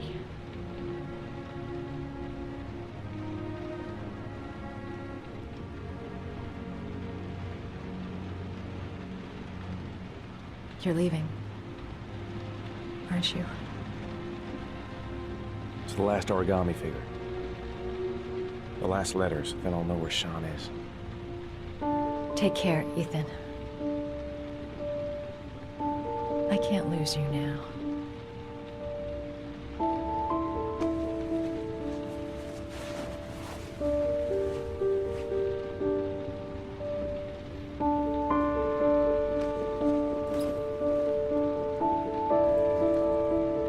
I'm gonna go find something to eat. Wait for me. I'll be back in 10 minutes.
Cops. They're looking for Ethan. It looks like a raid.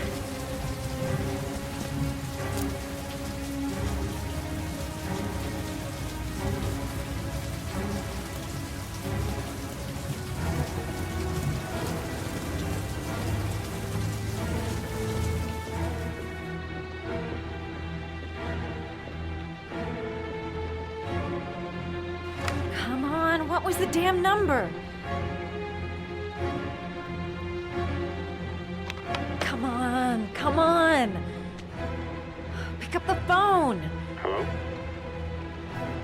cops. They're in the motel. You've got to get out of here.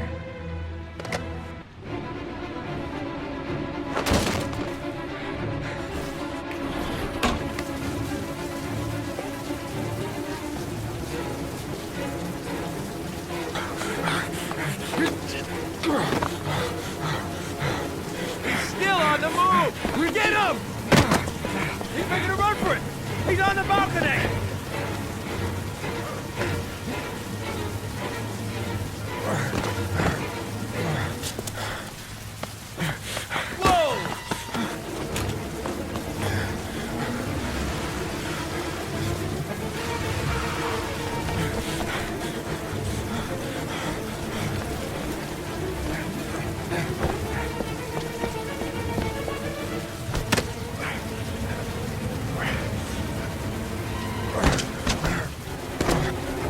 Don't move!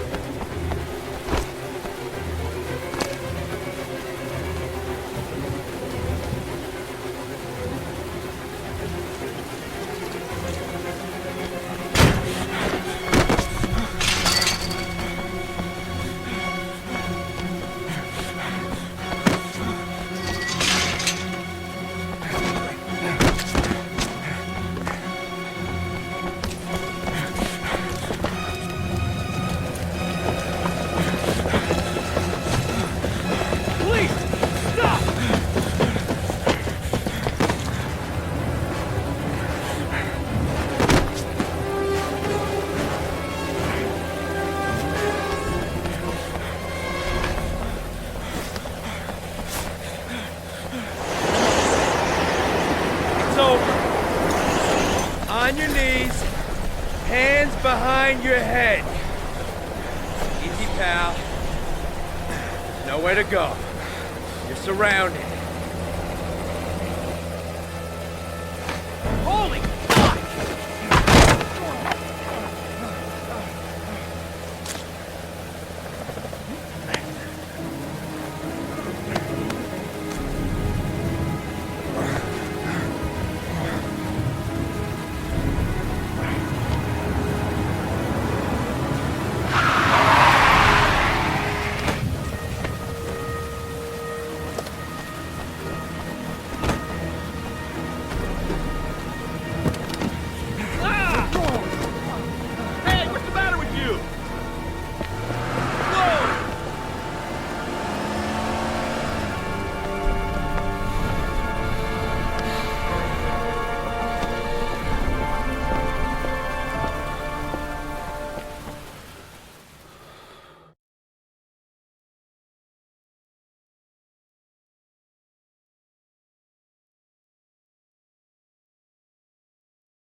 Lauren? I'm sorry, Scott. You should have listened to me, Mr. Shelby. I told you to drop the investigation. Your son is a serial killer. How many people does he have to kill before you turn him in? Gordy has his faults, but he's still my son. You have no children, Mr. Shelby. You can't possibly understand. You leave me no choice. Your investigation is over. For good.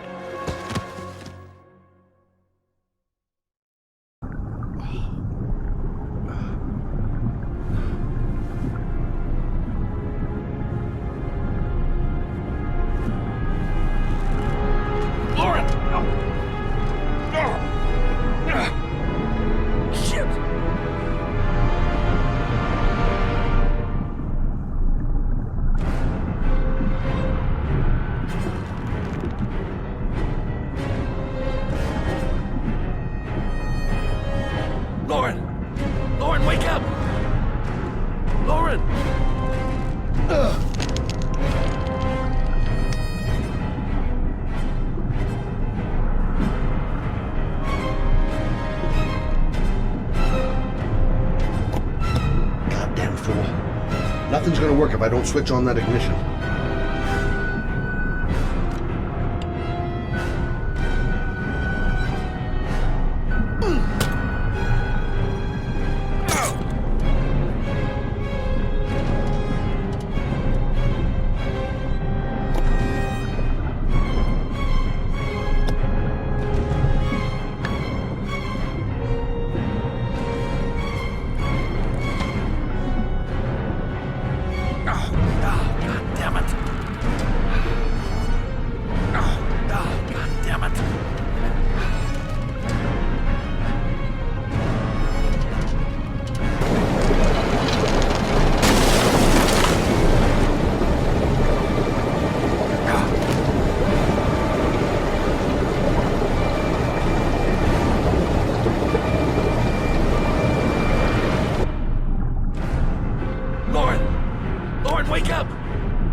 Stay back! Don't come near me, or I'll shoot! Fucking asshole. Please, don't... Oh! Bastard! Lauren is dead! You fucking killed her! Stop! I beg you!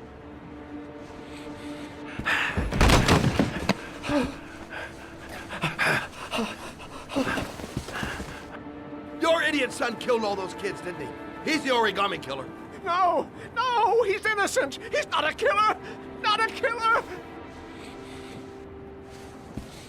Oh! Oh! Oh! You're a fucking liar. Now tell me the truth. No! No, please! Don't hurt me! Last chance. I don't know. I swear. I don't know anything.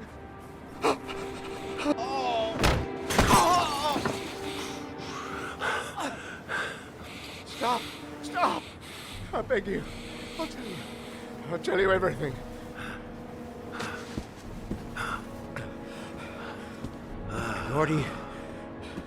Gordy always wanted his fun, you know. He wanted to be like the origami killer. He kidnapped that kid and he held him under the water for a little too long. It was an accident, an unfortunate accident. He just wanted to play. He told me everything. He was crying. He was so sorry for what had happened. Whatever he did, Gordy is my son.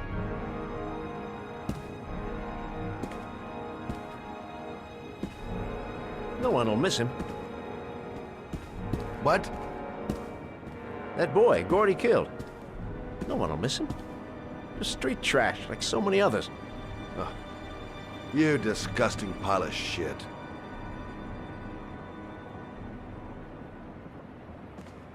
And what about John Shephard?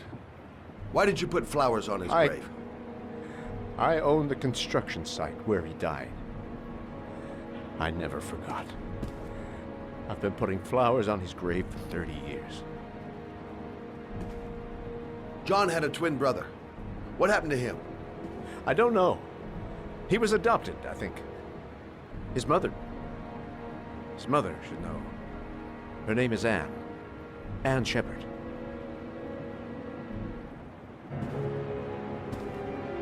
That girl, Lauren, she was just a whore. You'll forget her in no time. Come and work for me, Shelby. I'll pay you well. You'll be able to have all the girls you want. Never say her name again. You hear me? Never.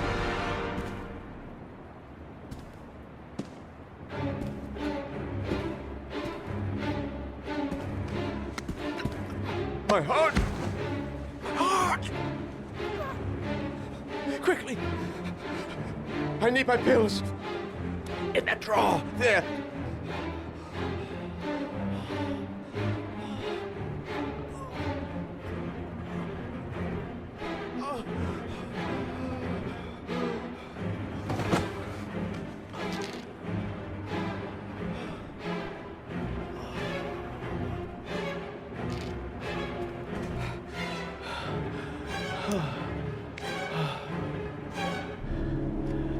Thank you.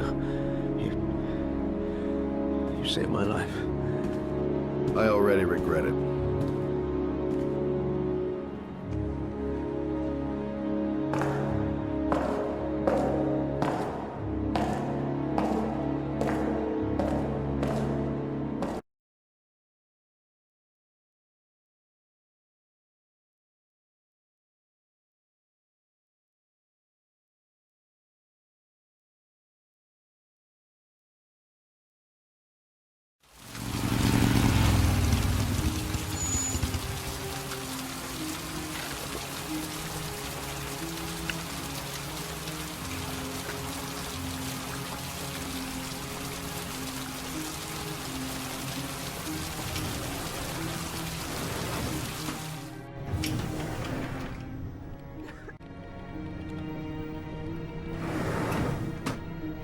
Hello, I'm looking for Anne Shephard's room. Please sign the visitor's book. Are you a member of the family? Yeah, you could say that. Oh, she'll be pleased to have a visitor. No one ever comes to see her. With the Alzheimer's, she has trouble remembering things, but it'll still please her, you know. It's room 19 at the end of the corridor. Thank you.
Hello, Mrs. Shephard.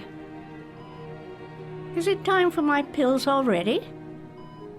No, Mrs. Shephard, They're never on time with my pills. I don't know what they do here. In the other hospital, they were always on time. But here... My name is Madison Page. I'm a journalist. I'd like to ask you some questions about your son. I don't like this hospital. The food isn't very good, you know.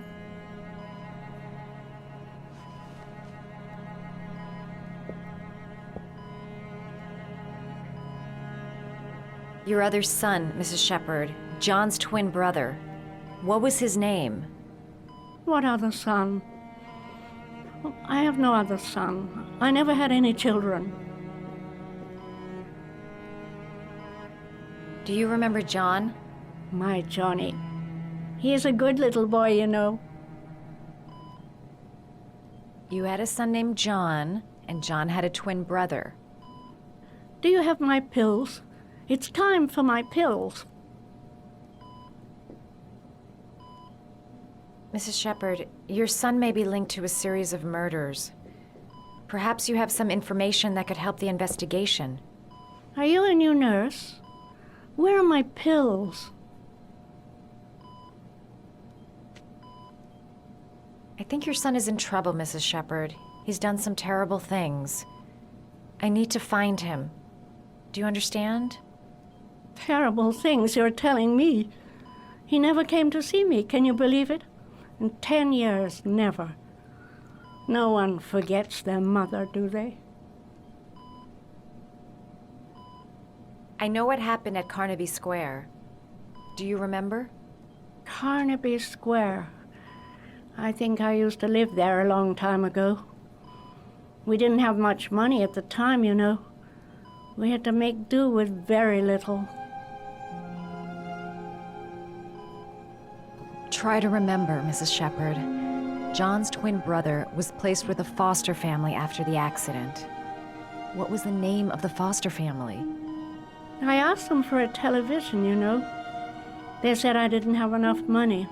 It's a pity. I'm fond of television.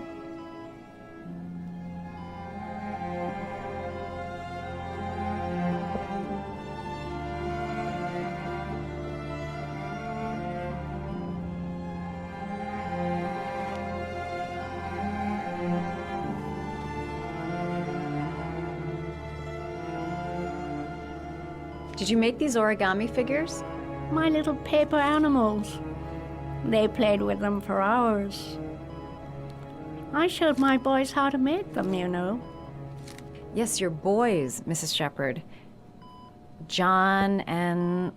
what was your other son's name again? My other son? I only had one son. My little Johnny.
I love origami, but that's not my favorite one.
Oh, you know how to do these little dogs, too. My children loved origami. I taught them how to do it. John loved the little dogs.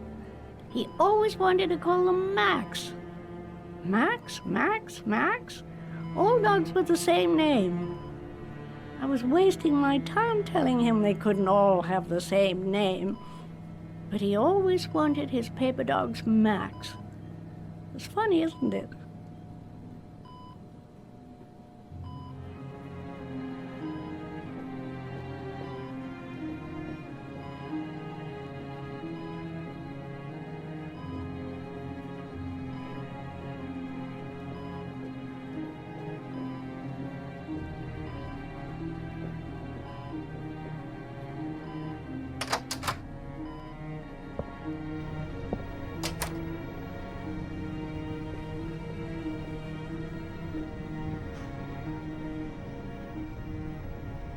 Does Mrs. Shephard ever talk about her past?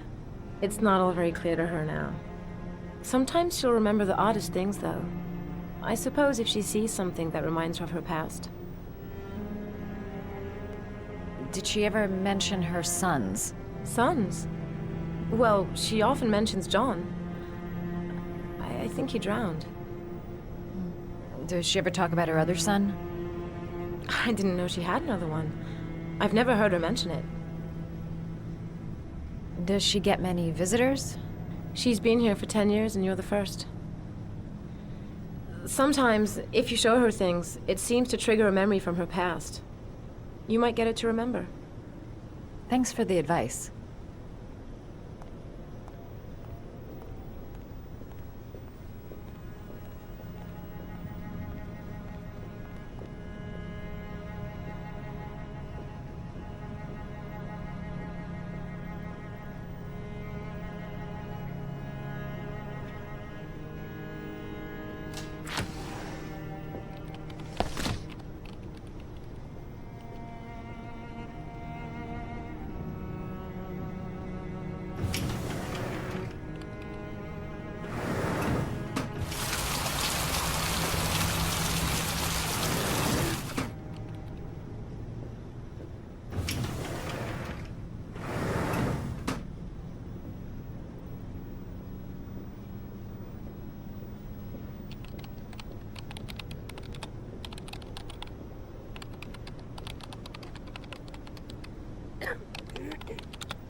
What a lovely orchid. My sons loved orchids. We used to grow them in the back. When John died, I laid orchids on his grave.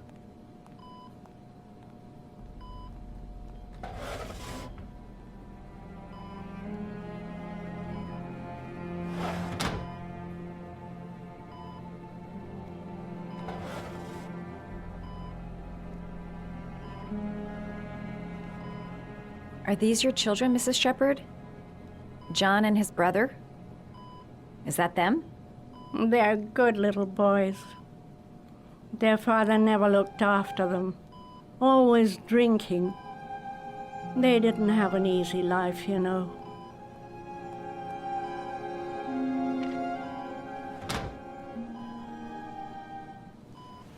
I cried when they told me. I'd already lost one of my children, And now they were taking away another one, you understand. The foster family, Mrs. Shephard. What was the name of the foster family that adopted John's brother? They were really very nice people. I met them, you know. In the beginning, I used to go and see my little boy. And then I got sick and I couldn't go any longer. Perhaps he thought I'd forgotten him. He must have thought I didn't love him anymore. His name, Mrs. Shephard. What was his name? But I loved him. If you only knew how much I missed him. Please, Anne. His name. What was his name? Come closer.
The last trial. The last question. Are you prepared to give your life to save your sons? There is a deadly poison in this vial. It will kill you in exactly 60 minutes. If you drink it, you will get the last letters of the address. You will have enough time to save your son and say goodbye to him, but then you will die. You can drink the vial or decide to leave. The choice is yours.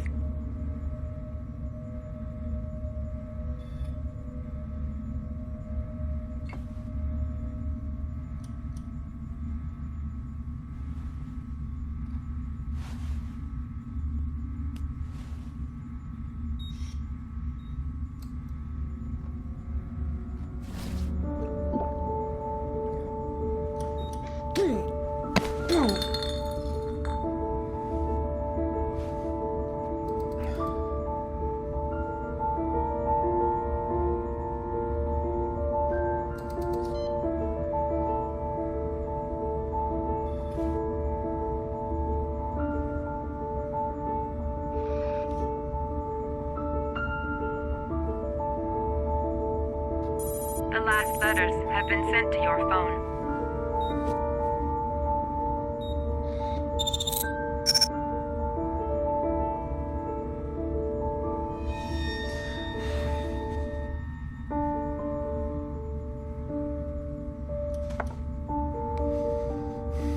I did what I had to, Sean.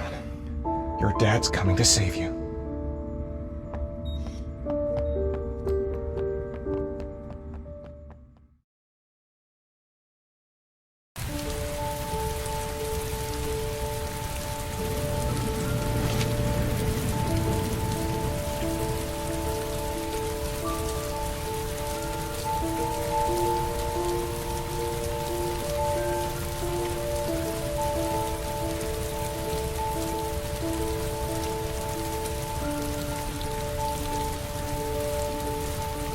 nowhere and I'm out of time. Damn fucking shitty letters from this fucking address!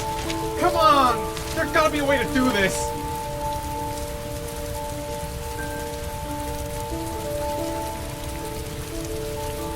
The manhunt continues. The authorities are still looking for Ethan Mars, the man identified as the Oregon killer.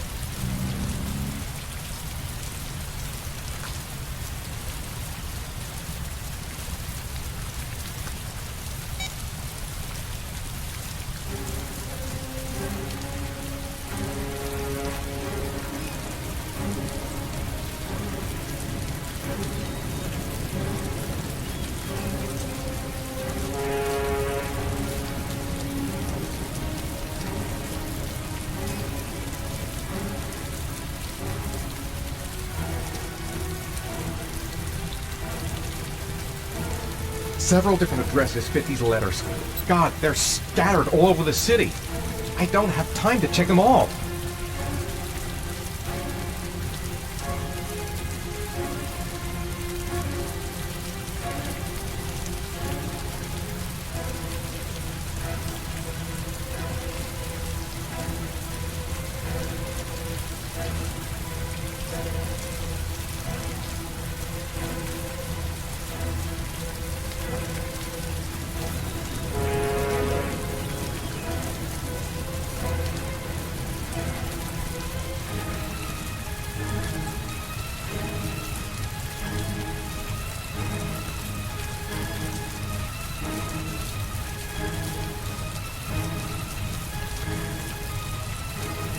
I may only have time for one address. If Sean's not there, I'm done.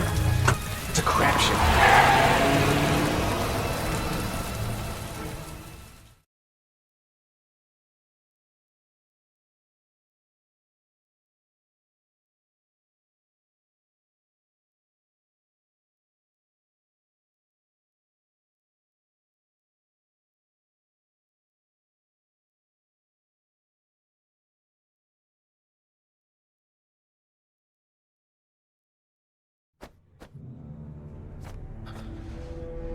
We've only got a few more hours left to save Sean Mars. There has to be a goddamn clue somewhere. It's probably staring me in the face. This kid's gonna die, and I'm going around in circles!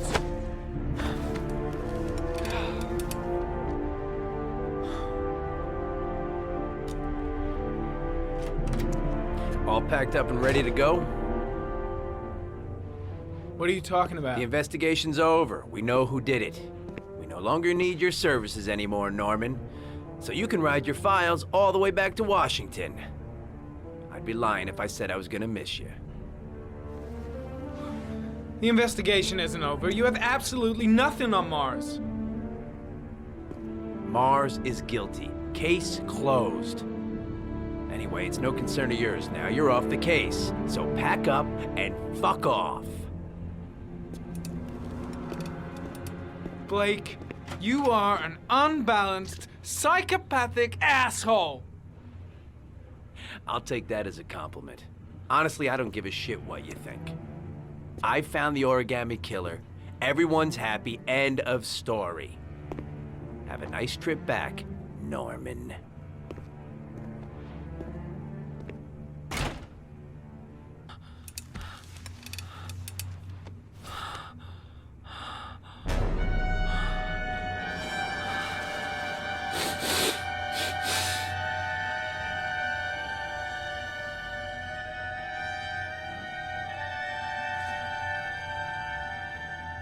The killer's name is here.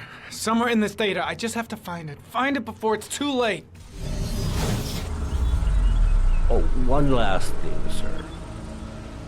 You should be careful not to overindulge in you-know-what.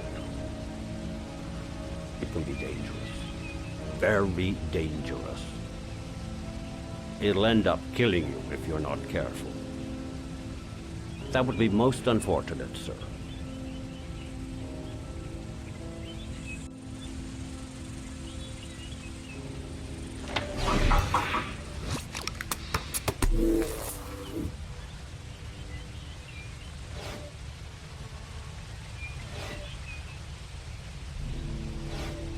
Two receipts from the same gas station.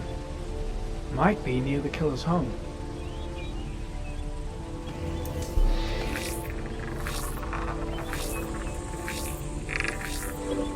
Ugh, that doesn't get us anywhere.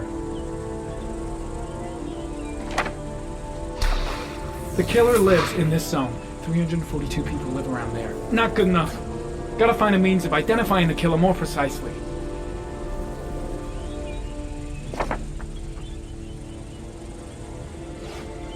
Ari was in record mode when I was fighting with the killer. Perhaps there's something on it.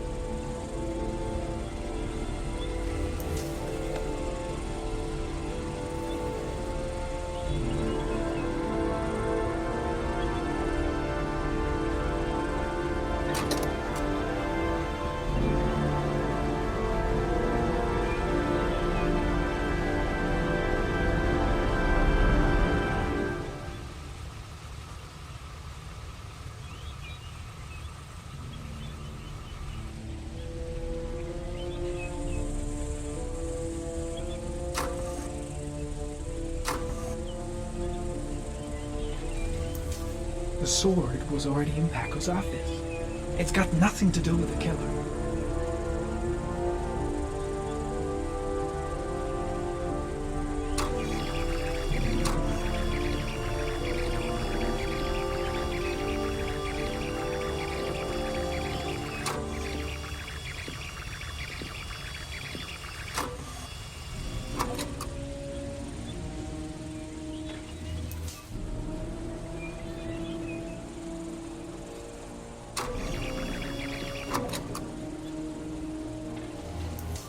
Gold watch. I'm sure I've seen this before somewhere.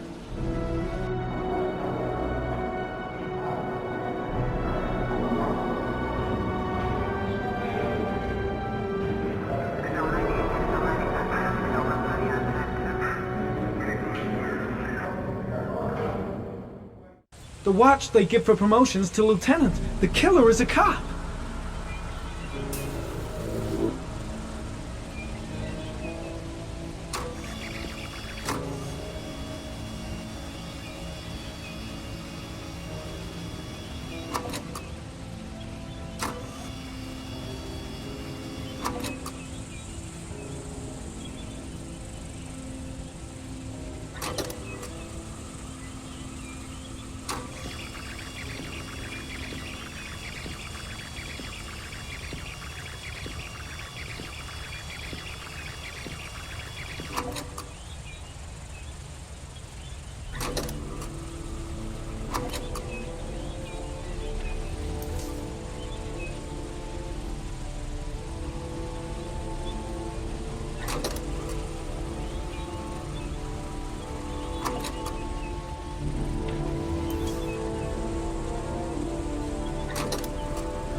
Looks like the killer is a cop. Carter Blake! That would explain the dead-end investigation and his desire to frame Ethan Mars.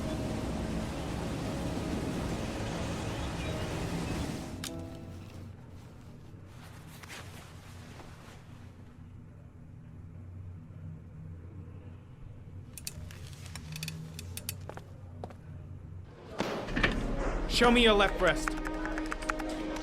What? Your left breast. Killer's got the same gold watch. Yeah, and so does every other cop in this precinct who's made lieutenant. So does every person who's ever bought one in some shitty mall. What's your fucking point? It's a pretty odd coincidence. What are you trying to say? What are you accusing me of being the origami killer?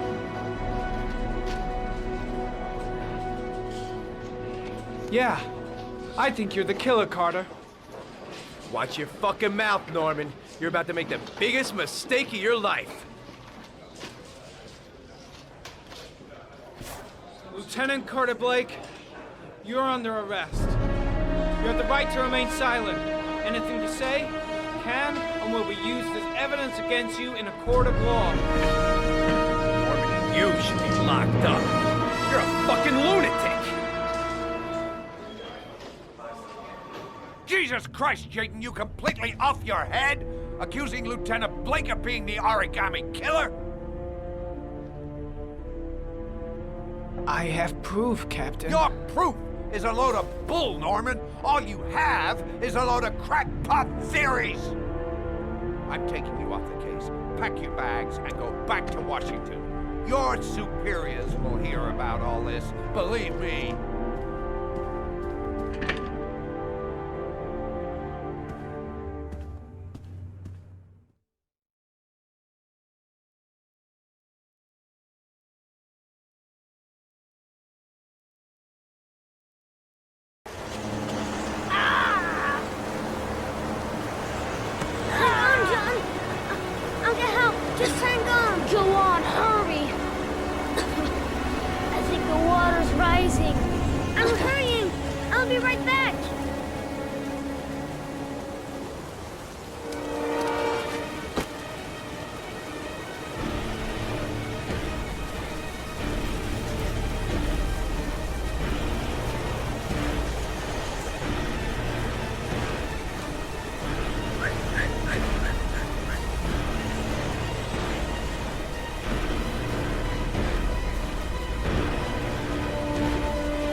Don't forget about this guy.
last you touched, girl.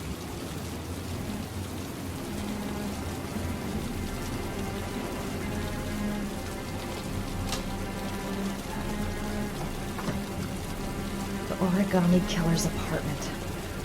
There must be something that'll tell me where Sean Mars is.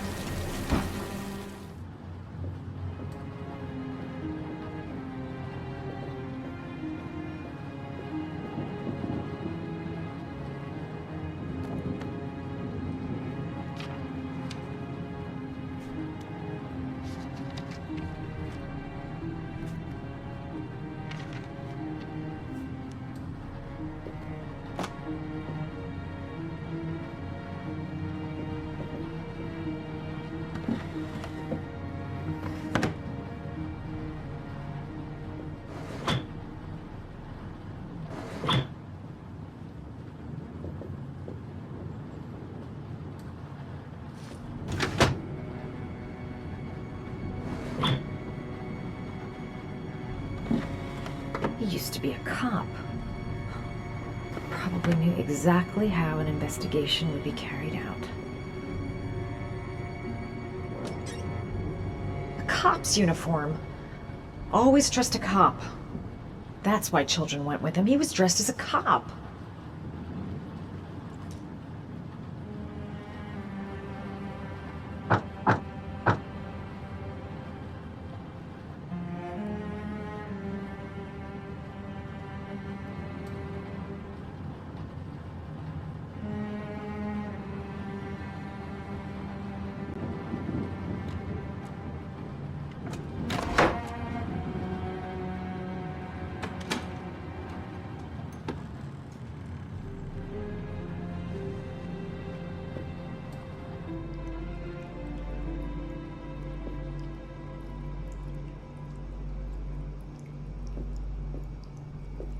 This is where he cultivated the orchids that he left on the chest of his victims.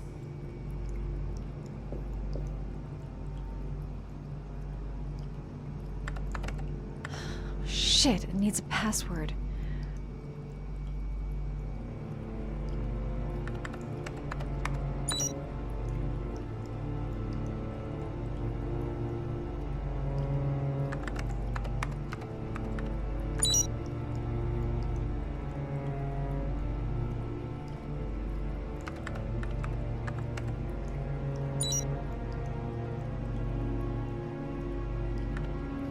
Got it. Max. The name John gave to his paper dogs when he was a child.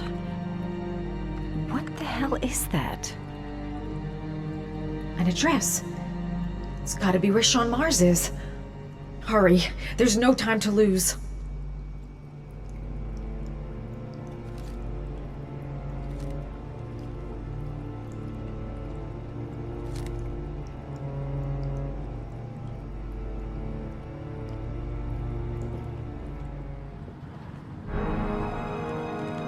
So you found my little secret? It's over, Scott. All those children killed just to find a father capable of saving his son? Shut up! You don't understand. There's one child left. There might still be time to save him. Let him go. Do what your father couldn't do.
my job.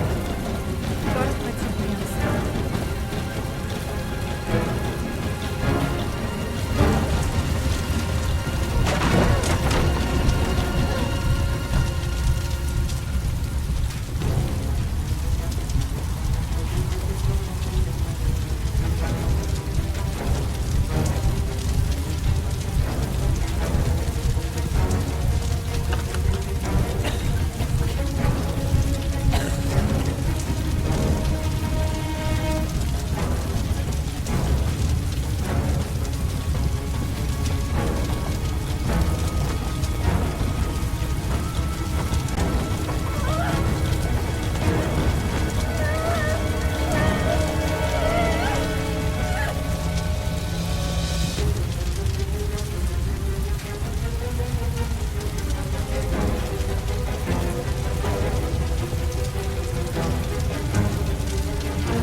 I know where Sean is.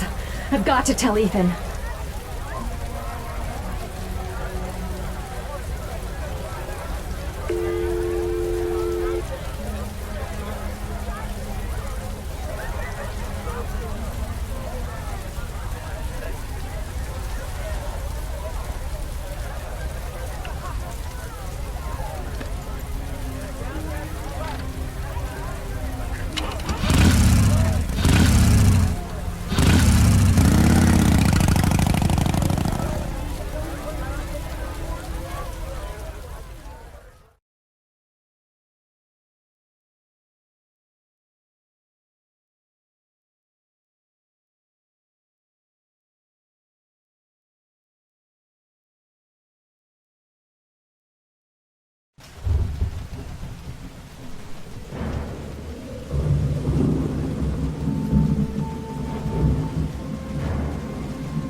Sean! Sean!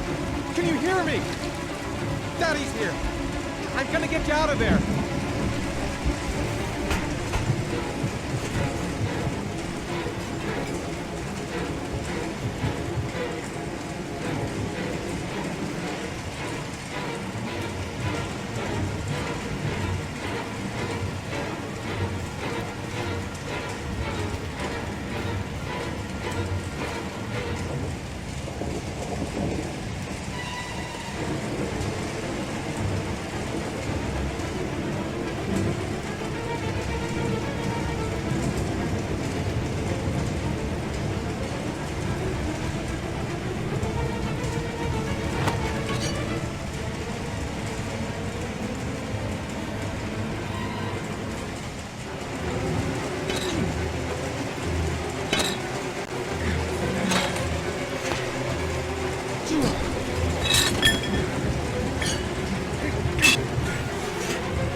God, Sean, answer me. Don't have me, son, please. Breathe. Gotta breathe.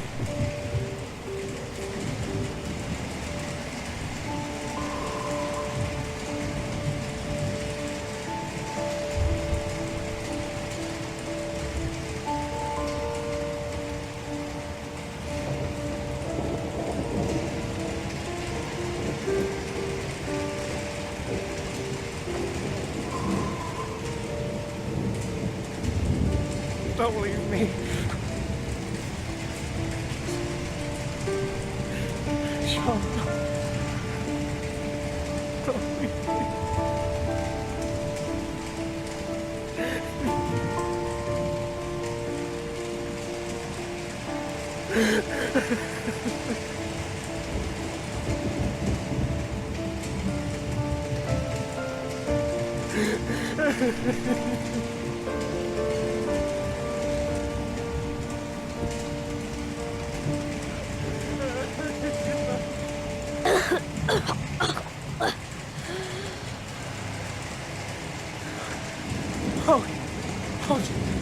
Sean.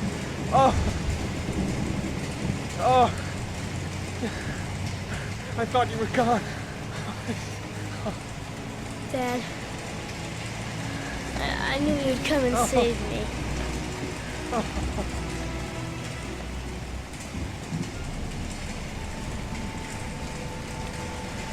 Sean, listen. You are the best thing that ever happened to me in my life. I want you to know that whatever happens, I love you more than anything in the world. I'm not dead. I took the poison an hour ago, and I'm not dead.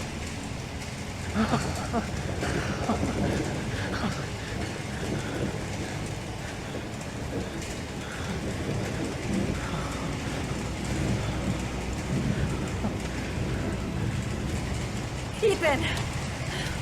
What are you doing here? I did some hunting around. I know who the killer is, Ethan. I can prove your innocence. Congratulations, Ethan. You succeeded. You're the father that I have been looking for all these years. The man capable of giving his own life to save his son. You got what you wanted. I finished your trials. Now let us go. I'm afraid that's not possible. Your lady friend knows my little secret. I don't intend to end my days in prison. I'm going to have to kill you both. I'm sorry. You earned my respect.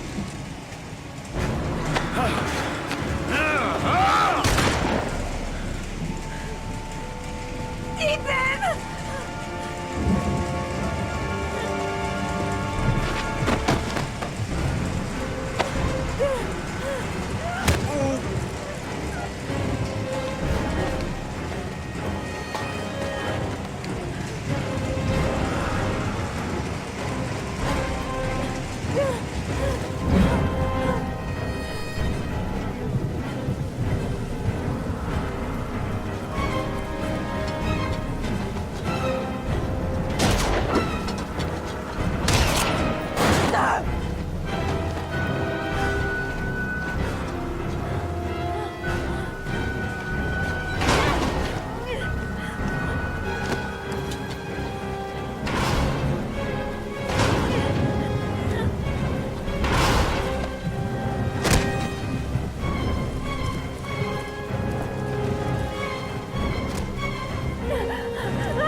There was general relief this morning when the police announced that they had found Sean Mars alive more than 4 days after his disappearance.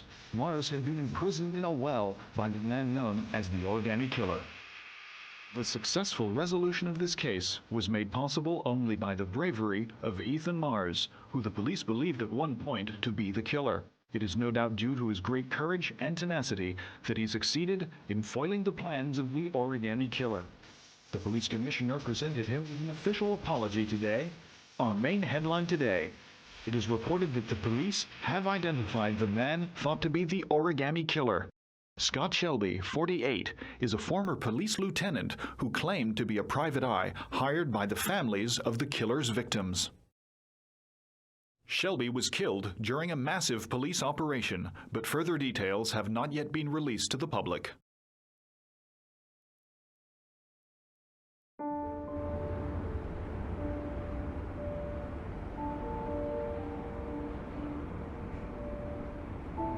Let's just say a friend of a friend let me jump in line. If we like it, it's ours.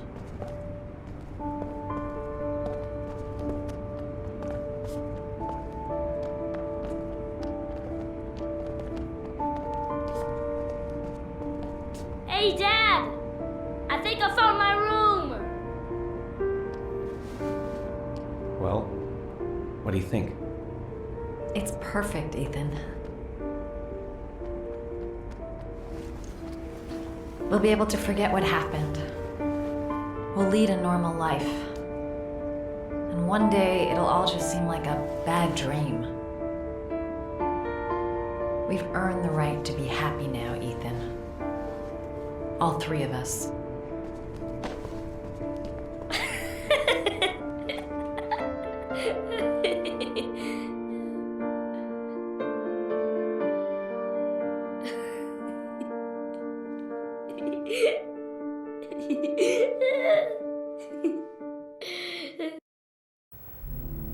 Are you sure you've thought this through, Norman? You've got a promising career ahead of you. It's a pity that... With all due respect, sir, I'm done thinking. I need to lead something like a normal life. I've just got a bit too close to everything recently. I need to step back. At least for a while. Will you be coming back to the FBI? I don't know. I'm making no promises.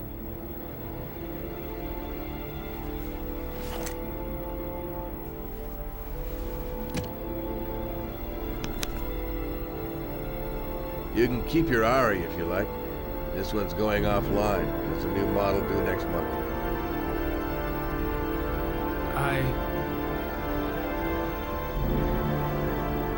I think you better take it back.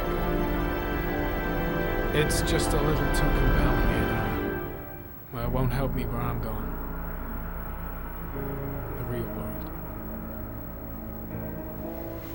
Whatever you want. I hope you find what you're looking for, Norman. I hope so too.